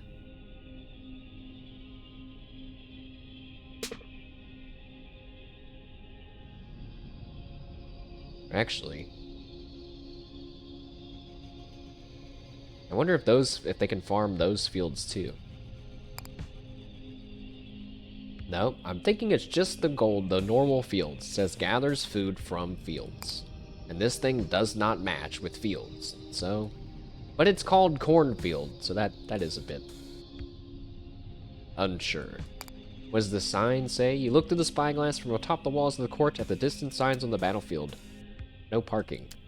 A curious symbol, a magical glyph of some sort, but I am unfamiliar with its meaning. It appears to outlaw the letter P, yet it prevents me from not proclaiming provocations pertaining to the presence of P in any of my pronunciations. Perhaps. What do our scholars make of it? Hop answers to the call of his profession. You're correct, that is a simple magical ward, but this one is of mortal origin. Perhaps Her Majesty would care to explain us to its purpose? He winks at you, and then retreats from the conversation. Put on the spot, you tentatively explain that this sign is attempting to prevent anyone from parking an automobile within its vicinity. Your courtiers appear to be highly amused by this explanation. Some of them even laugh out loud. Aha! So it's supposed to be warding off cars. Cars? A strange new mortal superstition, similar to an ogre or troll, but made of metal. Ah, I think I've heard of that. It's a bit nostalgic, is it not? Mortals used to use their magic to ward off fairies. Yes, I remember. It almost never worked, but it was probably less of waste than time than this. Quite. After all, at least fairies exist. Seeing the look on your face, he backtracks a bit. No offense is intended, Your Majesty. I'm certain if cars were real, this ward would be doing a fine job. Can you imagine if cars were real? Oh, silly, you silly courtiers.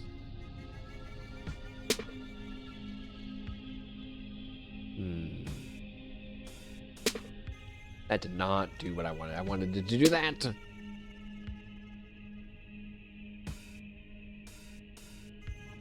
I actually am going to try to keep some strongholds this time because we need money.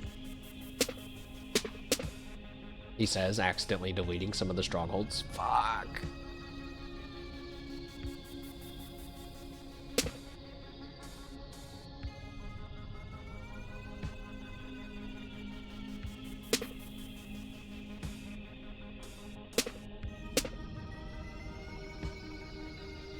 Okay, we have a chest on a stronghold. I feel that's messed up.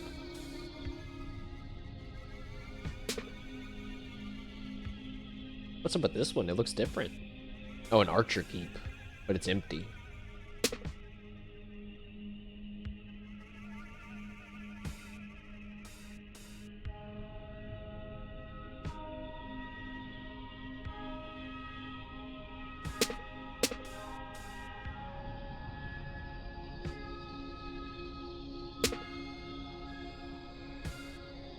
I miss having centaurs. Because I keep thinking, like, oh, those strongholds are so close that we'll be able to run to them. That's going to be nice. And I'm like, oh, no, never mind, we can't. We cannot.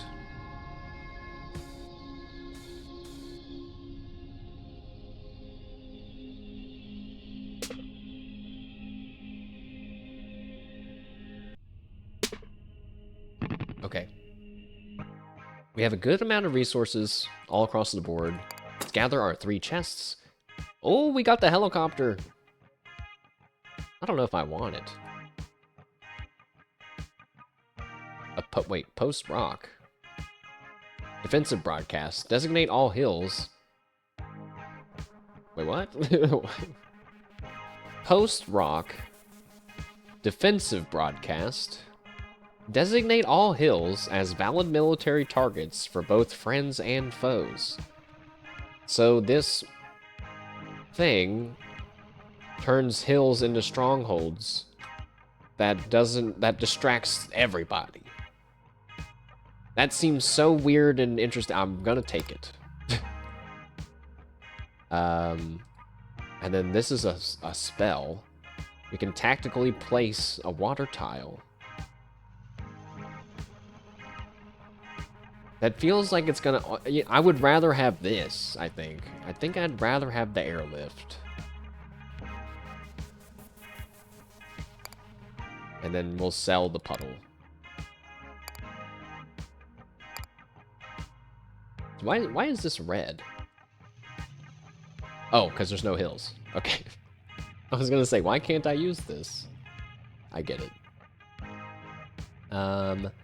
So we're surrounded by a bunch of enemies.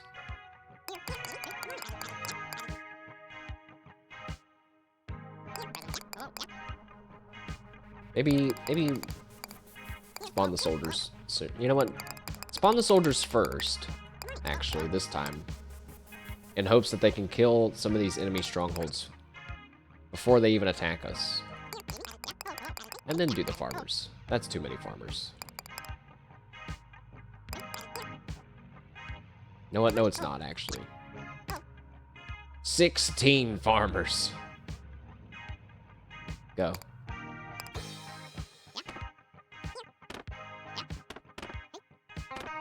So that's one. They've actually managed to split themselves up a little bit this time. This is fantastic news. Oh, they're killing more strongholds than I thought they were going to. Oh, never mind. No! The farmers! Save the farmers! Our castle! We took damage! No! It's okay, we're gonna get another one? Yes! 48 food. 4 or 5 strongholds. Not bad. So the forest, pretty normal there. Boats and goons. Hills, no water. Can't do that one. Oh, but it has a hospital. I don't know what that's for, though. And then...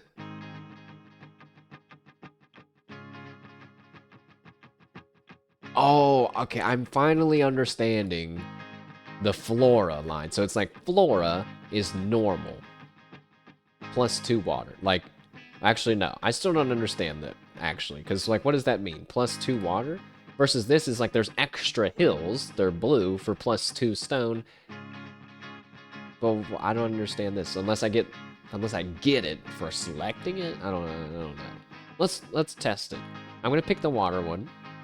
We have 3 right now. I click it.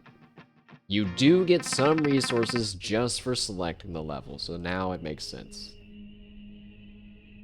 What the heck is that? Is that a shoe? Yeah, a tremendous sneaker housing a real estate office. Okay.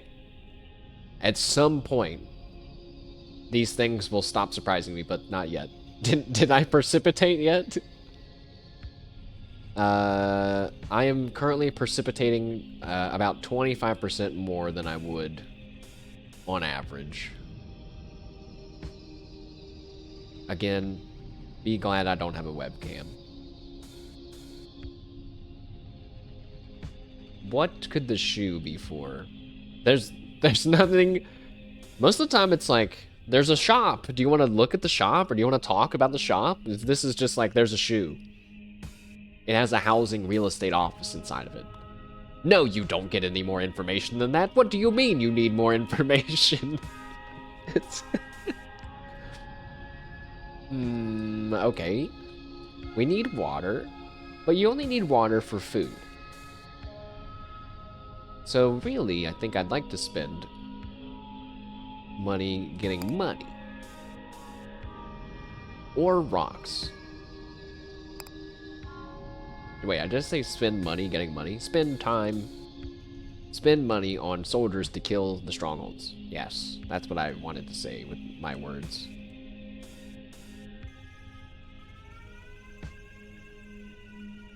Although those strongholds are too... Okay, I got rid of too many on accident.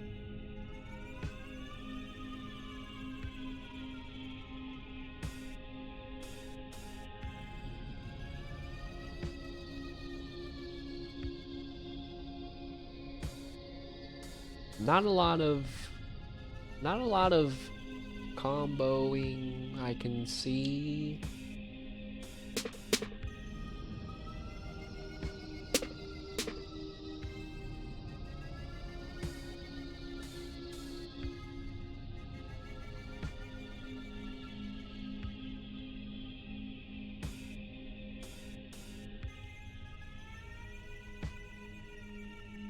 I guess it would be good to be in the middle of the board. Maybe this time, you know what?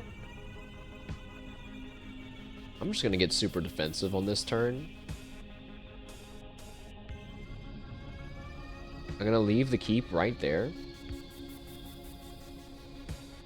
And instead, I'm just gonna try to defend it with the map.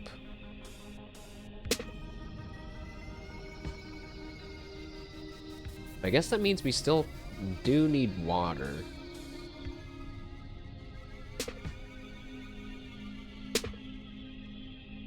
This is a low impact map right now. I mean, that guy, he can't even go anywhere. He's completely surrounded by water. Nice.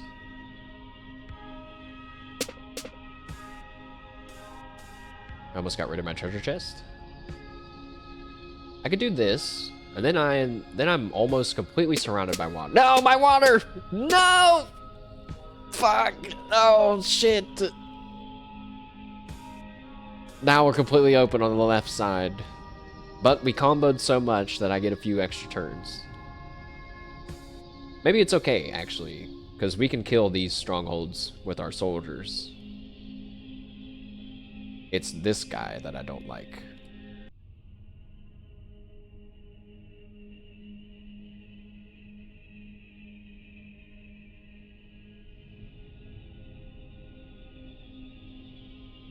There's nothing I can do about that guy. Hmm.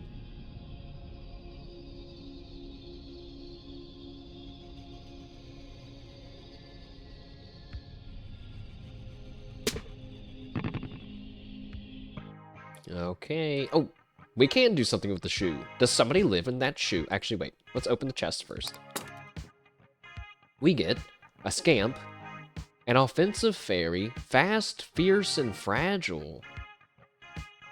I'm in, man. That's cool. A high DPS unit? Does somebody else live in that shoe? While you may have expected the giant shoe to be someone's personal residence, it is actually houses a real estate office. And by purchasing real estate, you can lock individual tiles in the battlefield, so they'll follow you to the next battle. Purchase a property, meaning it will follow you from battle to battle for 8 coins. The simple fact that, yes, I'm so curious at everything this game has to offer, we will purchase a property, even though 8 coins is a lot. You already own that property. Oh. Oh, so I could just get to pick, huh? Pick anywhere on the board where I want to go. Where I want to have a stable place? I guess the middle? I don't... We'll find out what that does later, I guess. Let's... Can I purchase another one? I can. But no, I don't want to use all my money. Okay, so... Interesting.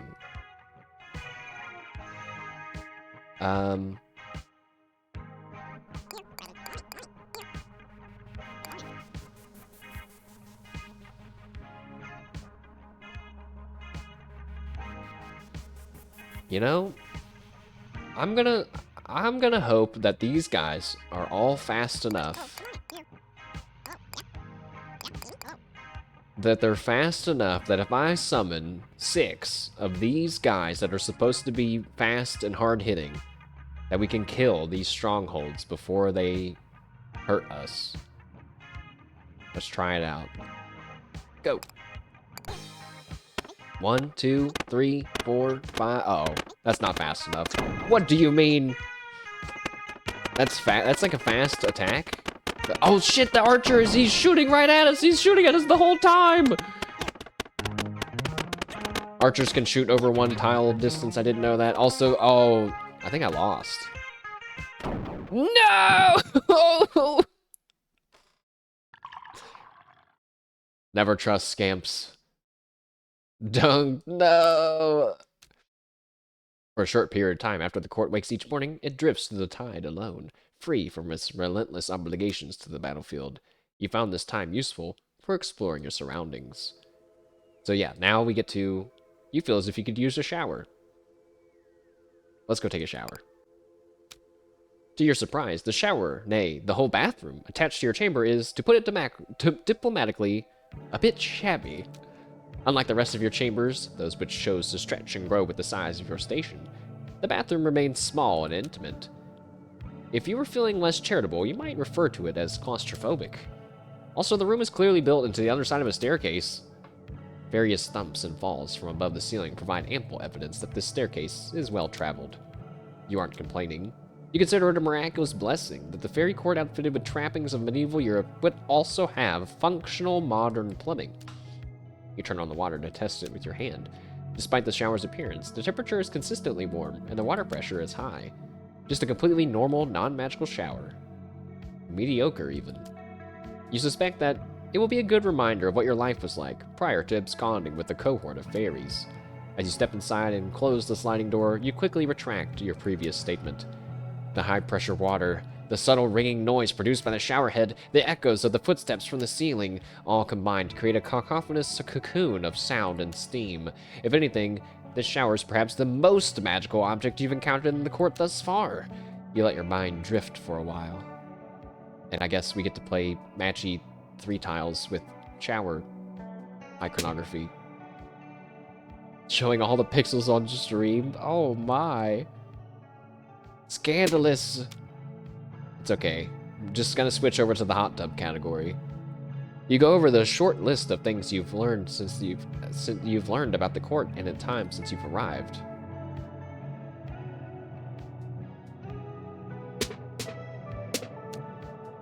One, Titanium Court is a royal fairy court, a place bound by ancient magic to withstand the tide, whatever that is.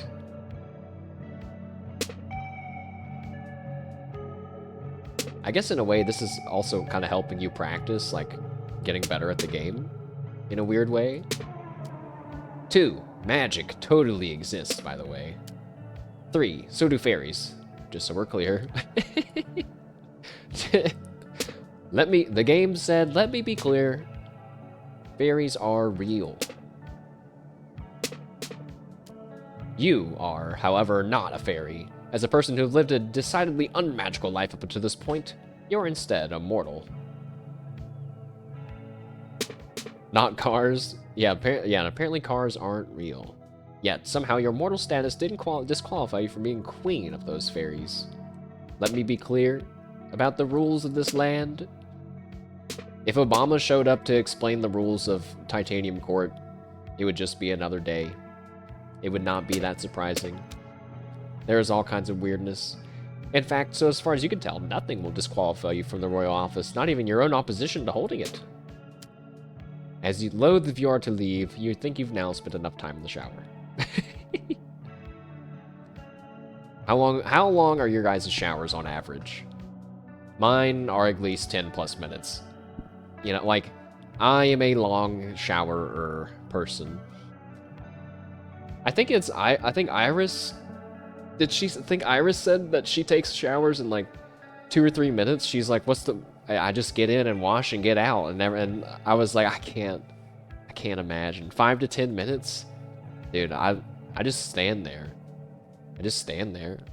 It's so great, but I try to be, you know, I try not to waste water, but man, it's so relaxing. it's so relaxing. You like to stew yourself? Usually if I notice my fingers are getting wrinkled is when I'm like, okay, we gotta go. We gotta go, bro. We've been in here for too long. Stew yourself. That's crazy to think about. Like a bath, like when you're in a bath, you are technically a human stew with soap and skin cells. Gross. Gross. You know, they should have, when the trend of selling gamer girl bathwater was a thing, they should have made it like stew. They should have sold it as a stew instead. You know, because like, what are you gonna do with the gamer girl bathwater? Just put it on your shelf? That's no good. You gotta turn it into a hearty meal. Return to your office? Investigate the dining hall? Yes, because we should always eat breakfast. Grab some breakfast. You silently absorb the conversation around you as you eat breakfast. You know, vehicular theology is not so ridiculous if you consider the car to mostly be a metaphor. But for what? What could such an outlandish and inconsistent set of myths possibly be a metaphor for? Perhaps the psychological armor we construct around our true selves, all for the convenience of the soul to greater stages of enlightenment? It's not too hard to imagine.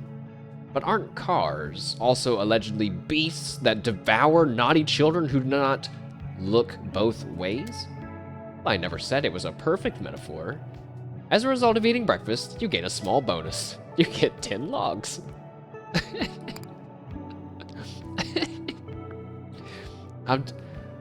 Oh man, like, you guys know when you see a game where it's like so just full of crazy asset, like just a mismatch of assets, and it's like the developer was trying to go for like zany, wacky drug trip kind of a game. But in reality, to me, this game is nailing that way more than those types of games, you know, where it's like, I don't even know. I don't know if you guys are understanding. I don't have an example of those types of games in my mind right now. Or wait, like, what was that game? High on Life. Like a game like High on Life that tries to be like trippy and funny and like all this stuff. but it kind of tries way too hard, I feel like. To be fair, I haven't played it, but I'm much more of a titanium court kind of person, I guess. Let's go to the library. Also, wait a second. No. I want to find that maze again. Take me back to my office. Oh my gosh, wait. The potion of liking baseball is ready. Let's drink it. Yeah, let's drink it. Wait, where were we going? And of course, if you think you can fly, start from the ground. Did I miss anything? Robin is expressionless as she measures out 3 individual glasses. I was under the impression that this potion did not induce hallucinations. On the surface, perhaps, but dear Robin, any fundamental change to your personality is a trip. Even something as innocuous as liking baseball. I think there's a double space right here.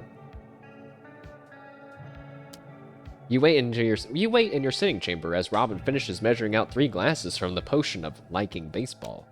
Your magical scholars, Skip Study Hall and Hop Turnstile, have volunteered to accompany you on your first foray into the world of love potions. For research, so they say.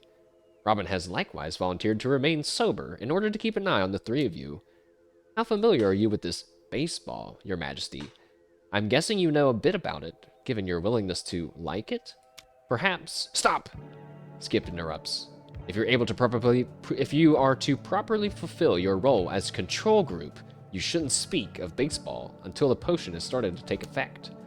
Right, of course. He turns to you. You must understand, Your Majesty, I currently know nothing of baseball.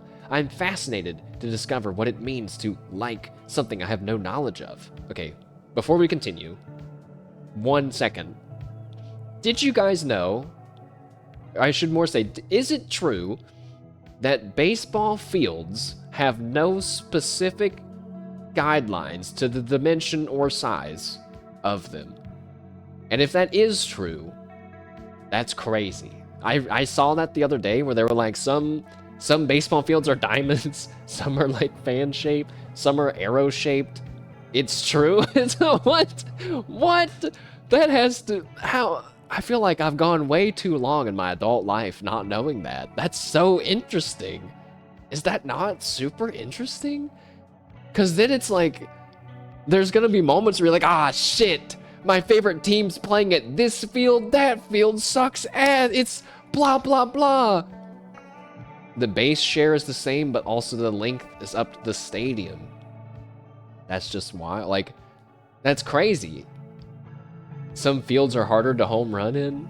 That's wild. Because then you like dude, oh my gosh. What a weird bit of ruling that's just happened like that, you know? But let's see if they talk about that in this game. That would be so great. The measuring done, Robin hands you a small glass of purple fluid. Apparently, the potion of liking baseball is purple. Tentatively, you down the glass. The taste is faintly sweet and rich, with a powerful aftertaste of honey. Your companions down theirs as well. They say in unison, "Oops." How did they write? Oh, it's justified text. I was gonna say, how did they do that? And now, says Robin, and now you wait. The label claims it takes at least an hour to take effect. What? And so, as the seed of new love begins to inch its way through your digestive system, you await its arrival. Wait, I just noticed it's 7 a.m. Do we really have to wait an hour? Alright, let's go back to the court. Is time gonna change? It didn't change! Alright, let's just do other stuff. If there's some principle of organization in the books of the library, if there is some principle of organization by which the books in the library are arranged, you're unaware. True crime novels sit next to self-help self-help books, which sit next to compilations of syndicated newspaper comics. Shelves are stacked with playbills from amateur theatrical productions, maps of amusement parks, and brochures from defunct tourist traps. I wonder if that could work. You think there could be like a library whose hook is that they don't organize anything?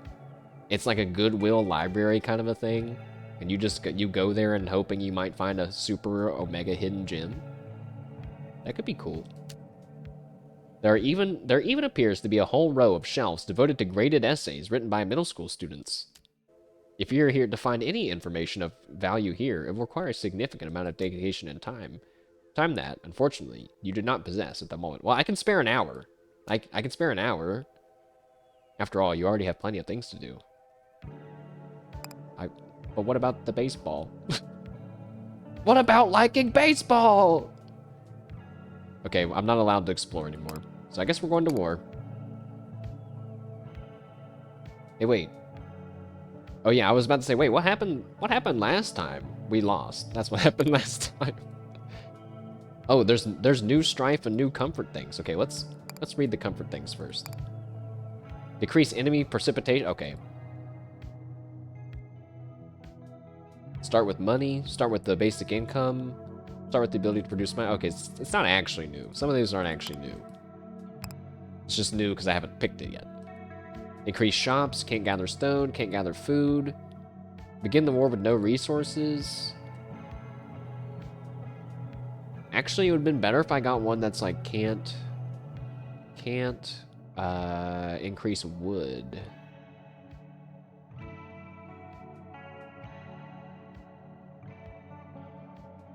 That one's tough too, because it's not just increase shop prices by 50% for one level, it's the whole time. It would be better if it was like, oh, not better, but it would be more equal to these other ones if it was increase the price of your first shop by 50%. But I guess, wait a second. Most of the shops things are like less than 5 coins, so it's only going to be like, 6 or 7 coins, which really isn't that much more. It feels like that should be worth more than 1 strife. I'm just going to pick not the food one. Let me look at my units. Yeah, you need stone and wood. This is kind of hard. These strife ones this time are kind of hard. So if I can't gather stone during my first battle, I can't do any soldiers. If I don't gather food during my first battle, then I can only make 1 soldier and can't do anything with my farmers. If I don't gather any water, then I can't make any more food. Okay, well, I guess this time we're gonna have to do comfort. Or I guess I could just do neither, but let's do comfort. Let's just do a comfort one. You know what? I'm doing the enemy precipitation this time, because I don't... What does that mean? Precipitation. That is... Yeah, it even says calm weather. About rain. Did I play more Slay the Spire 2? Yes. I'm glad that you asked, because I did want to talk about it. I have only been playing as Regent. I've literally not even a single playthrough of any other character. I've only been playing Regent the whole time, because I'm just like really... That's just my preference. Purely, plainly, and simply. Like, instead of learning a new character, I would rather spend time trying to get better at this one, And I will say now that I have a better opinion. I have a more solid opinion of Slay the Spire 2, is that it might have been true in the first one. I didn't play the first one as much, but Slay the Spire 2 is great in terms of how simple it is to jump in and do a run. However, that being said, I feel that the complexity of your deck building is not as fun as it is in Griftlands, which is the other game that I bring up all the time about. That's a card deck building, battling kind of game. But the trade-off is like Griftlands, a run in Griftlands takes forever, versus Slay the Spire, even if you win, it doesn't take that long, and that's its big thing. And yeah, it's giga addicting. Yeah, I think that contributes to its to people playing it a lot more, so I think like Slay the Spire did it better, but my personal, what I like is Griftlands, so it is kind of a weird mix. But like Yeah, I don't know. Like Slay the Spire, now that Slay the Spire 2, like with Regent, for example, now I can kind of almost imagine every card that he has. You know what I mean?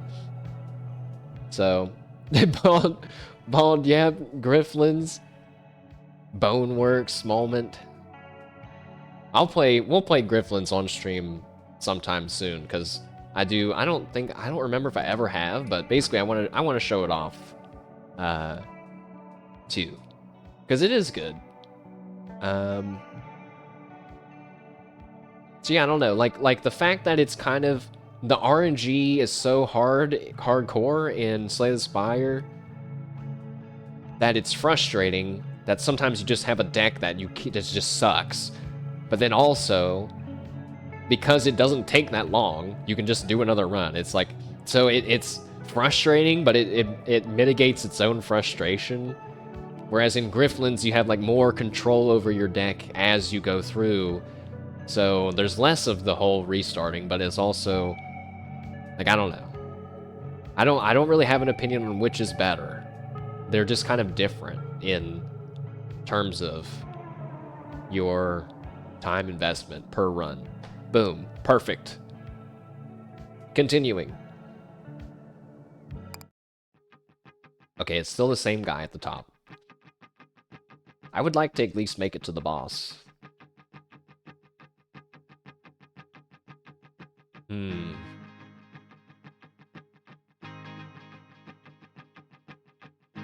So the enemies are going to be sweating less. And we don't have any strife. So, I mean, I don't know. The strife only mattered on the first battle last time. We just got unlucky last time. I don't remember how we lost last time now, but... Oh, it was to an art... That's right. An archer was spam shooting at us from the beginning of the progress bar because he can shoot one tile over, and I didn't know that. So that hopefully won't ever happen again. And let's do this one where it has catapults, because we can fight catapults with proper play.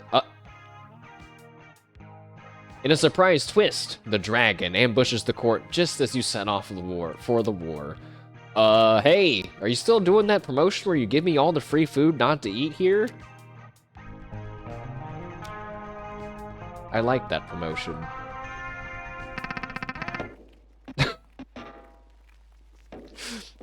Guys. Well, we get to find out what the dragon does a lot faster than I thought. Because there's no way we can give him 60 food now.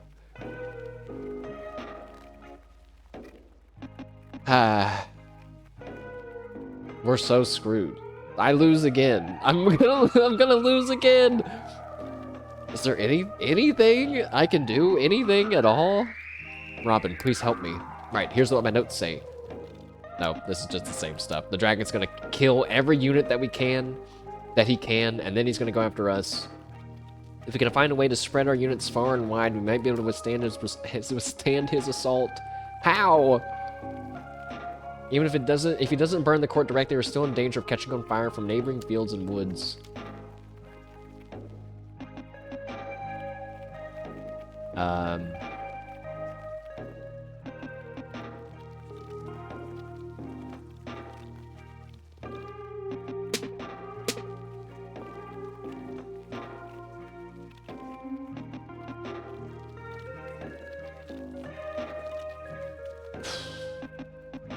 I mean, we're just kind of screwed. I can surround myself with water.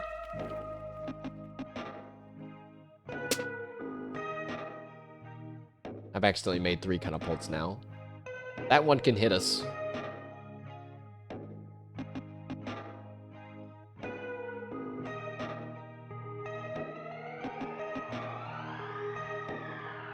I need to get rid of these catapults. No, wait, it doesn't matter. We're gonna tie to the dragon. Whatever. It's fine. It's cool.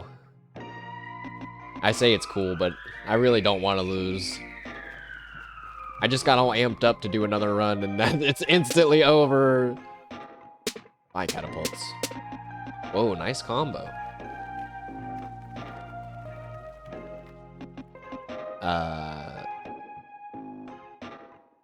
Just move farther away from the dragon. Just Keep moving far. Okay, now we're completely surrounded by water. The shop is here. I mean, maybe he'll have something that can save us. Never mind, I'm broke. I forgot, I'm broke. A centaur archer? What? I'm never buying a scamp again. Screw the scams.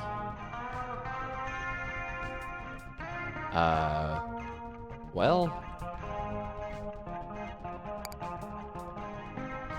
I'm gonna make one soldier, because that's all I can do. Begin the battle. Alright. The dragon. He's just gonna fly right over and kill me. Here he comes. What? He has it's like an animation and everything. What the heck? He's like an Uma Musume ability. Ah! Ah, no! I'm so dead.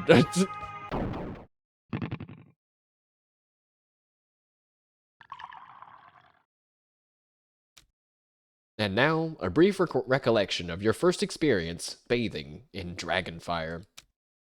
For context, here are 2 fun facts about Dragonfire that distinguish it from the run-of-the-mill fire. Fact 1. While it does not consume fuel and radiate intense heat, Dragonfire does not produce... Wait. While it does consume fuel and radiate intense heat, Dragonfire does not produce any smoke. How odd. Fact number 2. Dragonfire is loud, which is to say it's noisy, which is to say it literally screams as it burns.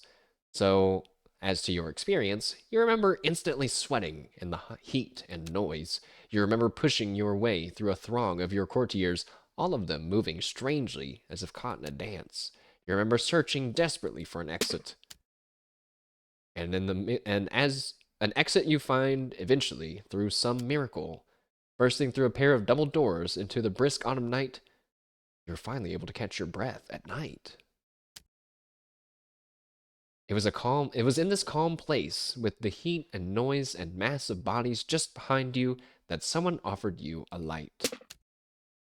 You suspect that light is most likely what kept you alive.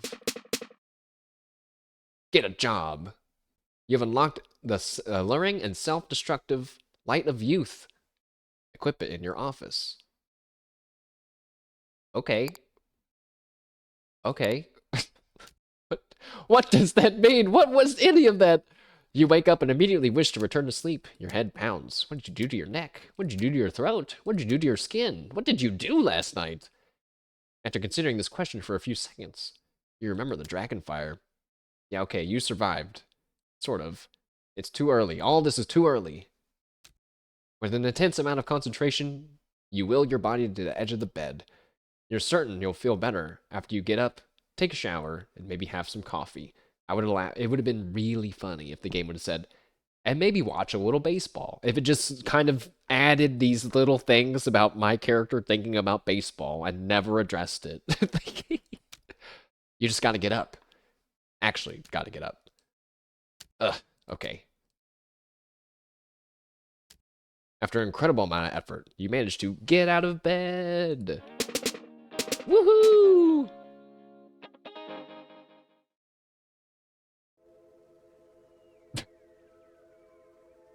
Well, let's explore just for a second to see if anything weird's happening. I guess everything seems actually pretty normal. I definitely thought like some stuff was going to be happening because, you know, the whole Dragonfire thing. Wait, we need to go to the bar. How come I can't remember how the place is laid out.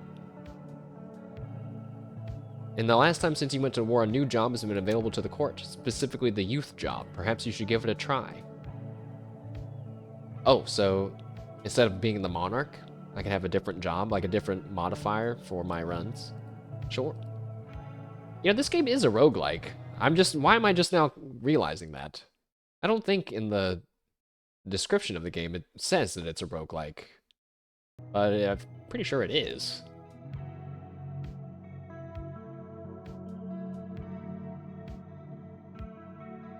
In fact, maybe you could call it a roguelite. Because there is like a consistent... Well, I guess... no, there is, with the comfort and strife meters. Interesting. Interesting stuff. Let's look at the other job. What's youth? Youth, offensive job. Receive money for letting it burn. What? Oh. Jobs come with different starting cards. Is that a scamp? Oh, no, it's a lumberjack. Gathers wood from forests. Offensive broadcast, cook your surroundings. And then storm defensive spell removes fire and flammability. Interesting.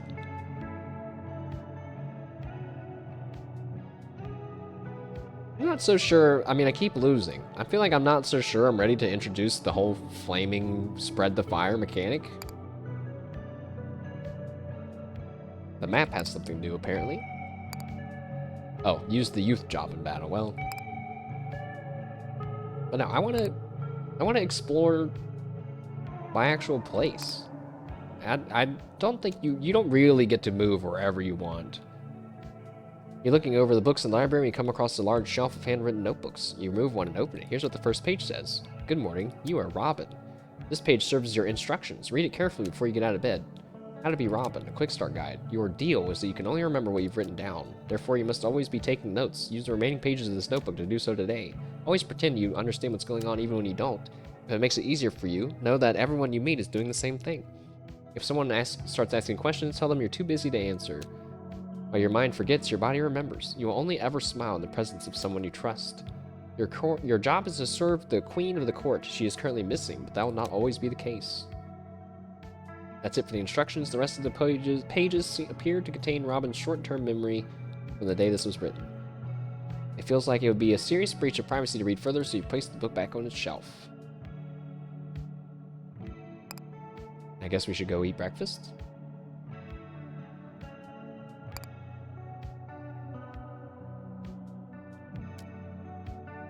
This time, no extra dialogue.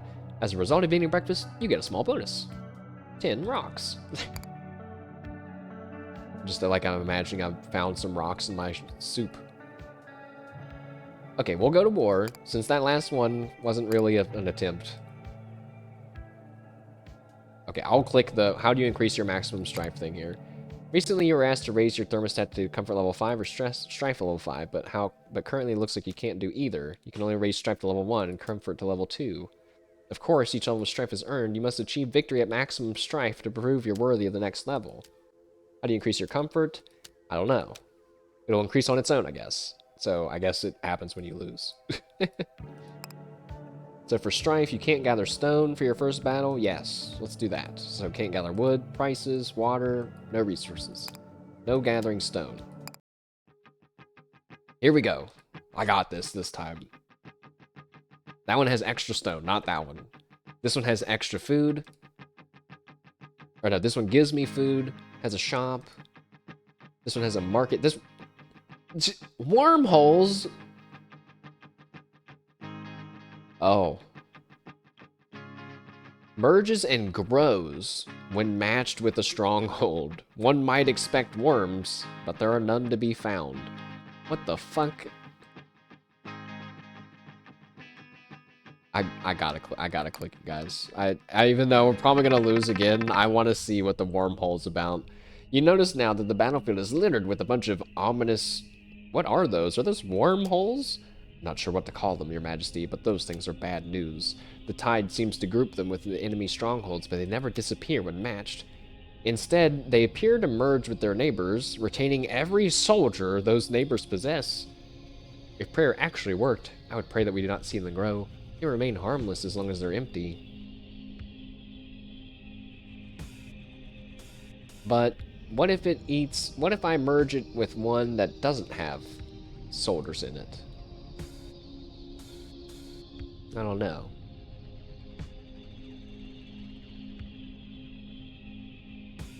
So we're back to the beginning of the game. We need water and wood. No, wait. We need fields. The priority is field, wood, water. Field, wood, water.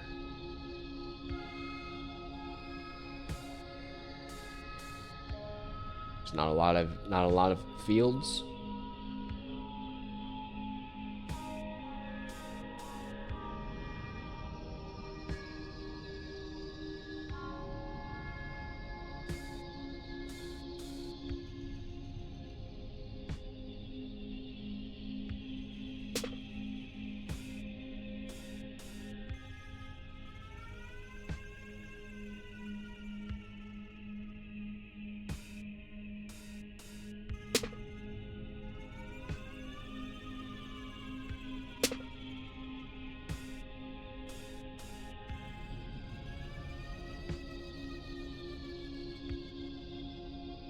Hmm.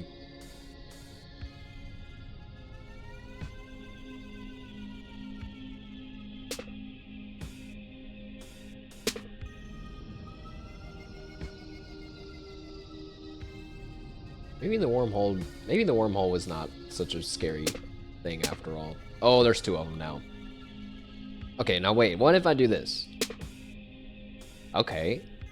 So it did make one wormhole. It took the two wormholes and made it into one. And there were no enemies in it, so there's just no enemies in it right now. Okay. Makes sense to me.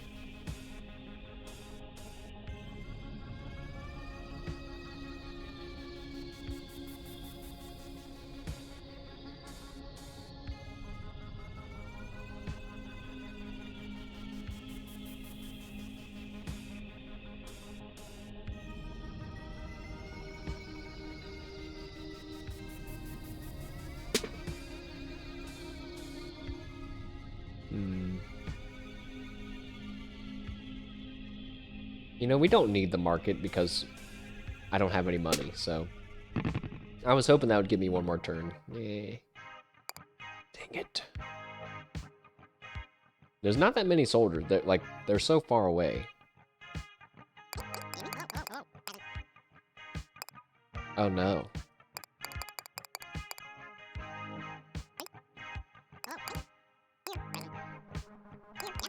I can't make that many soldiers at all.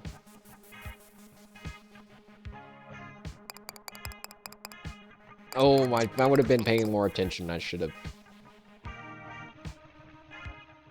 We might lose. We might lose. I don't know.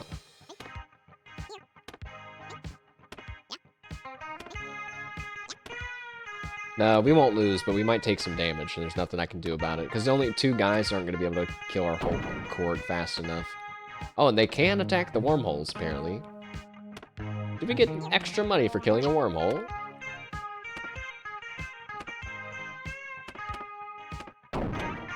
No, we don't. Also, they're killing my farmers. Also, they're attacking my castle. Alright, that was bad.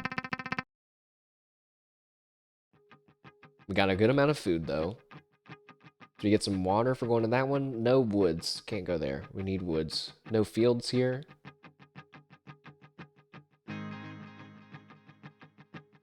Let's go for this one with no fields. It has archers, though.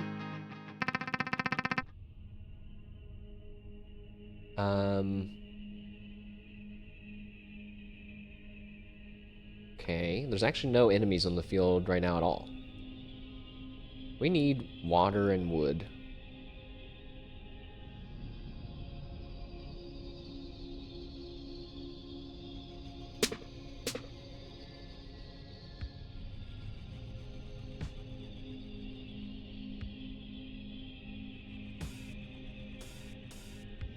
There is just nothing of anything that I need.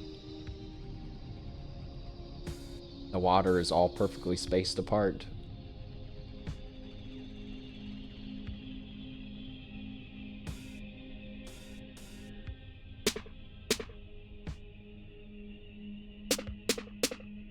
Oh. Oh. Nice. Nice. Oh, that had a chest in it. No.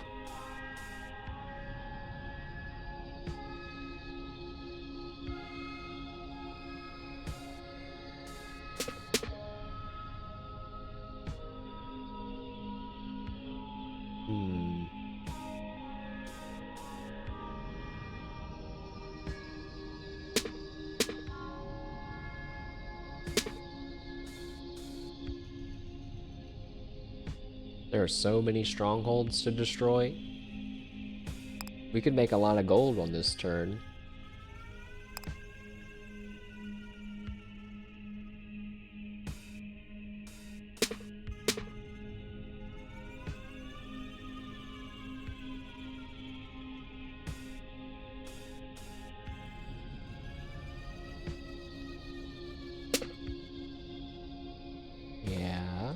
Yeah. I'm trying really hard not to destroy a bunch of strongholds. There's so many. There's so many.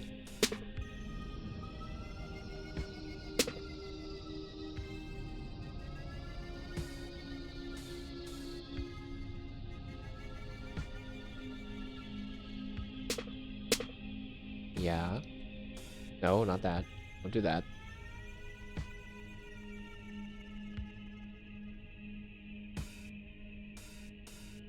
We don't need that many in the top there. We're not going to be able to reach those ones.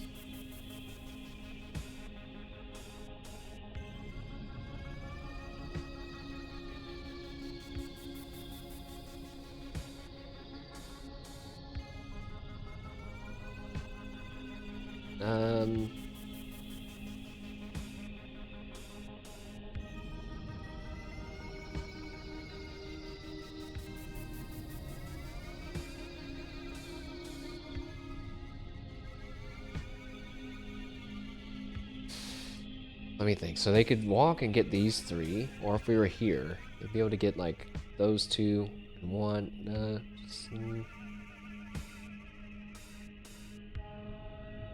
I guess I'm just gonna do that and then move it back,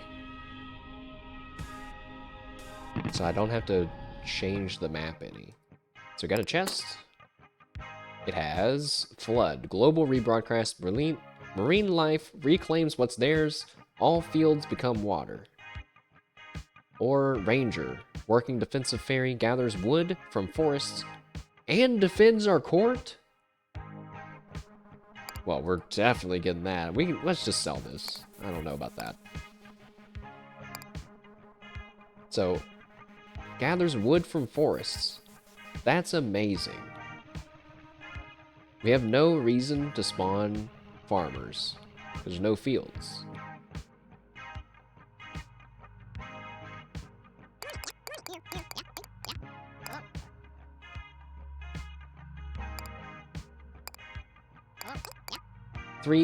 Three rangers to gather some wood, and a lot of soldiers to get money.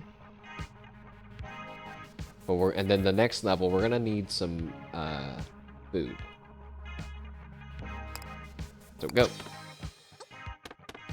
I'm seeing it now. I'm seeing how the game can synergize. If, let's say, you had that water spell and then you had the anglers, so that way you get food from water instead. You could always have a pretty strong supply of food. It could be nice. You guys, all of you soldiers went the complete wrong way. I'm so pissed. You could have destroyed so many more if you would have went to the north instead. But there's so many of you. Maybe you can get one more? No.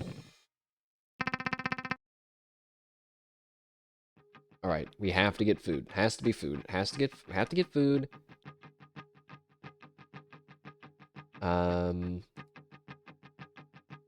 Not that one because there's no fields, so we're going for the middle one, I guess.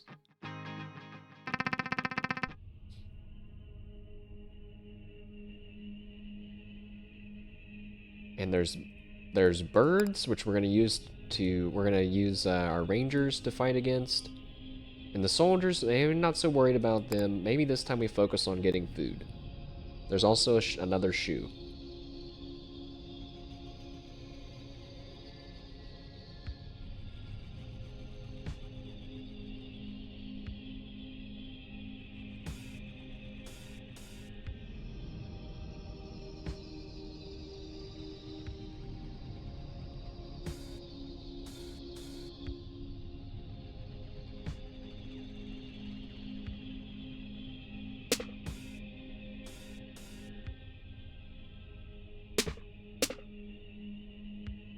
Okay, the hospital is spawned.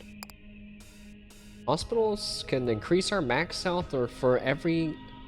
Oh, for every Earn 3 hearts back for every kill. Oh yeah, we're getting that. That's awesome.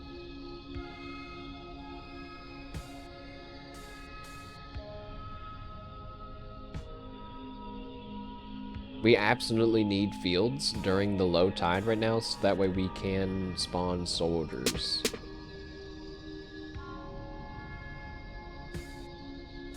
But there's not a lot to work with. Did just get a field combo there, which is nice.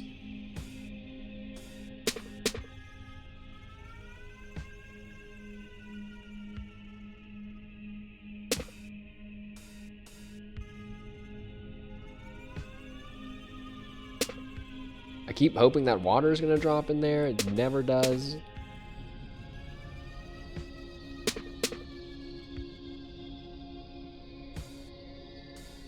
Still need more food. We need way more food.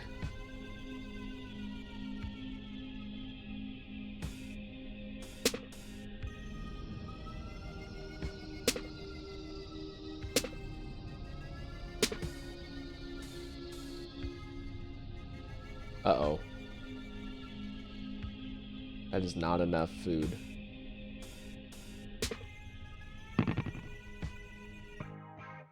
We are surrounded by enemies. Let's buy this bloodsucker thing.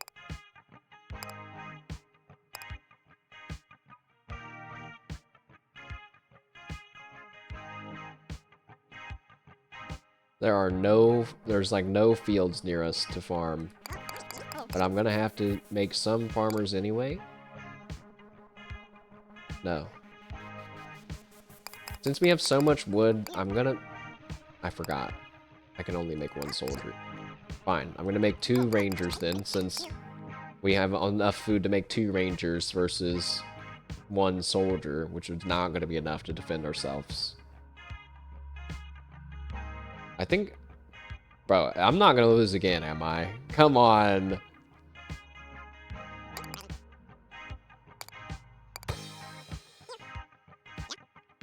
Alright, so they're chopping. Our farmers, they didn't go to the field I thought they were going to. That's okay. 1 soldier spawned. I don't know where he's at. Oh, he's killing our farmer. Lumberjacks, what are you doing? Oh my god. Oh my god. I'm getting health back from my farmers dying. No! That's not what I wanted to have happen at all. Oh, now all my lumberjacks are dead. Okay. So that turn did not go how I wanted it to, but we actually ended with more health than we began because of the bloodsucker thing. It's not just people that we kill, but it's anybody that dies. So even if a farmer dies, we get 3 health back. I'm sorry, trading 1 water for 3 health when you have a max of 30 health seems like a no-brainer. Wormholes and goons, huh? Damn. Imagine you had like a crazy combo where you have like a super full wormhole and then you just surrounded by water and go home for the day. Damn. So we need water. I guess we're gonna go to the wormhole one. Potions are here.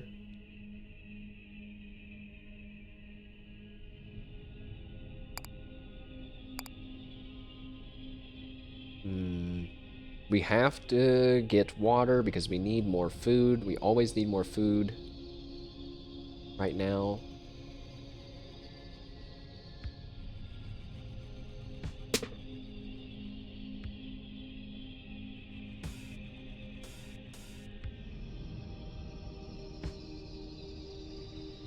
There's no water to match up anywhere.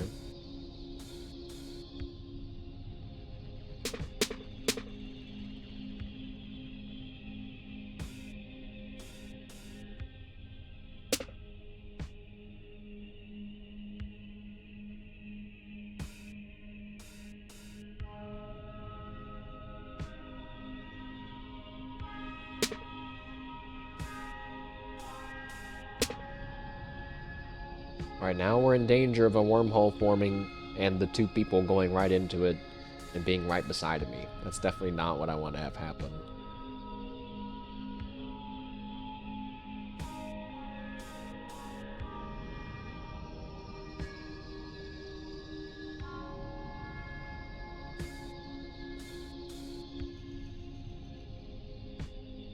What does the hospital have this time?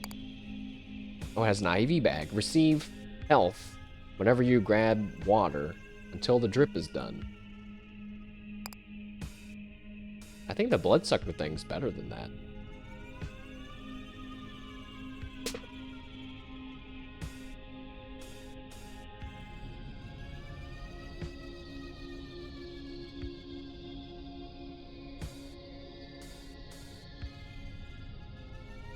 Dude, the water... I guess you only need like 9 water per level, because you don't want to... You only need like one tile of fields can be farmed with 9 farmers. You really... Feels like it's overkill to shoot for more than 9 at a time. We have 6 that we can make right now. And I'm almost out of turns already.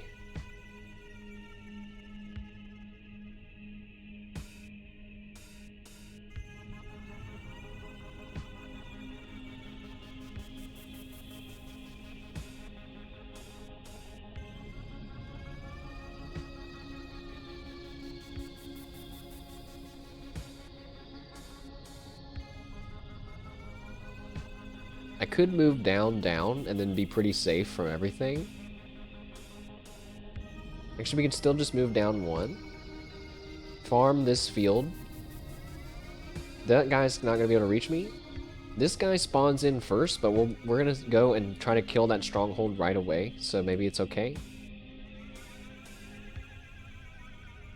Actually, I could do that. Then they're going to be closer to me. But I think that's okay. And then there's one more bit of water. Anything better than that? I don't think so.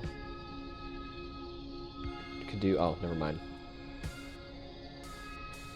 Could do 1 rock here. Oh, rock and forest. Actually, that would be good. And then that would actually combo into the strongholds, too. Yeah, let's do that. Make this turn nice and safe. And...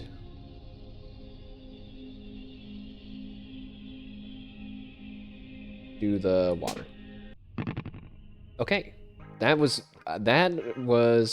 better, although I keep thinking, I'm like, I feel like an insane person. Like, I'm saying, like, this is good, do this, do that, and do this. I'm like, can people tell what I'm talking about? I don't know. But let's see. We don't need wood. We're good on the wood.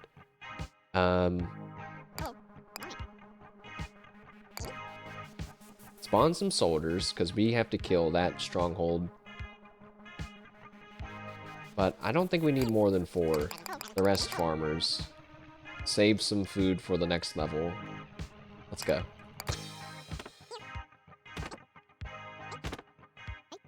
So there's the one. Oh, then they went to the wormhole. I forgot that they can target wormholes. But we got it. Some of those guys are coming in, but they hit the hill. My team is actually going to go to get them, and we're getting health back because we killed them. No, my farmers are dying! I feel really bad, but... What? Bro, I did still got to hit my castle a few times.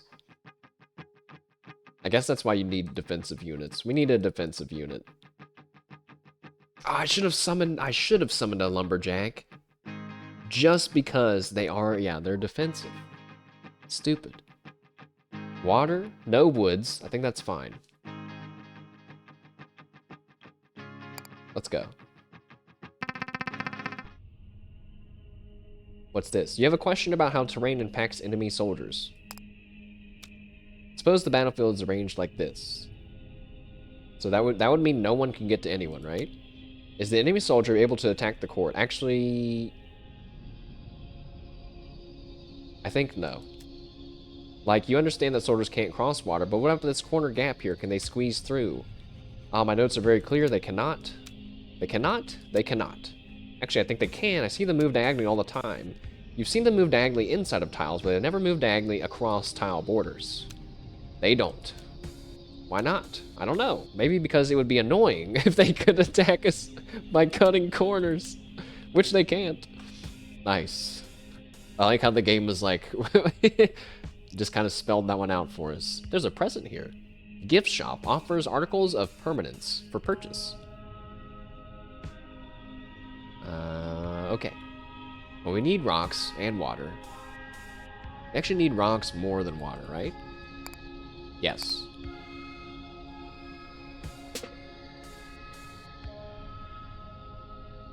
There's a lot of enemies on the field, I just realized.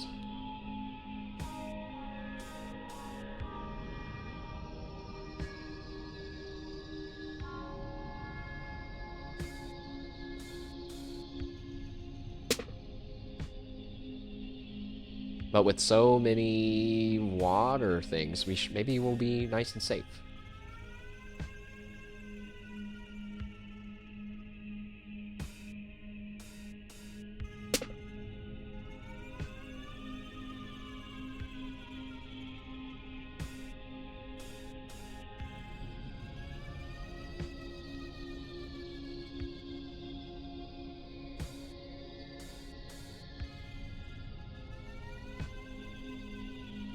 Yeah, there's a lot going on the left side of the map right now. And not a lot that I can do about it.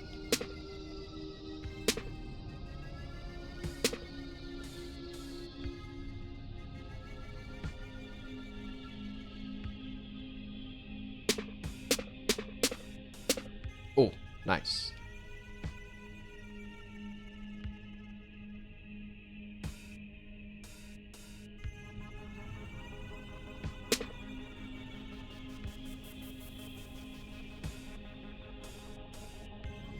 No. This bird, he needs to go away.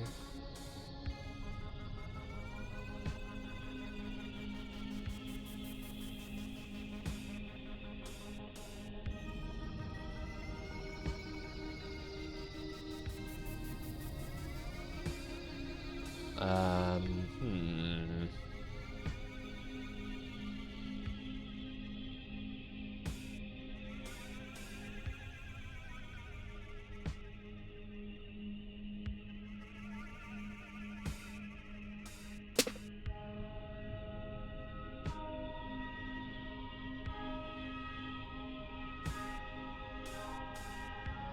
If I just got rid of the bird, we'd be totally safe. But I can't. I don't think that I can.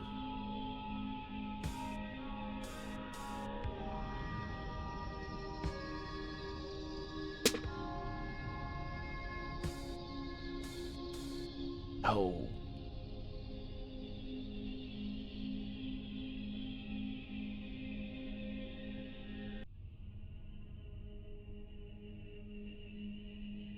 Okay, unless two strongholds drop down right here, we just can't, which I don't even think I should gamble that.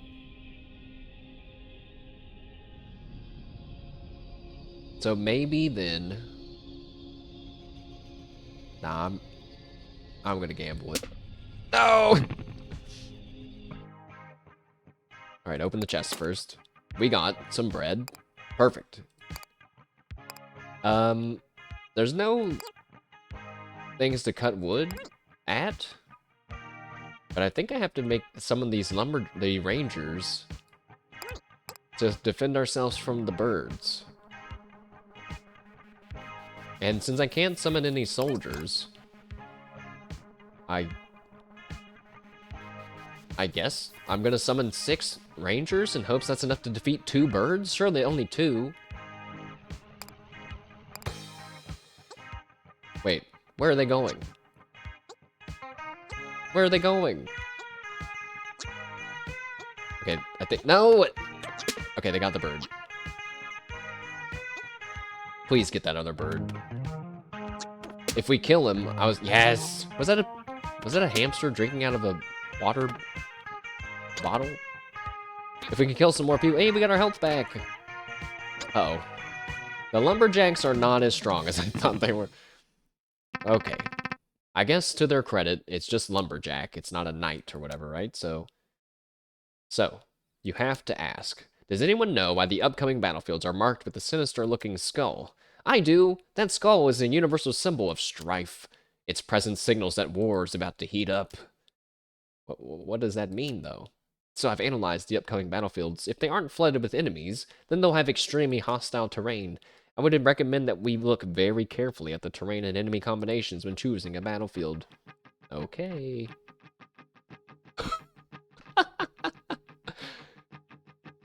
Fields. +2 food for accepting, no hills, rare chests, and danger, all catapults. Now, oh, I was gonna say that's not dangerous, because you can block them, but there's no hills. I see. Danger, all volcanoes. What's a volcano? Matches with standard hills. Stay clear of it. It will erupt.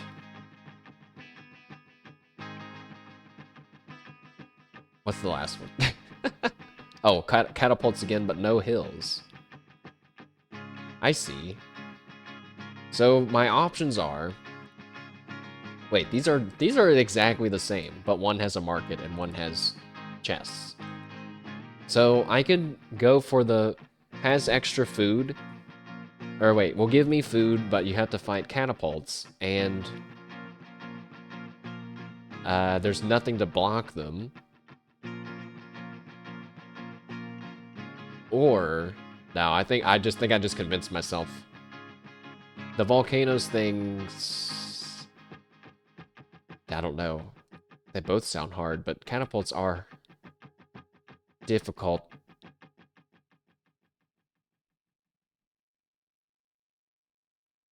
But you can destroy them. I think I would rather gamble that I can get rid of volcanoes and not be near archers than I can guarantee that I'll be able to get all of the catapults. I don't think I'm going to be able to do that. I just noticed that there's no hills on this one either. So I can't, you really won't be able to match up volcanoes unless there's multiple volcanoes beside each other.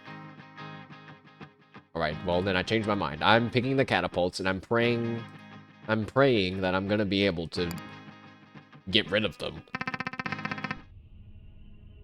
Okay, it does kind of keep it nice and simple though. It's just get rid of all of them, because they all of them I'm sure can hit me no matter where they're at.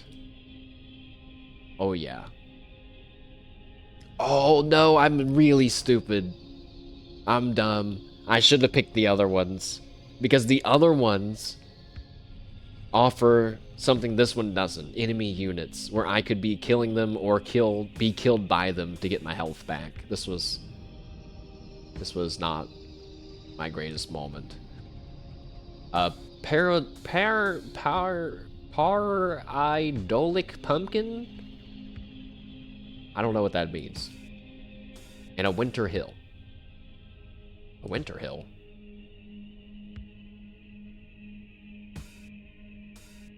Alright, whatever. It's fine. It's fine. So, I'm pretty sure you can kill catapults, which is good. So we should have some soldiers get rid of some of them. But for now, let's just get rid of as many as we can. Wait a second. A winter hill? That is a hill. I thought there weren't supposed to be any hills. This changes everything. We need to stack up behind those hills.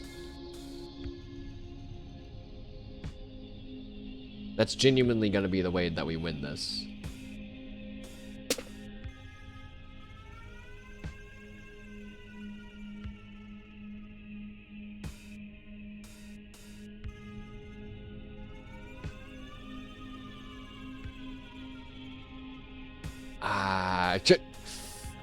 Okay.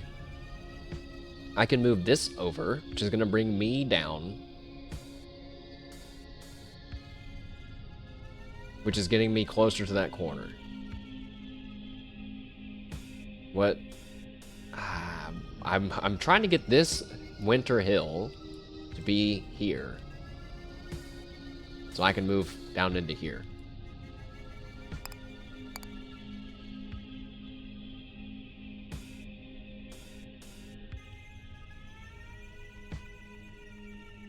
Yes, that. Screw the market. I don't care.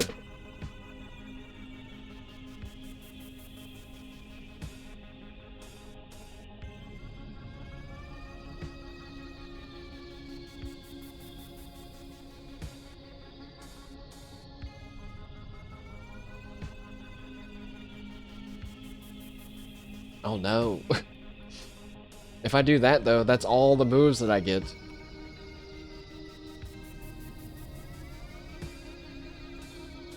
Oh, is that better? Is that gonna work? That might be better. That's gonna block that one, this one, that one, and that one. It might block that one. I think if I do this, we're good. Can I see? Oh! Oh my god, I'm a genius at titanium cord. Oh man. Oh my goodness.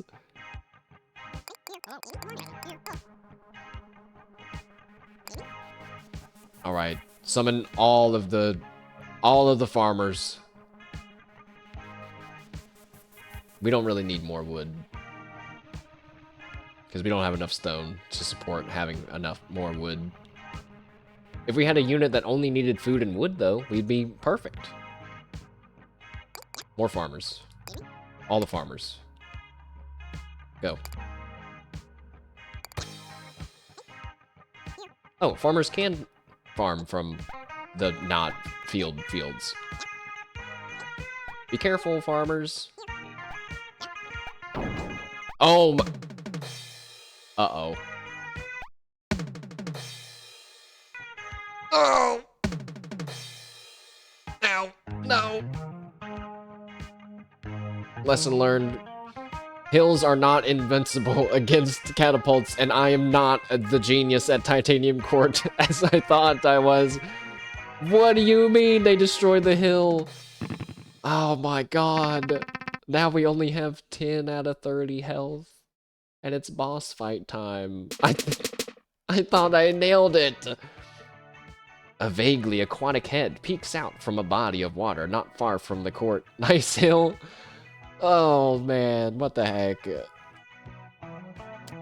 Your Majesty, I have good reason to believe we're looking at a rare beast known as the Leviathan. How much food do you want to leave us alone?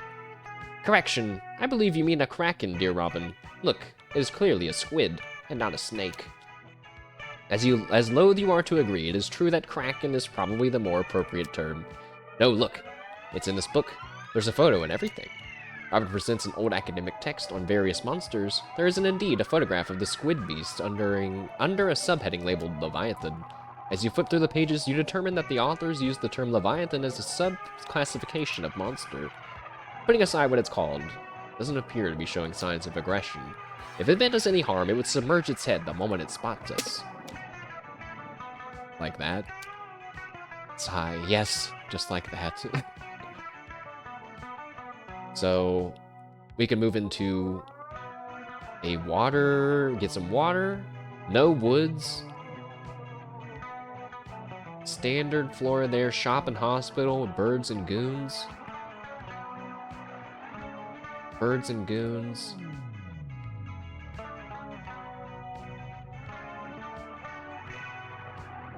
Okay, I'm gonna go for the one with the hospital in hopes that maybe I can get buy a heal.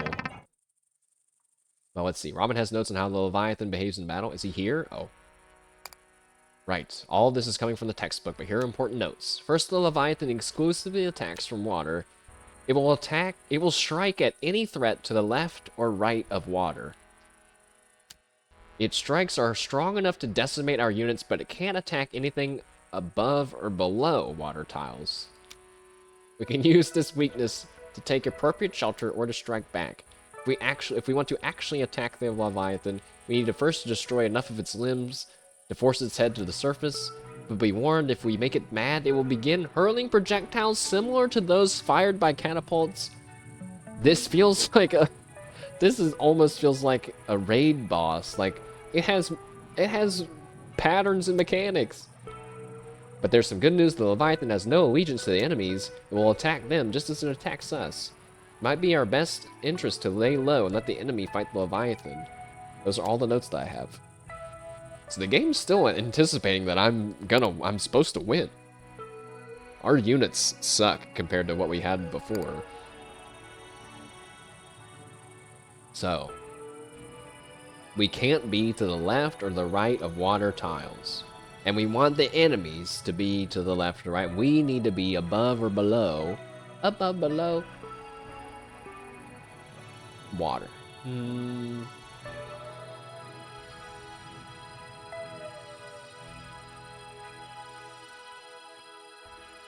How... What happens if we don't kill the Leviathan and we just live? I don't think we're going to be able to kill... It has 120... No. Operation Kill the Leviathan is not happening in this current run. There's no way. There's just no way. Unless when he kills the people, we get health back. But even then...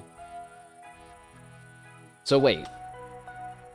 Wouldn't the answer then be get rid of the water tiles? Then he can't attack anything, right?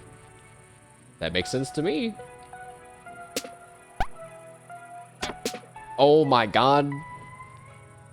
It happens every turn?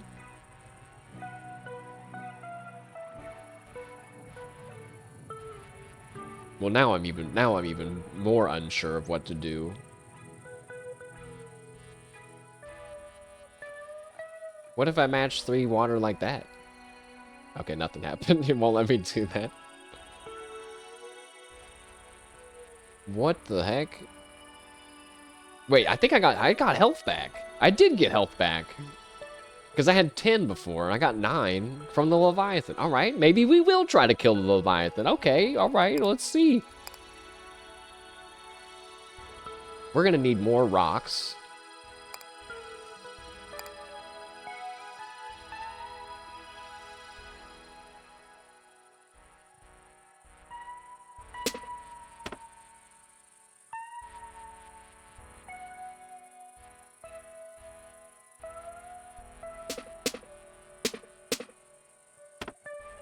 It's a lot of combos.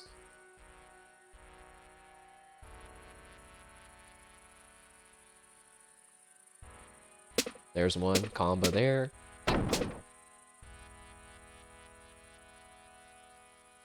Just gotta keep all these water tiles away from me.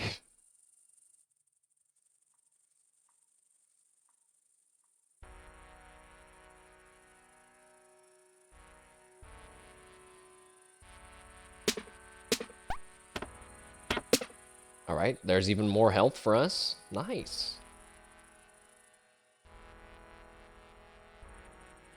We don't need that food.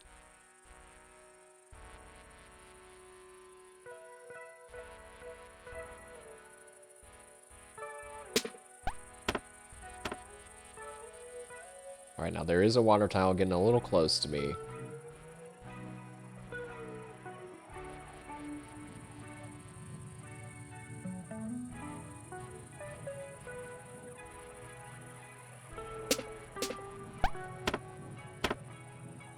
That one is in the way.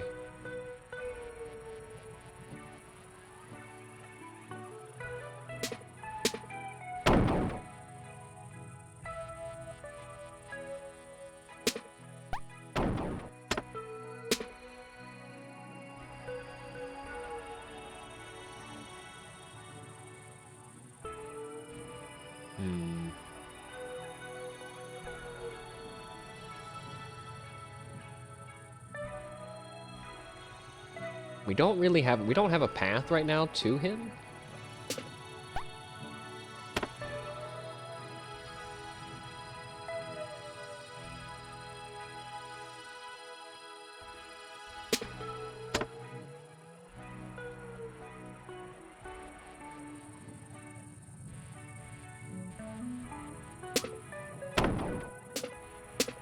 Uh-oh. Okay, no, that was good. A lot of stuff on the left is cleared, so we're really nice and safe again on the left. The boss is here. These two water tiles and this mountain are completely stopping us from getting to him. Even if I had a bunch of soldiers run over there, which I don't, they would spend half of the map just running over there, but whatever.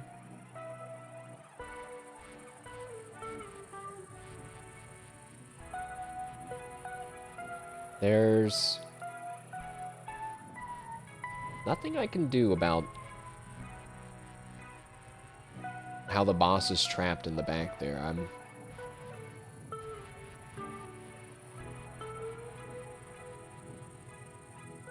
These last few turns might take a little bit longer than normal. I mean, I could do this, get rid of the shop. That's going to combo down into the rocks.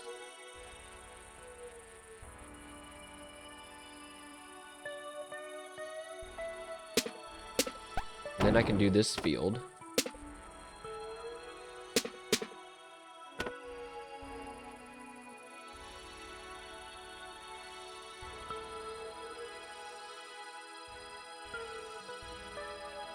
Nope.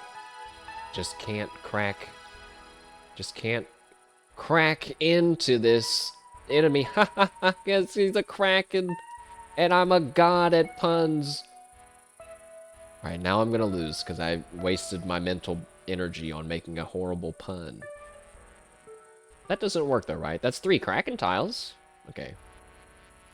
I tried.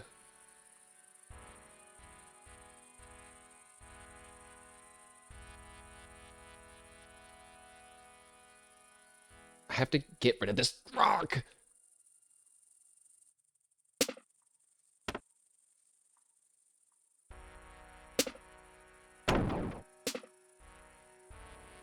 Uh-oh. There's water dangerously close to me. It's gone.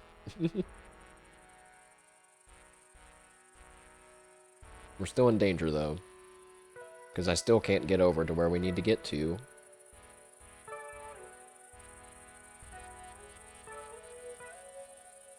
Get rid of that, so I have a slight path.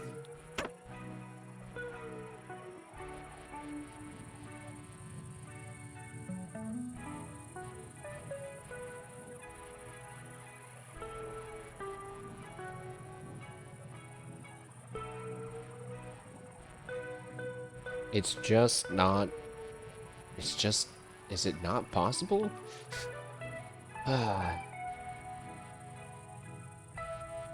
If I swap that, that'd get rid of those 3. Then those 2 rocks would be beside each other. Doesn't really help get rid of this rock. Wait.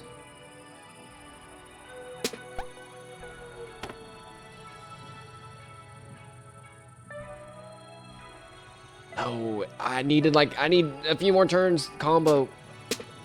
Yes.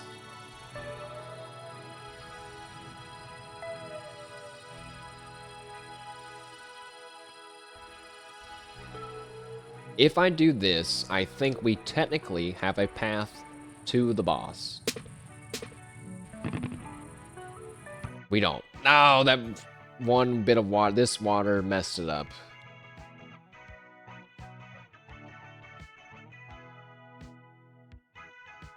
Well, now I have no idea what's gonna happen. Let's look at the shop. Whoa. There's like a buff, like a thing that buffs all my units.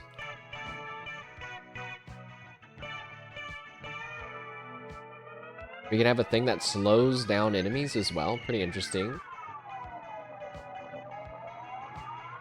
A bird costs 3 food and 1 wood. Oh shit. Now wait a second. The scamps. The scamps could be back. Hold on. 8, 9, 10, 11. Okay, let's try this. So, I have this tool. I don't know if it just works automatically. But where we're at now is I have 89 food and 49 wood. I can make a lot of scamps. And we can just pray that, you know, maybe I should have bought the flying guys.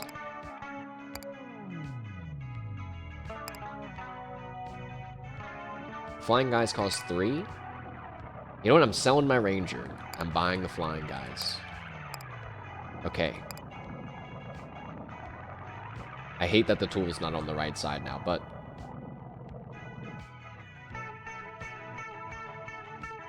I don't know how...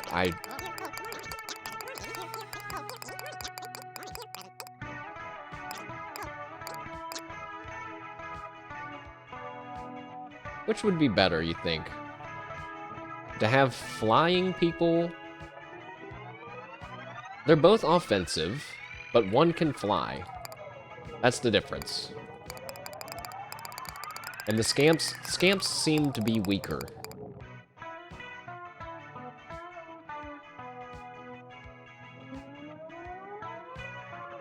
Well, I guess we should make the birds. I actually didn't need to buy... Oh. No, on a technical level, I had enough to create a bird army, but only one scamp extra. Okay. So, it's Mashed Potato Flo and his army of bird fairies against, let's say, 6 goons, 2 birds, and a kraken. I mean, if I lose, I don't know, man. I literally can't spawn any more enemies. I mean, any more soldiers, so it's time. Commence the battle. Go, my birds, go! Oh my god, the birds are actually, like, attacking the kraken, and one of them is... What? What was that? Oh, that's right. They said you have to destroy all the limbs first. I forgot about that.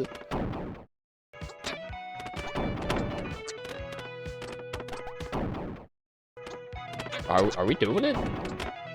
I can't tell. There's a lot of limbs left. But wait, we still have half of our army to spawn in.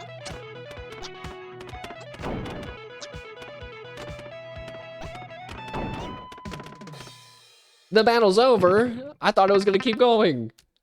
The great Leviathan continues to thrash above the surface. Your presence here clearly irritates it. But with little control over where the tide carries you, you have no choice but to endure that irritation.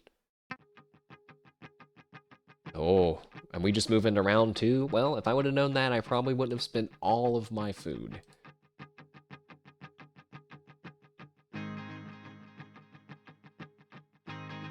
Time to go to this one and hopefully get some more food. So, how much damage did we do to the Leviathan? We did like 1/3 of his health. Oh, okay, that's... that's not great. But we have a bit of a strategy now. Well, it's not really much of a strategy. It's kind of just spamming. But we need a ton of food. And we need to try to get rid of the limbs of the kraken, like on the tiles.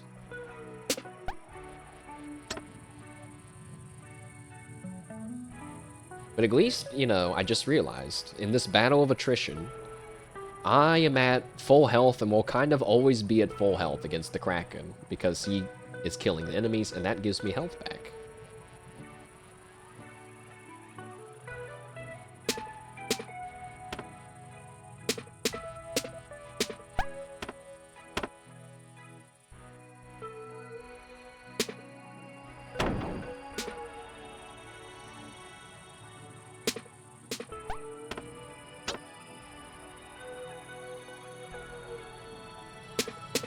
Uh-oh. I accidentally put one of the kraken tentacles right beside of me. Oh, and then I put another one beside me. Fucking... God damn it.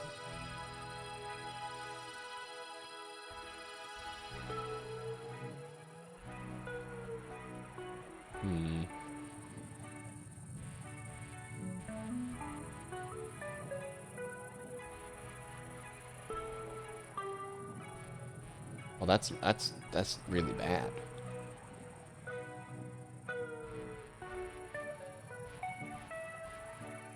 There's nothing I can even do about it. I'm just gonna have to move down.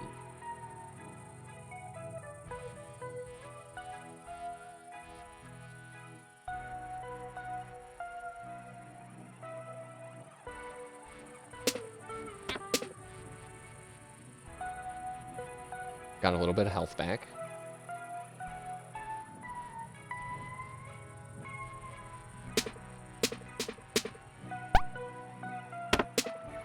A lot of cracking limbs.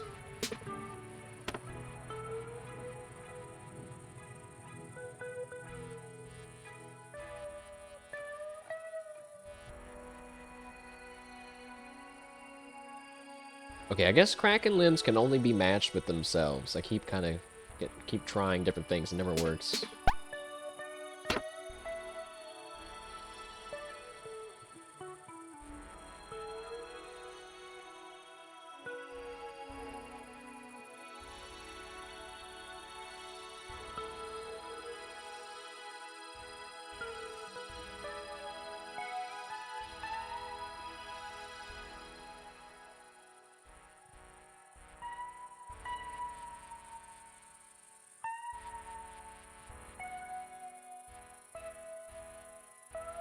Now we have to get rid of some of these limbs. There's too many.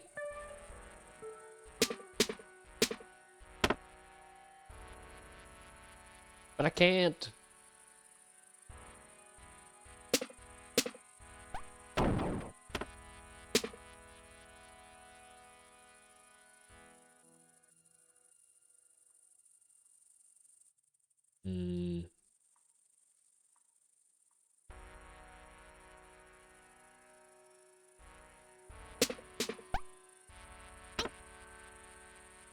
Every time it makes that sound, I keep thinking I took a little bit of damage, but it's the enemy dying. That's the enemy dying sound. Oh, there's 3 limbs gone. Oh, was that 4 actually? Nice.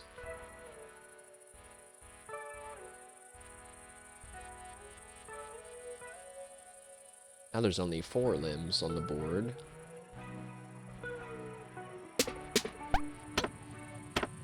Accidentally just made some more. But we can get rid of some right here.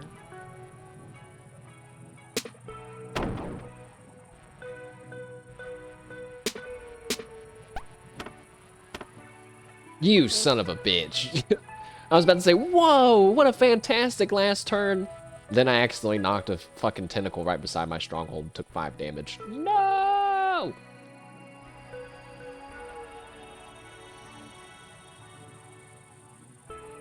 We're doing really good though on the whole, like, there's only 2 tentacles up right now. And we'll get some health back by killing one. So I guess I don't need to be too upset. Match the wheat, don't spawn more tentacles. Nice. Okay, chest. Oh, we got a lot of stuff. So 10 stone. 10 water. An IV drip. I don't think that really helps us that much right now. But we don't have any other stores or anything, so I'm just gonna take it. And then, oh, 10 food! That might have just saved us. So, yeah, I think once again, I just make a bunch of flying people. No, wait, we don't have as much food this time, so...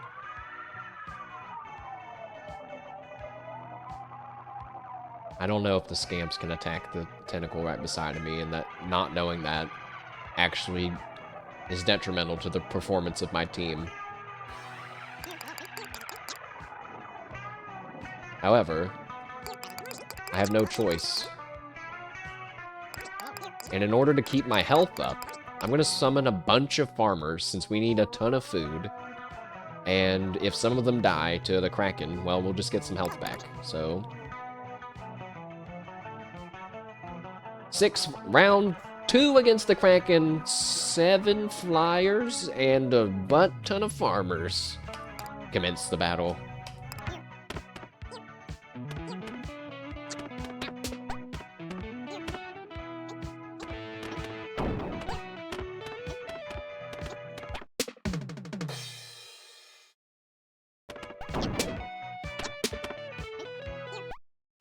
Oh, that's right. Now the Kraken is throwing stuff at us. I kind of forgot that he could do that. But it's okay, because some of my farmers are going to sacrifice themselves for the greater good. Actually, I just noticed that limb spawned down here. There's no way we're going to do any damage to the Kraken this turn. Oh my god. Oh, this is... The Leviathan lets out a great howl that managed to stir emotions within you. Amid the noise, you pick out a distinct feeling of resigned frustration. Your Majesty, I believe that it means it's about to give up. Really?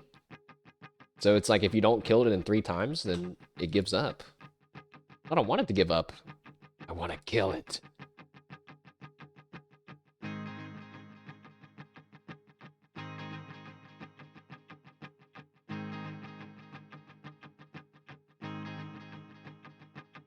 Guys, I got a crazy plan.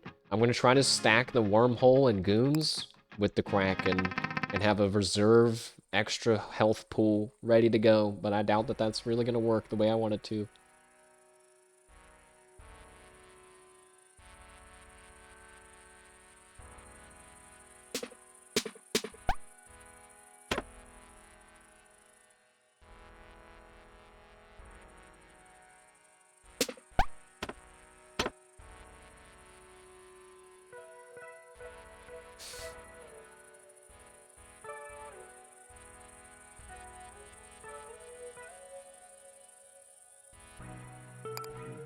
We need food and wood, or we need to be in a place that my scamps can get to all the tentacles.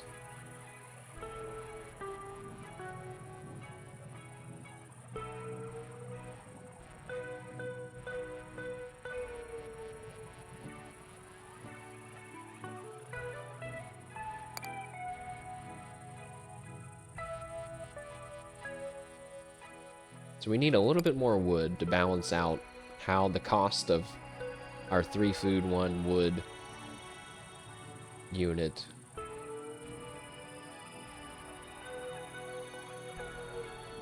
And it's a priority to get rid of the limbs, because they throw rocks at us, and we can't even hurt the boss unless we get rid of all the limbs.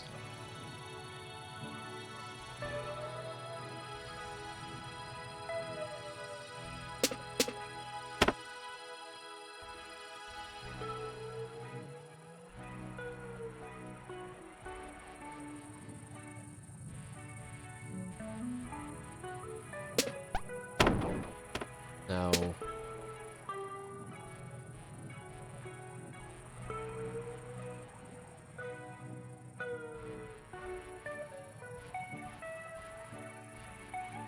This is feeling bad. This is feeling like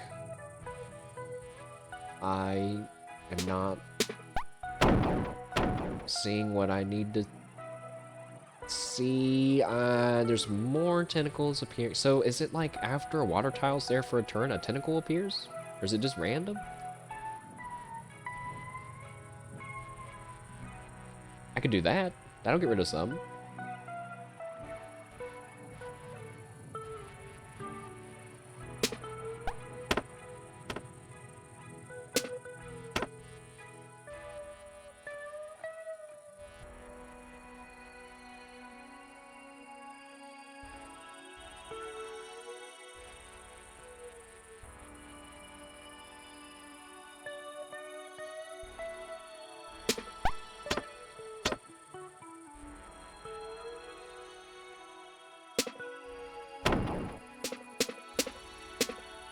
Nice combo. Got rid of some tentacles with that one too.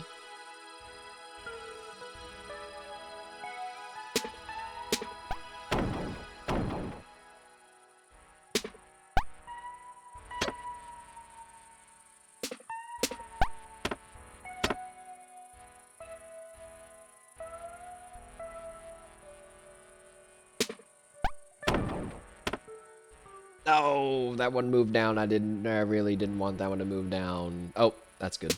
That's fine. 4 tentacles gone there. 3 gone there.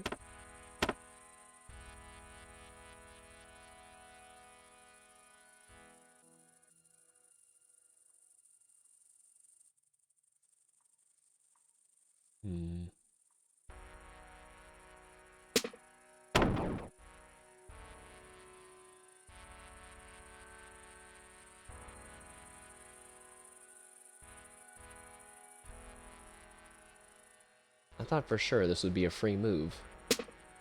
No? Alright. So, this may be the last battle. The shop is here. Enemies become friends. That's such a shame that there's only 3 enemies that are gonna spawn. I was gonna say, that's perfect! Defensive Knight. Dragon's Cough. Offensive spell. Raises tiles above you 1 at a time. If only that would have been useful right now. Wall, defensive structure, presents vertical difficulty. Or just buy some water.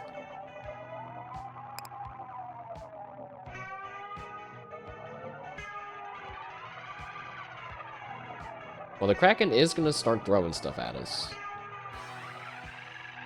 So I'm tempted, since we're not gonna use soldiers anymore.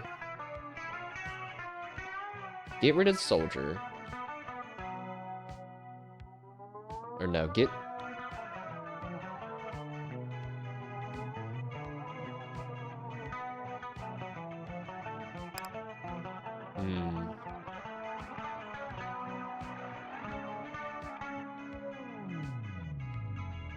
If we get rid of the farmer, I'm just scared what's gonna... that there might be another turn after this, even though it says there's not.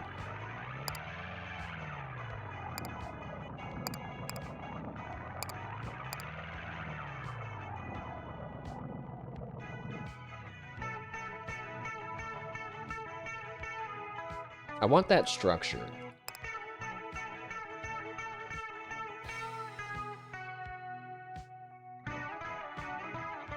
Okay, get rid of the scamps. No. Get rid of the soldier. Buy the wall. I would like to build the wall. Right here, I don't know if that's best, but I'm just gonna put it there. You actually can't see the catapult trajectory of the Kraken tentacles, which is an odd sentence that I just said, but it is real. It's a real thing. Oh, once you use the wall, you have another slot back. Oh, you can buy more walls.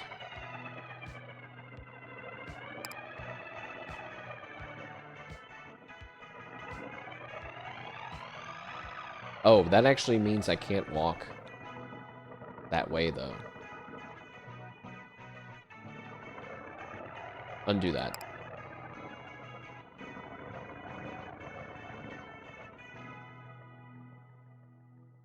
Undo that. It's...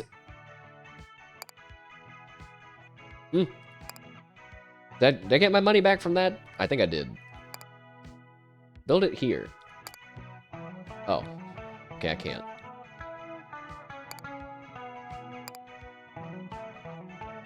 Okay, so I just wanted to not get hit by rocks. I guess screw me. Doesn't matter. I'm gonna get hit by rocks. You know what? Since we have the money, I'm just gonna buy it. I'm just gonna buy the spell. And I'm gonna use it. Choose an enemy court to charm. Oh, you have to pick one. Oh. Well, that's no good either. I don't want that either then.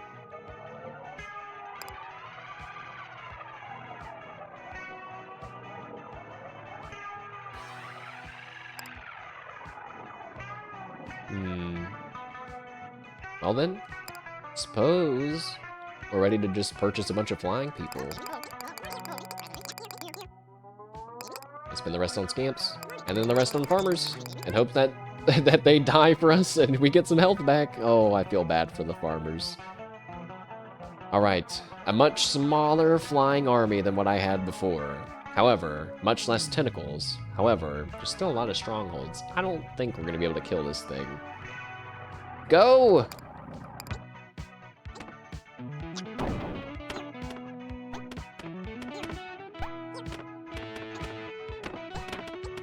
I feel like he should lose a little bit of health by killing a tentacle. Like, oh, maybe he is.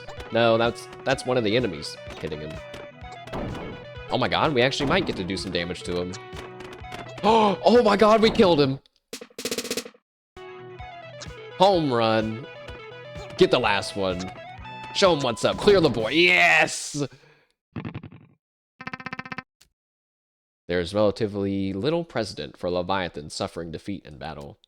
Robin's textbooks cite a few examples, almost all of them describing conflicts between Leviathans. But there is one outlier mentioned by the authors, a lone report of a small fairy court managing to strike down one of the beasts. Curious, you look at the footnote for more information and are mildly shocked to see your own name as the source cited by the authors. How strange.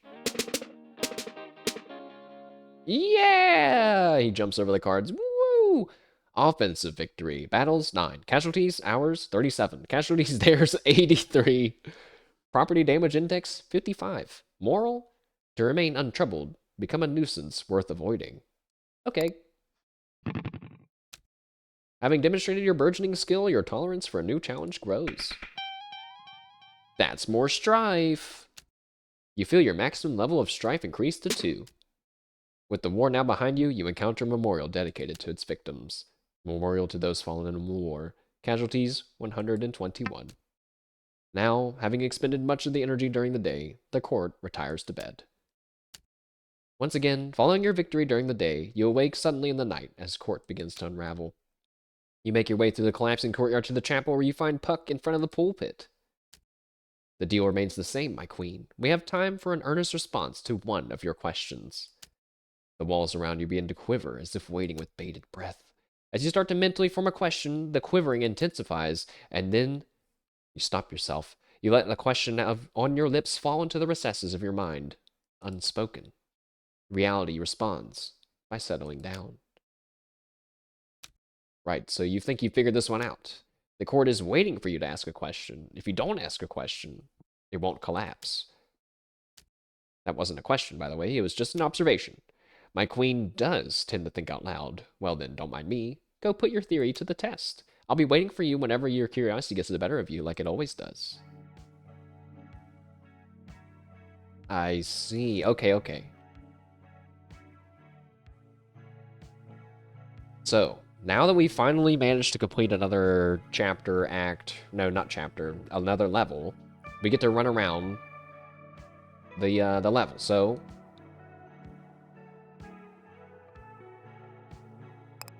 now is when we can do the maze, stack the stuff, and all that stuff, I think.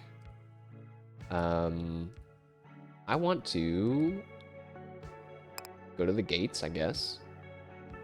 I don't remember the way to go. Try to open the gates? No.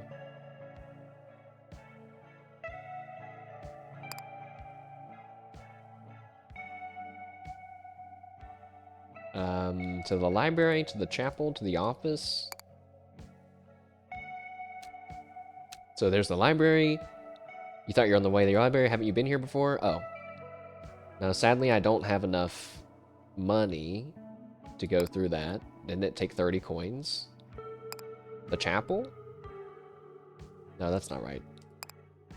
I'm lost.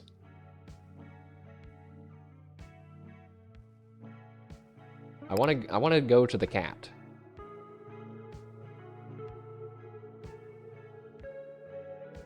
Is he in the east wing? He was down somewhere. Down from here, I think. Or no. Oh, enter the room marked by the tentacle statue. The gift shop. You must be near the exit. I'm near the exit? Of course there's a gift shop within the court. You spend a moment marveling at the elaborate gift shop inexplicably stationed within the walls of the court. Desire runs thick through this room. You briefly imagine yourself on an elementary school field trip, enamored of objects that would have no appeal to you under normal circumstances. Indeed, much of the inventory here is less or merely decorative, but the promise of leaving with something of permanence still pulls you. After you've spent moments browsing, the man behind the counter greets you. Hello again, Your Majesty. Fancy a souvenir. Odd. Nice you saw him. He was outside of the court. Yeah, that one's on me. I'm confusing inside and outside all the time. Don't worry about it. Anyway, if you're gonna shop here, you should know we don't accept money, only tickets. Ah, so in truth, it's less of a gift shop than more of a prize counter. Can you assume these tickets are earned by playing minigames or something? Oh, not at all. You just buy them at the machine over there. Each ticket costs 1 coin. If that's the case, you can't help but wonder why they don't just accept money as payment. Oh, that's because I don't touch the stuff. Against my religion. But also, tickets are permanent. You won't lose them when you go to sleep or lose a war. They make for a great investment. Been trying to get my friends and family on it for years. That does sound useful. Can you also exchange the tickets for money? Nope. Ah. Anyway, here are some fancy souvenirs that should be perfect for a fairy queen like yourself. So, oh, you can get a different class, like a different job. Build walls and receive money when they're torn down. The remote will let you change the channel during the weather report, i.e. you can choose which boss fight's coming up.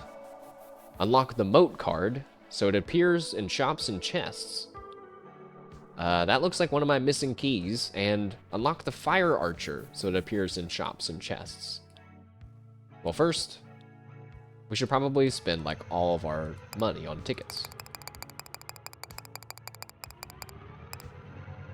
Maybe just 20. I'll keep 1 coin for prosperity's sake.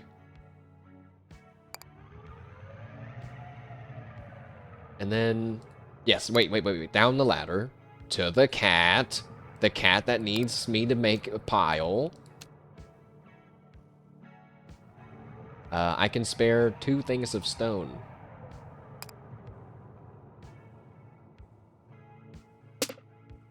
But I'm so scared that I'm gonna just stack it up to 3. No, we're good. We're so good. Definitely not gonna do that. There's like no reason why that should ever happen again. Like, you could always just skip a day and not add anything. Climb the ladder? Yeah, let's go. The dining hall? There was one other place to go to. Classic cafeteria argument. Rages into the night? No. Because it wasn't new, so I'm guessing I don't have to click it. I guess there was a bit of a spoiler there on what the 3rd boss is going to be, but not sure. It looked like a dinosaur, maybe. Isn't this... Wait, the library was the maze, right? Yes. One of them, somewhere else, had the locked door. The labyrinth. Okay, I went down the stairs before. I picked the ladder, because it doesn't have an exclamation point. You end up getting lost. Okay. So it's not the stairs, and it's not the ladder. Actually, I can't remember. Maybe it was the stairs? Let's try to go outside today. Try to open the gates. I'm sure nothing bad will happen if I do this. You make an attempt to open the great gates of the court. They don't budge. You note that there are 4 locks on the gates, leading you to assume there are 4 keys of some sort that will be necessary to open them. Okay, well, one's in this ticket store. One you have to pay 20 coins for. I'm guessing one comes from the cat. And the other one, I can't remember. Too weak to open it? Just need 4 keys, that's all. You know, just your average door locked with 4 separate locks. That also is completely fine to open during the day. What's up, though, Ricky? Welcome to a fantastic, surrealistic, puzzle-matching, auto-battling, humorous, very cool game. I'm assuming if we look over the walls, it's just gonna be the void. But you know what? Let's look. It's just the void. I can see my units for some reason. I have no idea if this great banner really made a difference or not, but you know what? Let's just say that it did. Back to the courtyard. And then let's go to my office. Did we go to our office before? My office door is locked. Oh, it takes 30 coins. So actually, maybe that doesn't get me a key. I don't know where all the keys could be. Chapel, library, gates. I think we're ready to... Oh, look at the scoreboard. The score has changed. But I have no idea what that means. I don't know what that means. The fact that it's changed. Alright, Puck. I'll ask my question. I hope I get to ask. Actually get to ask. Puck looks at your approach, eyes sparkling and fearful. As usual, we have time for one earnest answer. Oh, yes! I do get to choose. I can ask about all kinds of stuff. Why did he proclaim me as queen? Why has his demeanor towards me changed? How might I return home? Why does the corpse collapse at night? What exactly is the court? You'd like to know how the war started and when? That seems like a good one. And can you tell where any of the missing keys are? Well, if this were a real-life moment, I would probably ask about the keys, but since it's a video game, and I know that you'll just get the keys by doing things within the video game, not really in any rush to ask him about the keys. Why did he proclaim me as queen? He's just gonna give me some random runaround answer. Why his demeanor changed? I don't think I really care, because you're a weird guy, and you have, like, insider info that you're just your weird plot device character guy moving stuff forward. I don't care. How might I return home? I gotta open the gate. It's my guess. Why does the court collapse at night? Because the world is weird. I don't really need to know that. What exactly is the court? Yeah, let's ask about how the war started and when. Who are these enemy strongholds? Why are there dragons and Leviathan? What is happening, you know? Like, tell me about the world. You ask him about how and when the war started. Your Majesty, just a gentle reminder. That was 2 questions. Pick one. Please pick one of them. Fine, let's start with how it started. Sigh, you've likely had many of your courtiers tell you that they don't know how the war started. Is that correct? That has been the common response, yes. Well, that's because to us, wars are just storms. In the middle of a deluge, you don't go about asking how the cyclone formed. You take shelter. As evocative as that metaphor is, it's still a metaphor. Wars have human decision-making underpinning them. Okay, fine. Let me try that again. I'll be using the term atmosphere to refer to any interconnected system of political, military, economic, and magical pressure. Okay? Okay. When this atmosphere becomes unstable, a system can form wherein strong winds begin rotating about a zone of low pressure. As a result, interrupt, seeing as this is clearly the same metaphor, is it not? What am I supposed to say, my queen? We fairies do not devote ourselves to material death as you mortals do. Our wars are just noise. They're meaningless. You would do better to try to learn something from a storm, my queen. While you aren't completely satisfied, you can tell that he intends this as a serious answer. The court seems to agree, buckling under your feet as it collapses once more.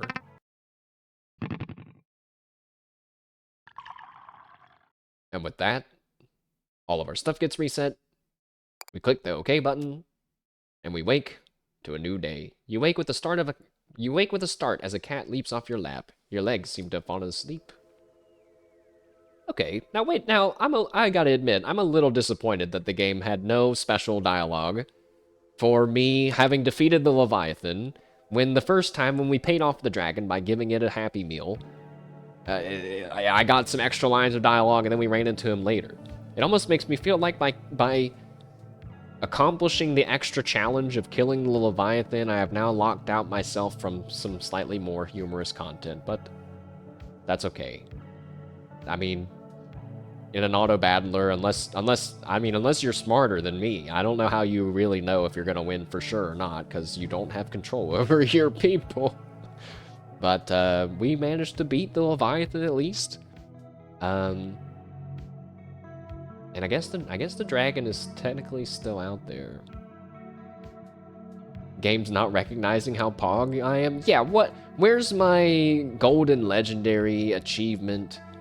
Wait a second, does this game have any achievements? That's gonna be so upsetting if it doesn't, because I really like this game. It does have achievements. Oh. Shouldn't have read those. Shouldn't have read those. Just learned about something I'm not supposed to know about yet, I don't think. There was a... I'm going to tell you guys, because I got spoiled, and you're going to get spoiled too. It said lift the curse of petrification or something. I was like, what? Literally, we've never run into anything petrified at all this entire 5 hours. Whatever. Still, really, really an awesome game. I have a feeling we're like more than a third, if not halfway through it. Because seeing the resources, the amount of coins that you can get per run, doesn't seem like it would take more than, I'll be generous, 10 to 20 runs before you have accomplished all of the coins that you need, all the resources that you need, and defeated the 3 bosses. And I'm just guessing that there aren't more, because there was that room with the 3 statues and blah blah blah, but maybe there are more. Really awesome game. Haven't ever played a game like this. I mean, I've played tile matching puzzle games like this, but this is, it's evolved into its own thing. It's resource management, roguelike matching puzzle RPG. It even is an RPG because you have a role as the queen and everything. It's awesome. Game's super awesome. Not sponsored. Just a happy guy playing a fun game. And with that all being said, that is the end of today's Titanium Court session. I'm gonna be resting my throat a little bit since there was lots of talking today, chat.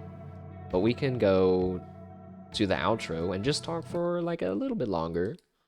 Why not? You know what? We're gonna listen to Titanium Court music anyway, because it's nice and chill. But, yeah. I hope you guys thought it was cool.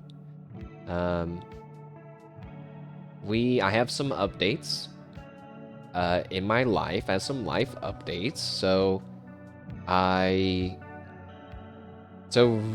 I don't know, about a month ago, I got hired at the store. I've just been calling it the store because I just like to have like 5% of privacy still. But then like a few days ago, actually it was like a week ago, I put in my 2 weeks. I was like, I can't do this. I'm done, man. I can't do it. And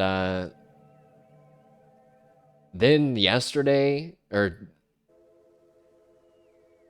2 days ago, I did a shift. Sorry, 3 days ago, I did a shift. Why? Okay, the music has stopped, lads. Why did the game last save 4 minutes ago? Oh. I don't know how to save the game, so. It's okay, it's okay.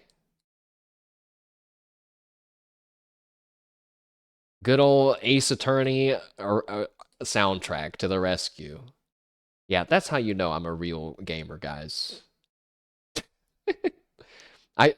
Phoenix Wright Ace Attorney, before I keep talking about real life stuff, is one of those games that I was almost positive was only a game that I played growing up. And then I was so happy one day to learn that like a lot of the world loves Phoenix Wright Ace Attorney.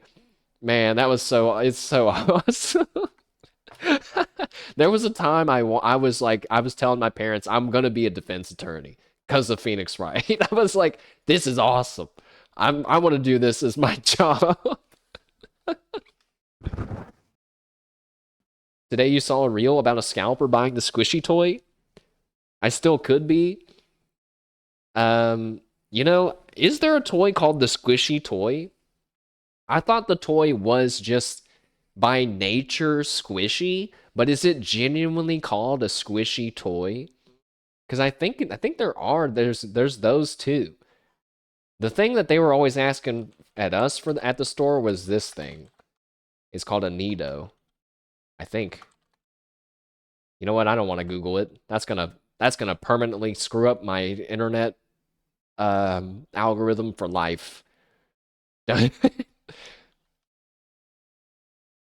I still could be a defense attorney. Probably not now. Probably a little late now. It'll be an uphill battle for sure now. And it already is one anyway. Is that the new gen fidget spinner? I think so. But honestly, I don't think I ever saw one of those cubes on the shelf.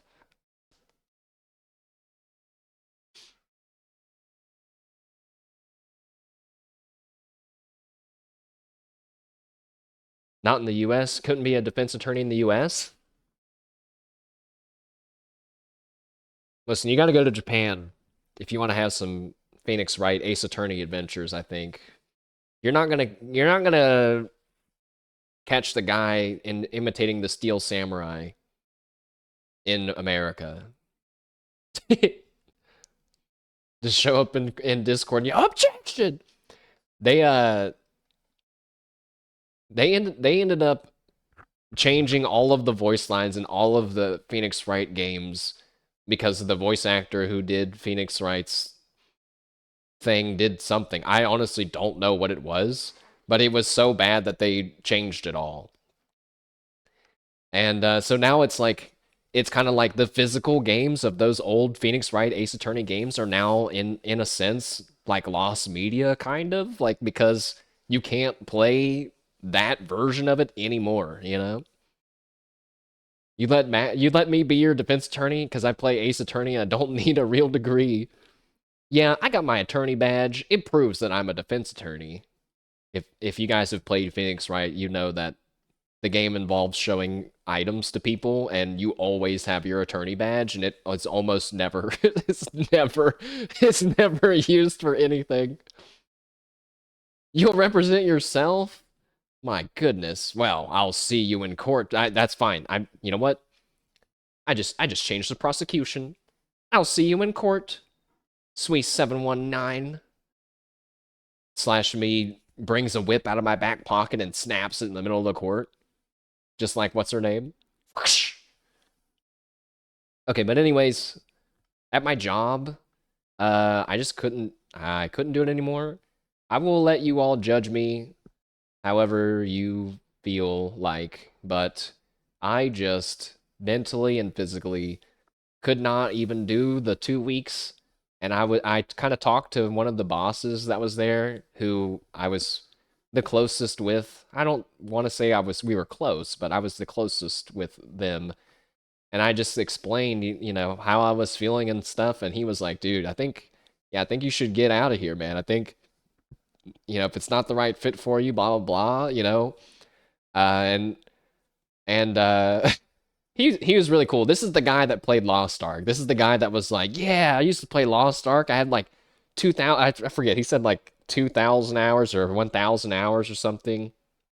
And then he was like, he's like, yeah, I got tired of people yelling at me during raids, and so I just started getting bussed. And all this. I was like, damn, he's for real. He's not just like a guy that played and for like 10 minutes or what, you know what I mean? This dude, he's a real Lost Ark gamer. If he's getting bussed, I mean, it's one thing to play the raids and like lose and like not care. He cared enough that he's like, fuck it. I like I have to do this to keep up, you know what I mean? It's so I was talking to him, and yeah, he was like, I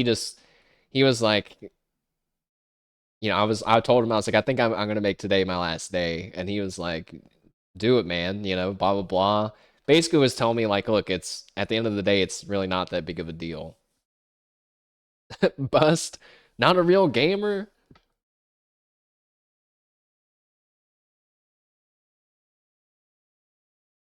He as he was leaving, because I was like, maybe I'll talk to the other boss about it. And as he was leaving, he goes, "Man, I hope he doesn't get you." And I was like, "What? Get me?" Immediately, I thought of that scene from I think Ted, the movie Ted. I mean, the Ted Bear is there. I don't. Does he have a show? But when he's talking to that kid, and the kid is like, yeah, there was a new guy at school, but they got him. And Ted's like, got him. What does that mean? What do you mean he got him? He's like, they got him. He was a nice guy. He's like, what does that mean? And they don't ever address it. But yeah, he was like, I hope Adam doesn't get you. I was like, what? What the fuck does that mean? Like, because anytime I've talked to Adam before, he's been really chill. But yeah, I radioed him and I was like, dude, I gotta make today my last day. And he was very understanding. And was I don't know. I feel like a hypocrite having done it while also saying that I feel really bad. Adam finding out what store I'm at. Adam, the very unique name that not a lot of people have. Busted Adam. Uh, I told him, I think I just gotta get out of here. I'm sorry. It's just a personal thing, really. It's not that anyone has done anything or has bullied me or whatever, anything like that. And he kind of stopped me. He's like, "Is there anything I can do for you as a person?" And like that almost broke me like right away because I was like, "Damn." I was so worried about this guy like hating me, even if he did hate me, that's more on him than well, it's partially on me, right? I'm putting him in a tough spot, but it's kind of like the whole like you don't know what people are going through kind of a thing. I think he has a right to get mad at me. He doesn't have the right to like yell and scream at me, which he didn't. But he was so nice and understanding. He was like, "Is there anything I can do for you as a person?" And I was like, "Wow, that is never what I expected to hear." And I said no. What I wish I would have said was just don't hold it against me. In the future, next week when you're down a person and you're like, "Damn, this kind of sucks." Uh, don't hate me. Yes, let's rob a bank. All right. Well, I guess now that I don't work there anymore, I didn't steal anything. But my God, instead of robbing a bank, we could just go hit the back room, man. Oh my God. I could walk out with like a bucket full of AirPod 4s. That shit, I mean, that's crazy. It's just crazy. It's insane. Looking at it all, I'm like, wow. I mean, if there was a bad person that worked here, they could make out like a bandit. What the hell, man? This is insane. This is all just here, huh?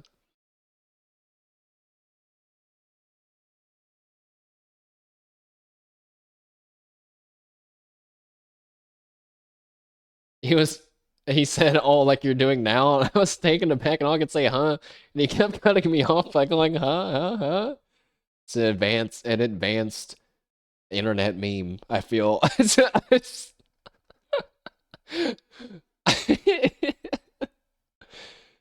I, re- I now I want to know the origin of that. I mean, what's scary is that the origin of copy pastas most of the time is just reality. Do you think a real celebrity hit somebody with that kind of thing? That was the story you were hoping for? No, sorry. This is just a real life, not funny story. Um, but yeah, so I ended that day. That was my last day, and I don't work there anymore. I'm supposed to be at there. I'm supposed to be there like right now, but not anymore. And um ultimately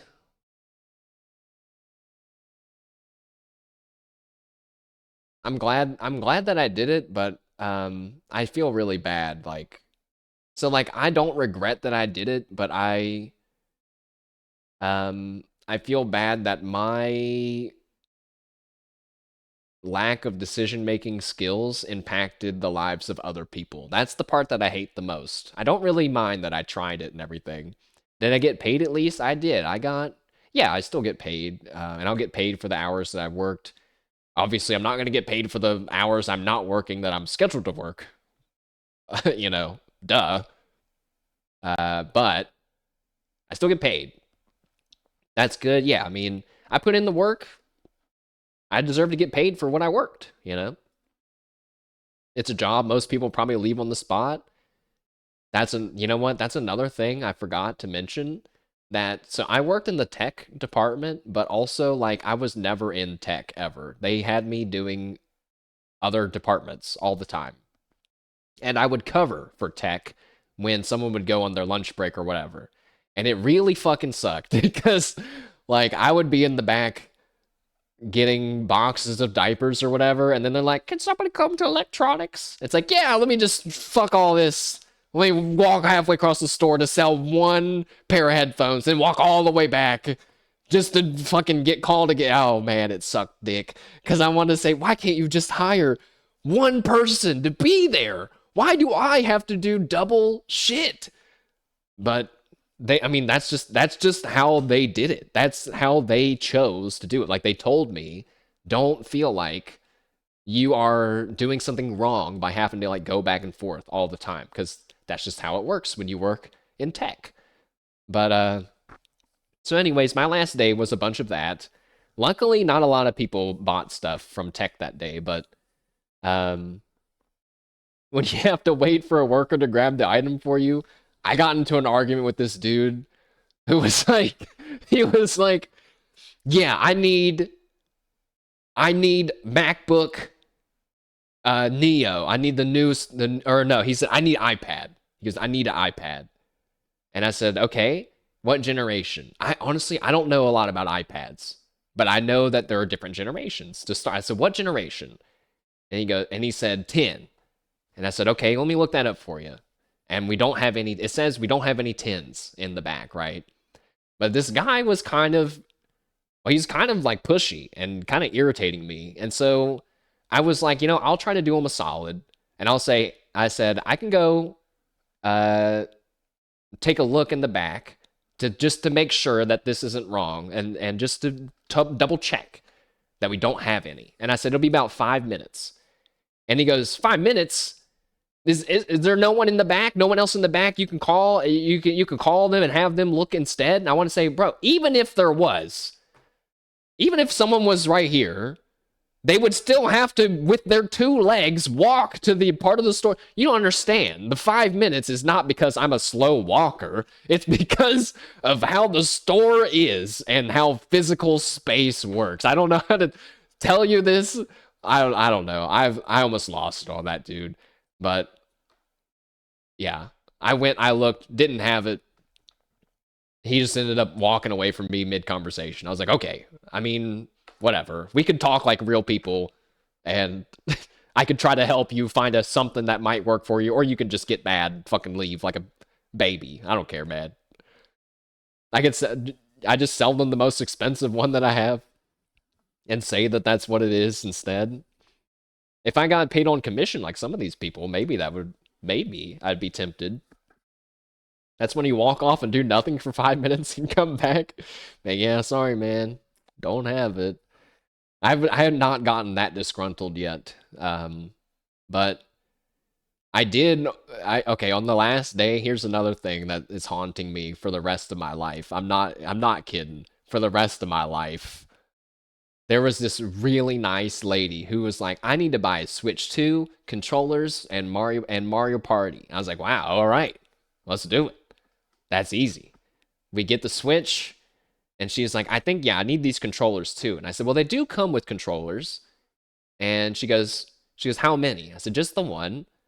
She goes, okay, well, I need another one. And I said, I guess that makes sense, because why would you buy Mario Party if you just had one person? I said, well, I guess you could play Mario Party by yourself. I'm oversharing my thoughts with her at this point, but I was just talking. And she's like, yeah, I guess so. She goes, now they said we don't want Mario Party Jamboree with Jamboree TV. I don't know what Jamboree TV is.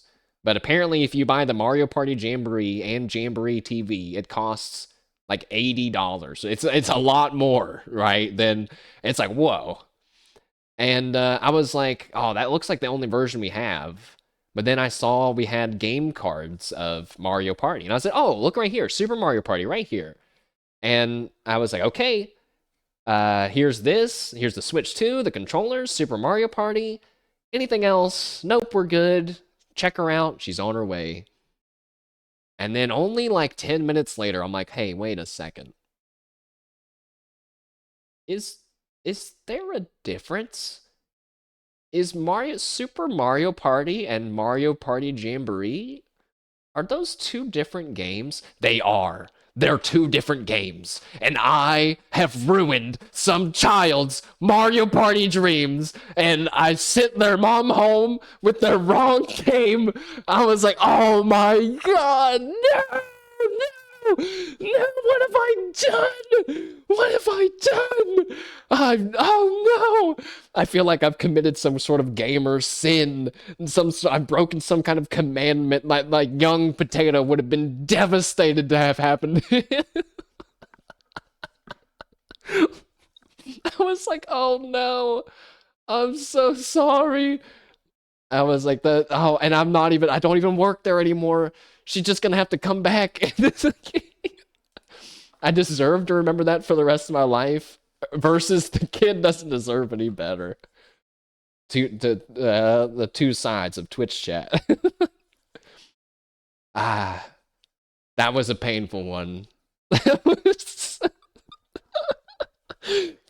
okay, and the worst part is that Super Mario Party still costs $60. So like and I don't even know if she can get a refund on it. I think the store has a refund policy, but it was a digitally bought game. So I don't know. I don't know. Oh, that made me feel really bad. I gave him an 8-year-old game. No, it's not really 8 years old, is it? 2018. No. No. Oh, God. What have I done? You know, the mom went home and the kid was like, "Read! Can't you read, Mom? It doesn't say Jamboree on it." And then, she's like, "What's it, man? It's Mario. Just try it. Just play it." You know what I mean? Oh, my. What have I done? I ruined Christmas in April. My God. I've ruined Christmas for so long. It's gonna...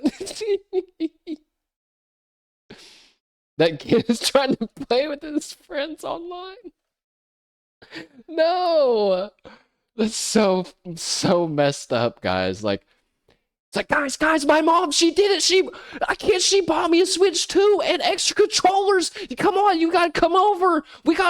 She bought Mario Party. Let's go. They're all running over. They're riding over there on their bikes that they don't. Never mind. Wait, they're riding over in their mom's Teslas because they don't ride bikes anymore because it's too dangerous. They get there. They all start laughing at him and his stupid idiot mom for buying the wrong game.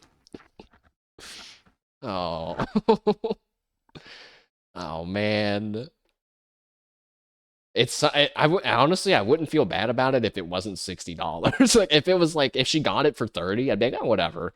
They can play that one and then buy the new one. But nah, she paid full price.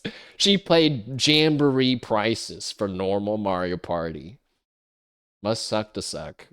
I wouldn't know. I'm trying to think if my mom ever bought me the wrong game. I feel like she did for sure one time, but I can't remember what it was. Anyways, so yeah, I'm done working at the store, and it did actually teach me a little bit about life, which I'm thankful for. I don't know if I can really put it all into words super eloquently right now, so I just won't. But maybe one day I'll have a more succinct explanation of what I feel I gained, other than some chump change. Did not end up purchasing Pokopia with my store discount, which would have saved me $7. However, I have one last story for you all. I did. Okay, so I was looking up how to get Pokopia for cheaper, just in general. I'm literally that desperate, I'm Googling just that. And I see a Reddit thread that's like, if you make a new Nintendo account, switch the account region to Hong Kong, purchase Pokopia with the Hong Kong dollar, it's about $53. And I was like, oh shit, real? And I saw people saying that it worked, and I was like, damn, okay, let's do it. So I'm getting Tomodachi Life instead. I'm too socially anxious to play Tomodachi Life. I feel nervous with the thought of being like like being like I don't know how to play this game. Hollow Village. We'll talk about Hollow Village either after this story or later. But the TLDR, I'm waiting on Hollow Village, partially because Titanium Court came out at this exact time as well, and I really wanted to play Titanium Court like so badly. I was like, I don't know if I can justify Titanium Court over Hollow Village, especially when Titanium Court's cheaper. He hates Hololive? No! Can't believe this guy. Um, yeah, I'm gonna let Hollow Village cook a little bit. I want to see what the first patch notes or what the first update from Hollow Village looks like. Um, because while it seems like a fantastic game, in comparing it to the genre of game, I've played too much of it to where that by adding HoloLive paint on top of it is not enough for me to want to jump in right away. Now, I understand that Pokopia is kind of similar, but with a Pokemon paint on top of it. Okay, I get that. It's a little different because Pokopia is all about blocks, and there's no blocks in Hollow Village, but uh, just gonna keep my eye on Hollow Village, you know? So, I forgot the story. Okay, so Pokopia. I made a new Switch account, put it in Hong Kong. Uh, had to screenshot every single thing I did and translate it through Google Image Translate because the normal translation thing wasn't working. That's problem number one.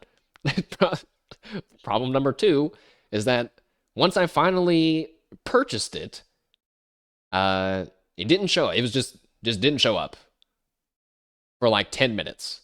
And I was like, what the fuck? I was like, where is it? Where's my code? Did it not work? Am I blocked? What happened? But got past that. Problem number two. Got past that. I could have bought it on Costco for $30. Slash me starts fervently typing. Costco Pokopia. Wait a second. I actually already tried to buy it from Costco, and it's members only, and you have to pay to be a member at Costco instead of just like giving up your email. So I was like, I'm not doing that shit.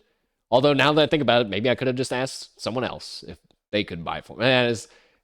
No matter what, it feels like it's getting complicated. Ask Northern Line. Yeah, let me just DM him. We're bros like that. By the way, I laughed when I found out the cruise was canceled because I was like, I just joked about how I was going to be on the cruise and now I'm not. It's so sad. Now it's canceled.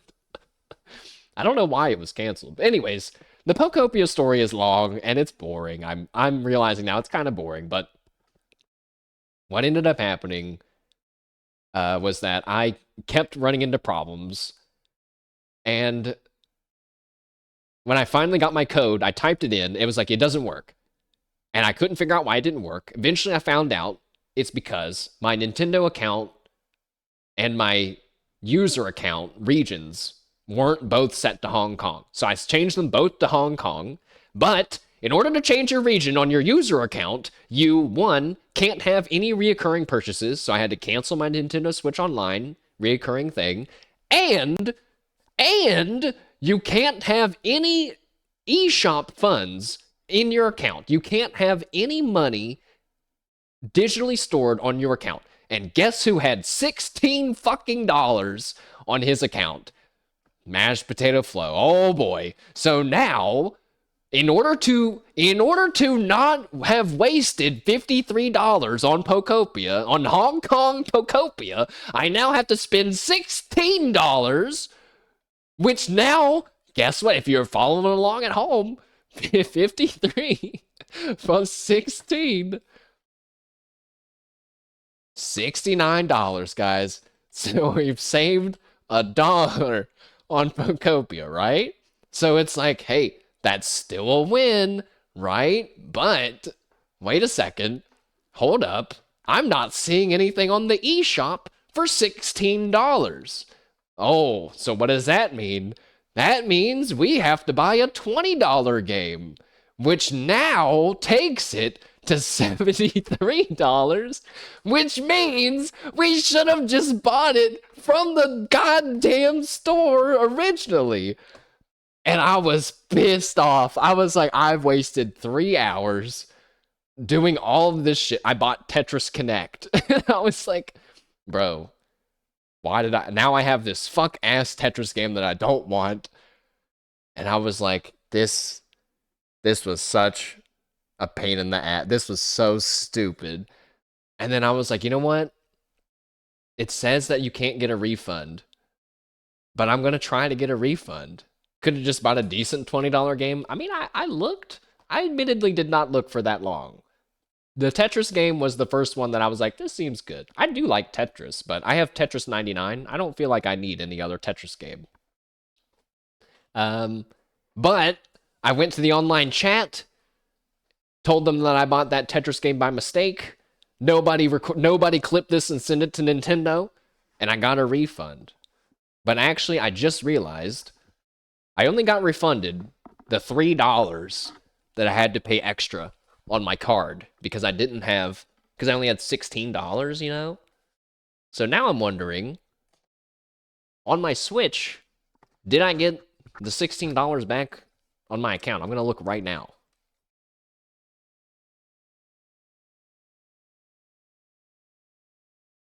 If I didn't, I'll accept the loss.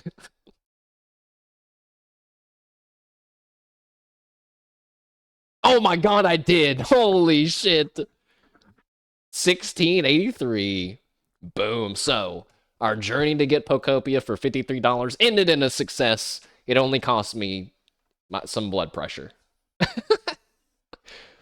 And tomorrow, that is what we will be playing. Although, now I'm kind of like feeling sad that we're not going to finish Titanium Court right away, but it's okay. We will finish Titanium Court. I don't know when. I'm not sure how long it is, but Pokopia tomorrow.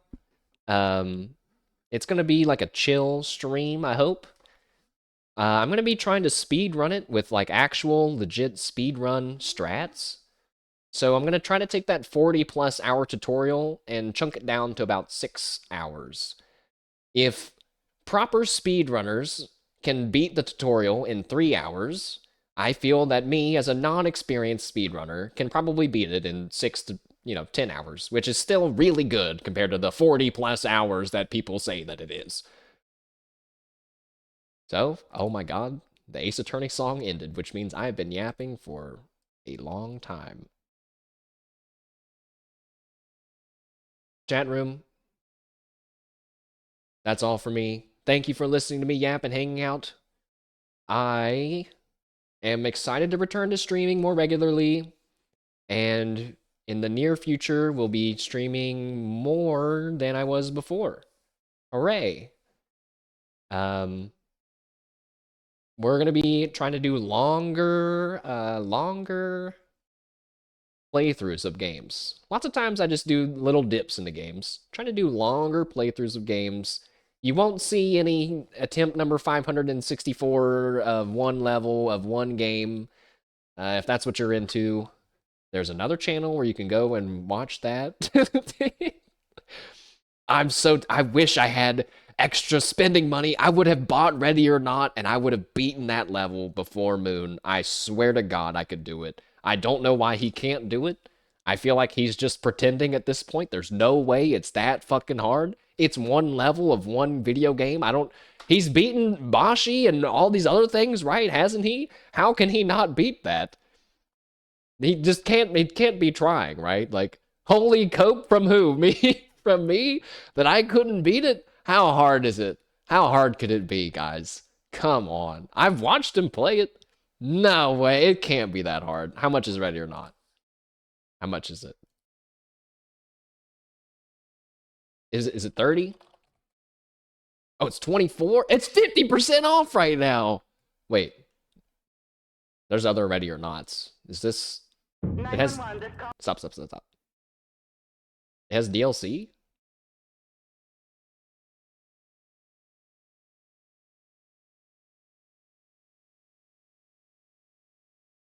Only one of the DLCs has good reviews.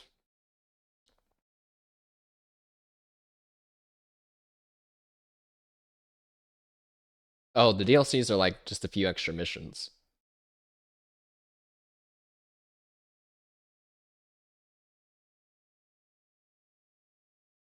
Next stream idea. You beat the level in Ready or Not in under 2 hours or you lose 25 bucks? Who am I gonna give 25 bucks to? Oh, oh. I get it. I get it. I've thought about doing stuff like that before. That kind of makes me feel bad. To Steam, yeah. I did think I thought about that. What game was it? I've just thought about doing that for oh, I don't remember what it was now. That would be pretty funny.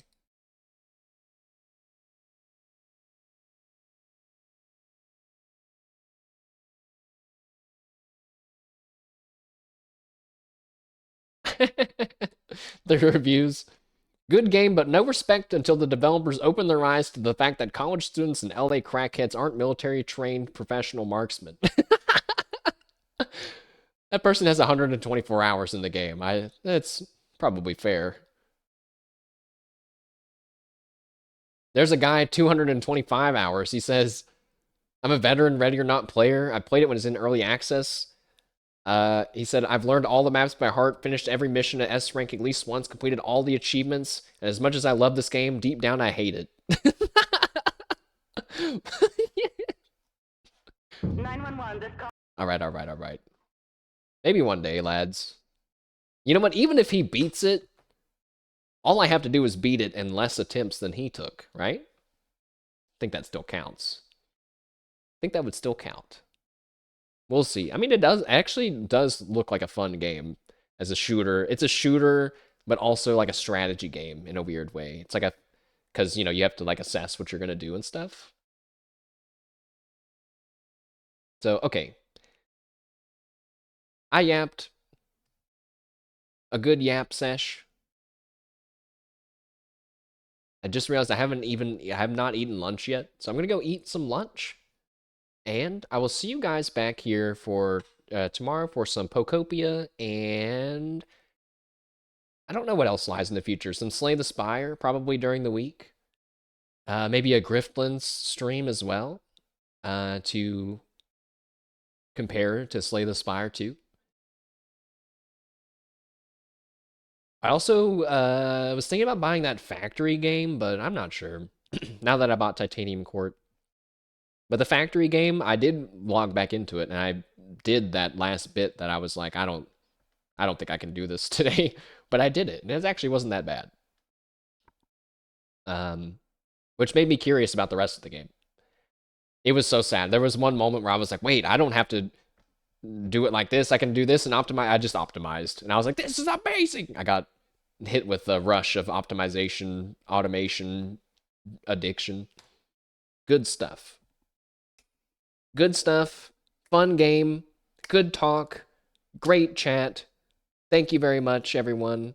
And I will see you tomorrow, if not tomorrow, whenever I see you next. Have a good rest of your Saturday. Oh, and Pokemon Champions will be happening sometime too. So if you're into some competitive Pokemon battling, or you think that competitive Pokemon battling is for children, I invite you to come watch me probably lose. because it is actually pretty complex. Have a good weekend, chat room. I will see you tomorrow. Thank you for joining me during one of my possible games of the year. We shall see when we finish it. Goodbye, chat room. Goodbye. It's time for me to eat some chicken Alfredo. Oh, shit. Competitive Pokemon, as long as you don't celebrate a win. And this guy's in on the insider info. Yeah.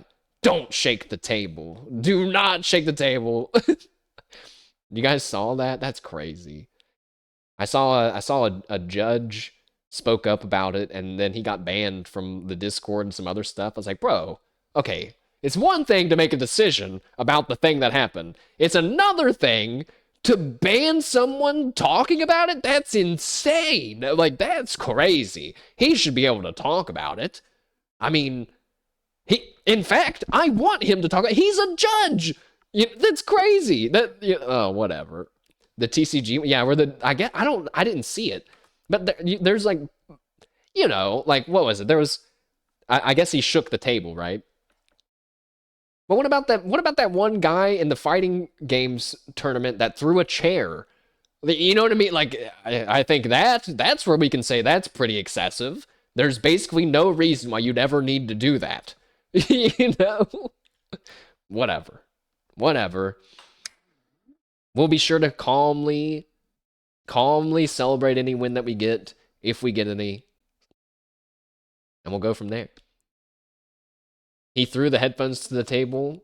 Oh, yeah. It's like, dude, I don't know. He didn't play the card and went to celebrate. It's like, I get it. I mean, I don't know. On the one hand, yeah, you need to be a professional. You need to show sportsmanship, right? And like be a professional. But then on the other hand, it's like you got to understand the player's point of view too, and like what they're feeling and stuff, Oh, so yeah, because there were two recently, right? Yeah, one guy was frustrated, the other guy was like celebrating. I don't know. It's like, I don't know. Didn't one of the guys that threw the chair or did something, he like smashed a light or a speaker or something, and then he ended up having to pay for it. And then it was like that he lost money at the end of it all, like, because that thing was so expensive, the prize money that he got wasn't enough. You think the disqualification was disproportionate? Yeah, I mean, I don't know. I didn't see it all, but I mean, I probably would agree. Because, you know, it's just like on a sports game. In any sports game, if a guy's arguing with the ref, you don't sit there and say he's unstable. I mean, he might be, but like in the middle of all the action, the stakes are amped up. You know what I mean? Like now imagine if they were just on the side of the street and the dude was like in this guy's face yelling at like a ref, just like he was in the middle of a game. That would be crazy. But in the middle of the game, it's like context is important. Yeah. I guess I'm glad I'm not a judge in the end of it all. But no, we'll calmly celebrate any win. The good news is we won't win any, guys. We'll talk more about how Pokemon Champions works, though. It is a gacha. If I'm being honest, that's the reason why I want to play it. Is because I want to pull Pokemon on stream. Oh, man. That sounds super fun. I was thinking about using some of my real Pokemon that I've raised, like legitimately raised for competitive battling.